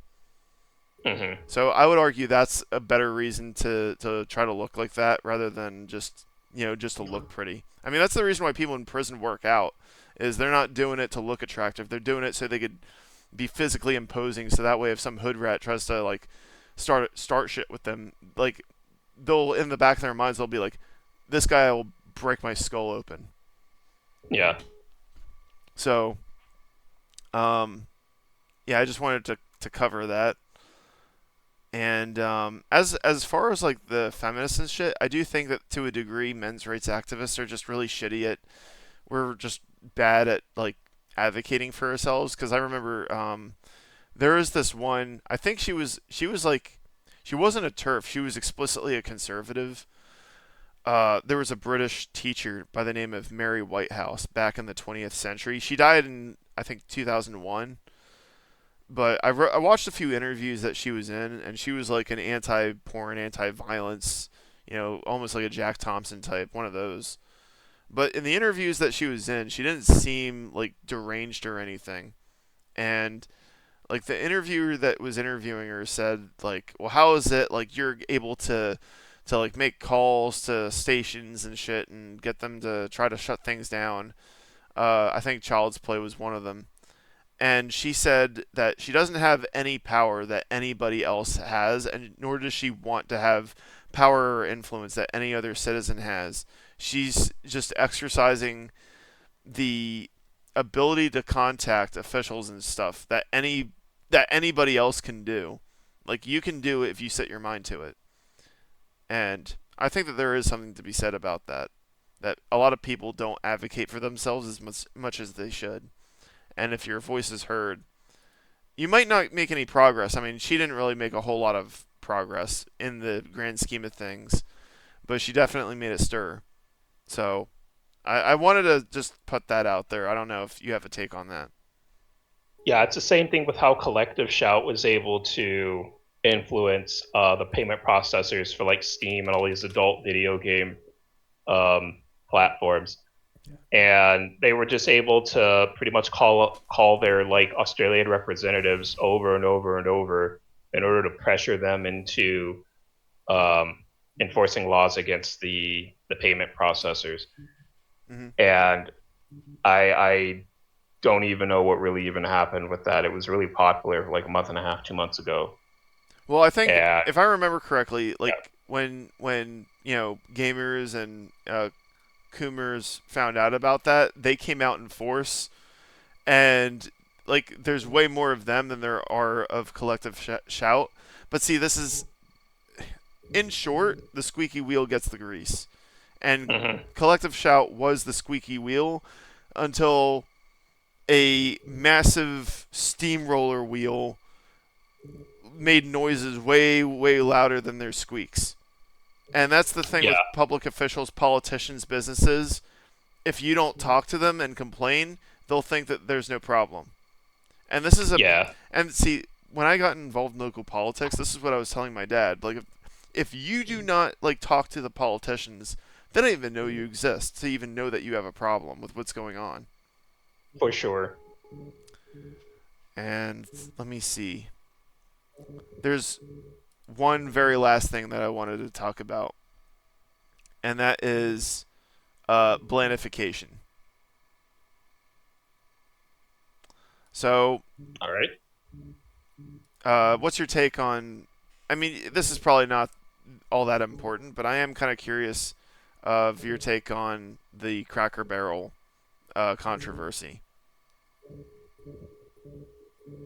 Yeah, they decided to uh, reimagine or reemploy the Cracker Barrel like logo, and you can see this same sort of modern aesthetic. It infects like McDonald's, Burger King, just a lot of corporate branding. It's starting to look just like to adopt this modern, clear cut sort of uh, disambiguous, sorry, uh, Sorry. approach to what their branding is, because they think that it looks sharper and neater, but that's not necessarily it. There's also political motivation, because some people thought that the Cracker Barrel uh, logo before they redid it was like racist, and then they brought the old logo back after a lot of people complained about it. Well, I've never eaten at Cracker Barrel, so I can't really say if like what their food quality is. So I don't really have like a cultural uh, dog in that fight, so to speak. But I do think that it is infecting how games are made and why we're not getting uh, quality RPG games. Like when I was in my teenage years, we were getting Oh really yeah, good monumental RPG games. yeah. Uh, yeah. We had Jack Thompson running around. It sucks that like he only games started getting shitty when he was only after he got disbarred. It's like I want it. Why couldn't I like lived in the 2000s and enjoying my games without him like freaking boomer parents out about like, oh, see, like you let your kid play Halo 2, he's gonna gun down your school. It's like, shut the fuck up. and Yeah, it's fear. A lot of people are just scared, so they want like art to reflect that fear, and it ends up being blanded and shitified. Where well, the art doesn't say anything interesting, and what it does say, it has to like fit into a sort of corporate or a political narrative that tries to make everything safe all the time. I don't think it's even that. I mean, I think that there's because you still have Grand Theft Auto games coming out, and I mean, Grand Theft Auto 5 didn't come out that long ago. Like I started noticing blandification in the 2010s, and it doesn't just affect you know video games. I think that with video games like the Battlefronts with Electronic Arts or Electronic Farts as I like to call them, I think with that it was more greed than wokeism. The corporate Mm-hmm. blandification. I mean, let's take Microsoft Word for example. In 2009, Microsoft Word's like appearance and startup was very vivid and colorful. And then in 2013 is when I saw the 2013 version is incredibly bland and just like there's no tastefulness in it. It's just as bland as possible as it can possibly be.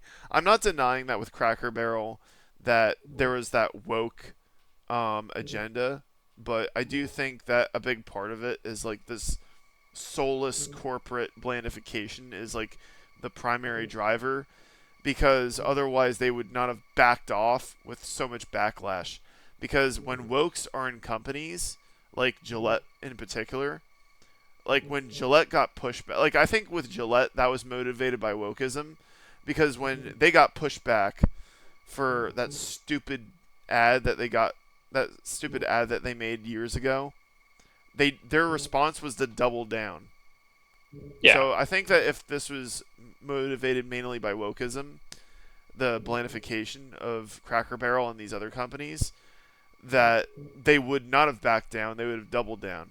So I personally think that blandification was more the motive. I'm glad they backed off because I mean I haven't been to Cracker Barrel in a long time.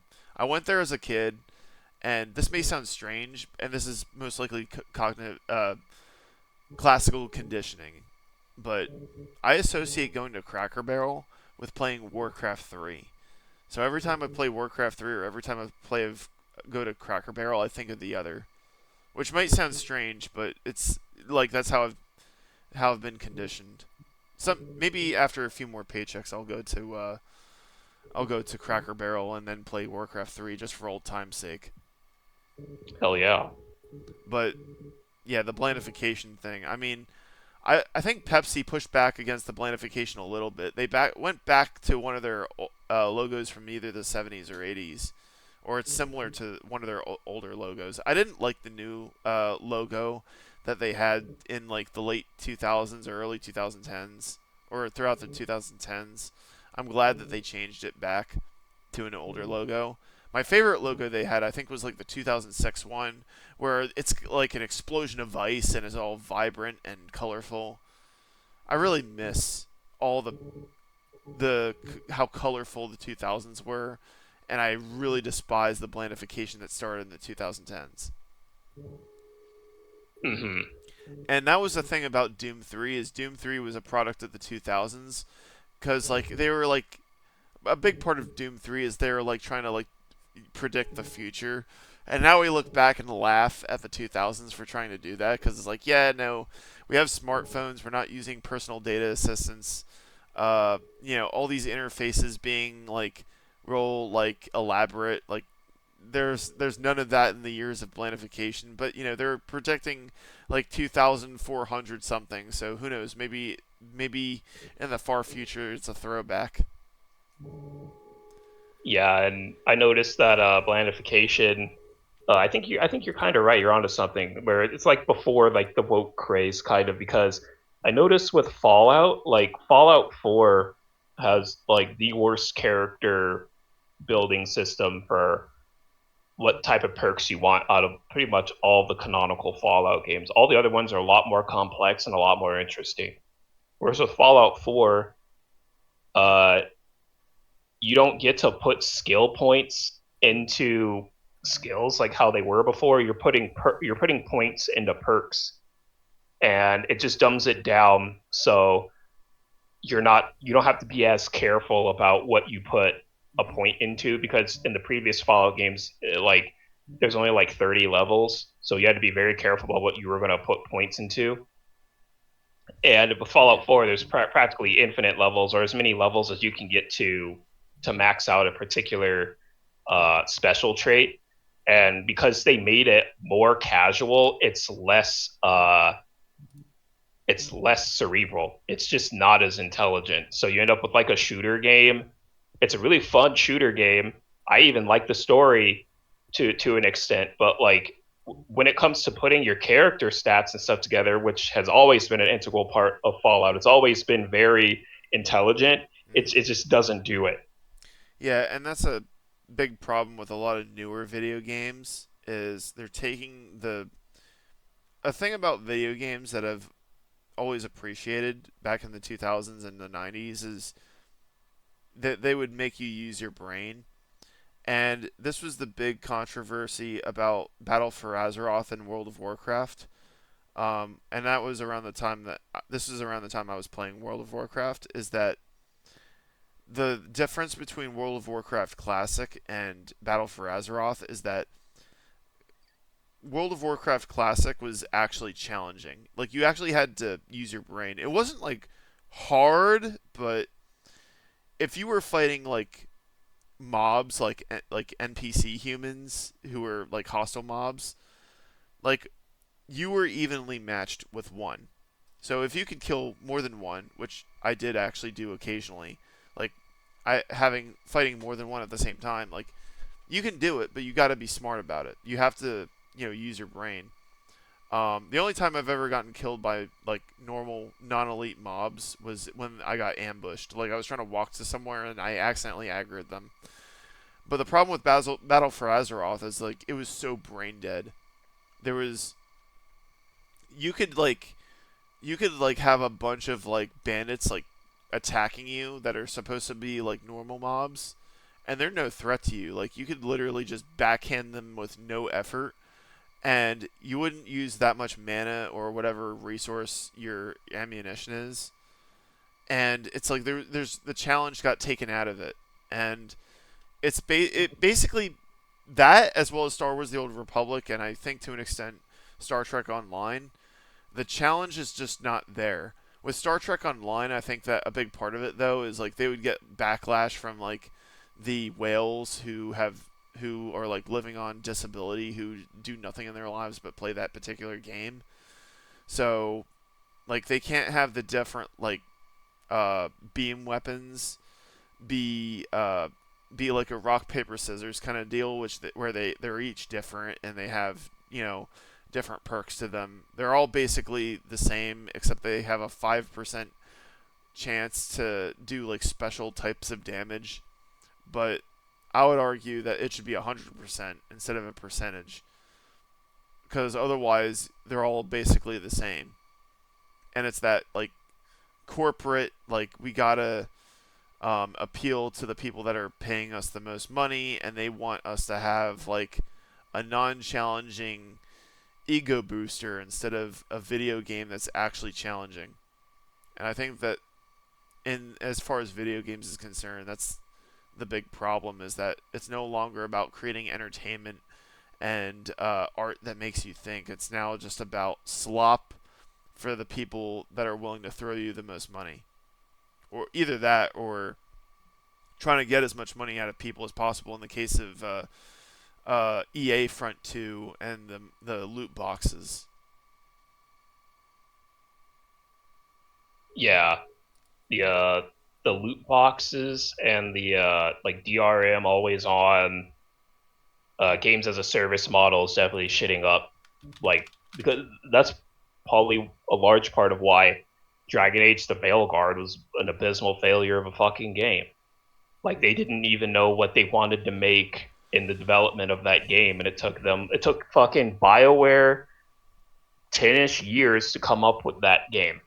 Yeah. And it was fucking abysmal. But the thing with Dragon Age, like, I played most of the first game. I thought it was really good. Like, I like Dragon Age's combat more than like Baldur's Gate, so that's what kept me in. But you see, with Dragon Age 2, they dumbed it down, and then Dragon Age Inquisition. I don't know what the fuck they were trying to do with Dragon Age Inquisition. They made like a decent story game, but the combat was nothing like the first game. And I guess they tried to make it like the second game, but it was still kind of dumbed down. And then Dragon Age: The Veilguard comes out, and even Asmongold, he was like, "This looks like a mobile game. Like, what the fuck is going on here?" Because they have to try to appeal to more of a casual audience so they can get more money, and they didn't even do that. Like, Dragon Age: The Veilguard didn't even sell well, and that's all they have to show for it. And it breaks my heart. But the same thing happened with Mass Effect, where I liked the first three games. I thought they were really fucking good, except for like maybe the ending of the third game. We had some issues there, and maybe like in a really nitpicky way, the story of the games is like incongruent and strange and illogical in some areas. But like, if you can overlook that, you have an extremely awesome sci-fi RPG series. And then we have Mass Effect Andromeda, complete Yeah. fucking joke of a game. And I It, remember buying the Super Duper edition, and I played it, and I was like, I got fucked over. I can't believe I did this. I would. And Yeah. yeah, I mean, like this is. I mean, maybe you bought it around. Maybe you were buying it around the time that it was new. But like, my yeah, dis I did. my Fuck disappointment. release. My disappointment. In seeing how the Imperial Guard were changed when it came to Winter Assault, like 20 years ago, was me learning the hard way, like why you do your research on a video game before you buy it. Like I'm Yeah, not totally. if I like look up what's in a video game and I don't like what I see, I'm not gonna spend money on it. Yeah, Um, as for Mass Effect, I'm not really familiar with. I know of the Mass Effect series because I've seen the videos um, joking about how people were calling Mass Effect 2 Ass Effect because of just how much how all of the scenes and the like how it very clearly, like, how do I say this? The people the people who made Mass Effect 2 were fucking coomers. Having a character yeah. where the whole point of her is just so you stare into her ass. She's wearing Miranda. So there's a Miranda couple characters. Miranda You got Lawson. Miranda and you have Samara. Yeah, Miranda they Lawson. like. Like I like like. it's what I'm saying is, like, it's so wildly different. They go from being coomers to being woke scolds. And that's what they came out with a re-release of Mass Effect, like a remastered edition, which is still good. And if you can get it for $5.99, do it. But they took Miranda's ass shots out of Mass Effect 2, which was upsetting to me. But they did it. It was still like, if you take the three games remastered as a whole, it's still great, and you'll still have a good time if you liked playing the originals. But like, her ass shots are like those iconic ass shots that upset a lot of people. They're not in the remastered. Hey, maybe I was what like, we what should maybe what the Coomer should work on is a mod where like they the just they have the did do that. just have It's in have it, they have just have a mod where the camera just zooms all the way into the crack. it. Ha! just to piss That'd be off the funny. just to trigger the conservatards and the swerfs. Yeah, Because I yeah, and they and I they and took I her app shots out because of that. Because and I, it yeah, objectifies. and It's like, well, I you're not even the audience, really. Why are you complaining? yeah, and here's the thing: is like the women who like have like OnlyFans and shit, like they're objectifying themselves. So it's like, who do you think you are telling other women what to do, or assuming that the people who are like control freak a beat? And here's the thing: is that the women who are swerfs, why is it that the women who are swerfs, the kind of women you wouldn't want to fuck in the first place? And I think you and I both know the answer for this, but like, I Yep. remember, yeah, I think we both know the answer. The only good thing I'll say about Vaush when it comes to this is like when he last year he was reacting to like Anita Sarkeesian's like feminist frequency videos, and he was actually very. Not only was he very critical of what she was saying, but also she like he denounced like by the end of the video he denounced her as a swerf because she explicitly said that the answer is not having more men sexualized, and Vosh is like, no, the answer is to have more men sexualize both sexes because it helps that he's pansexual. But she's like, no, the answer is don't sexualize anybody. No one's allowed to be sexy. And he's like, oh, I see, you're a swerf. Yeah, the blandification just works hand in hand with like people wanting to sexually sanitize society because sex makes them feel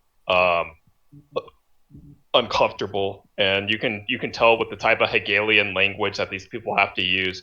They don't say sex makes me feel uncomfortable or I don't like it or God tells you not to do it. They're using Hegelian language of objectification or or uh, or like different types of psychoanalysis because that's all that they have. I mean, Like like, it's the same arguments, but why Catherine, what the hell is her name? Kathleen Richardson is against sex robots and men owning sex dolls and stuff. It's the same thing. basically just a female supremacist. Unless of Yeah, and Yeah, I mean, like, unless of course she's also saying, okay, women shouldn't be allowed to have sex toys and shit like that either. In which case she would just be like a TradCon. I have no respect for either one. The way I look at it, they're yeah, basically the same. I obviously hate female supremacists a little bit more because I hate hypocrisy in general.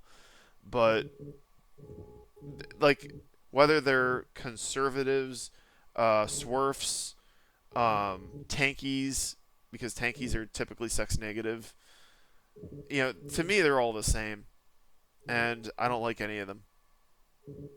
yeah. I'm probably in the same boat.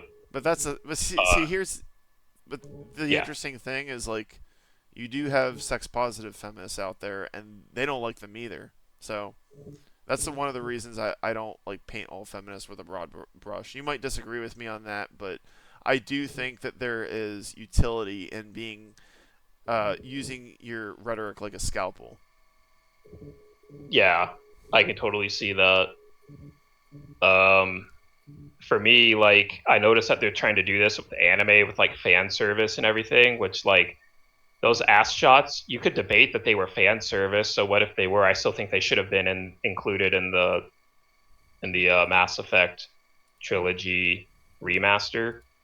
And they're trying to like, you have people complaining about anime, like, oh, uh, I don't like that there's this fan service in this anime because it's still objectifying women and this, that, and the third. And it's like, why are you coming into a space that like people that make anime, they know their audience? You're trying to dictate what the artist should and shouldn't do. It's Maybe like he just you wants to get. probably yeah I'm sorry. Maybe he just yeah wants to get all those streamers out of Austin because Austin, Texas, that's where Asmongold lives. And when okay Asmongold created that org OTK, like the streamers that joined it, they all like most of them congregated to Austin, Texas, and they were all living in the same house.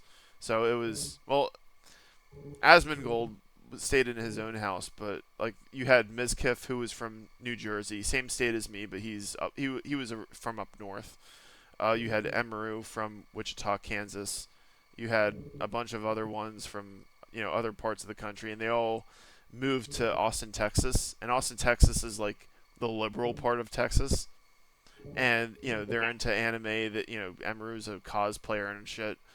Like if that like anime ban goes through, chances are they're all gonna like have an exodus out of Texas, and Texas is gonna lose a lot of revenue because these people are making a shit ton of money online. Like Mizkif was making like $1,400 an hour.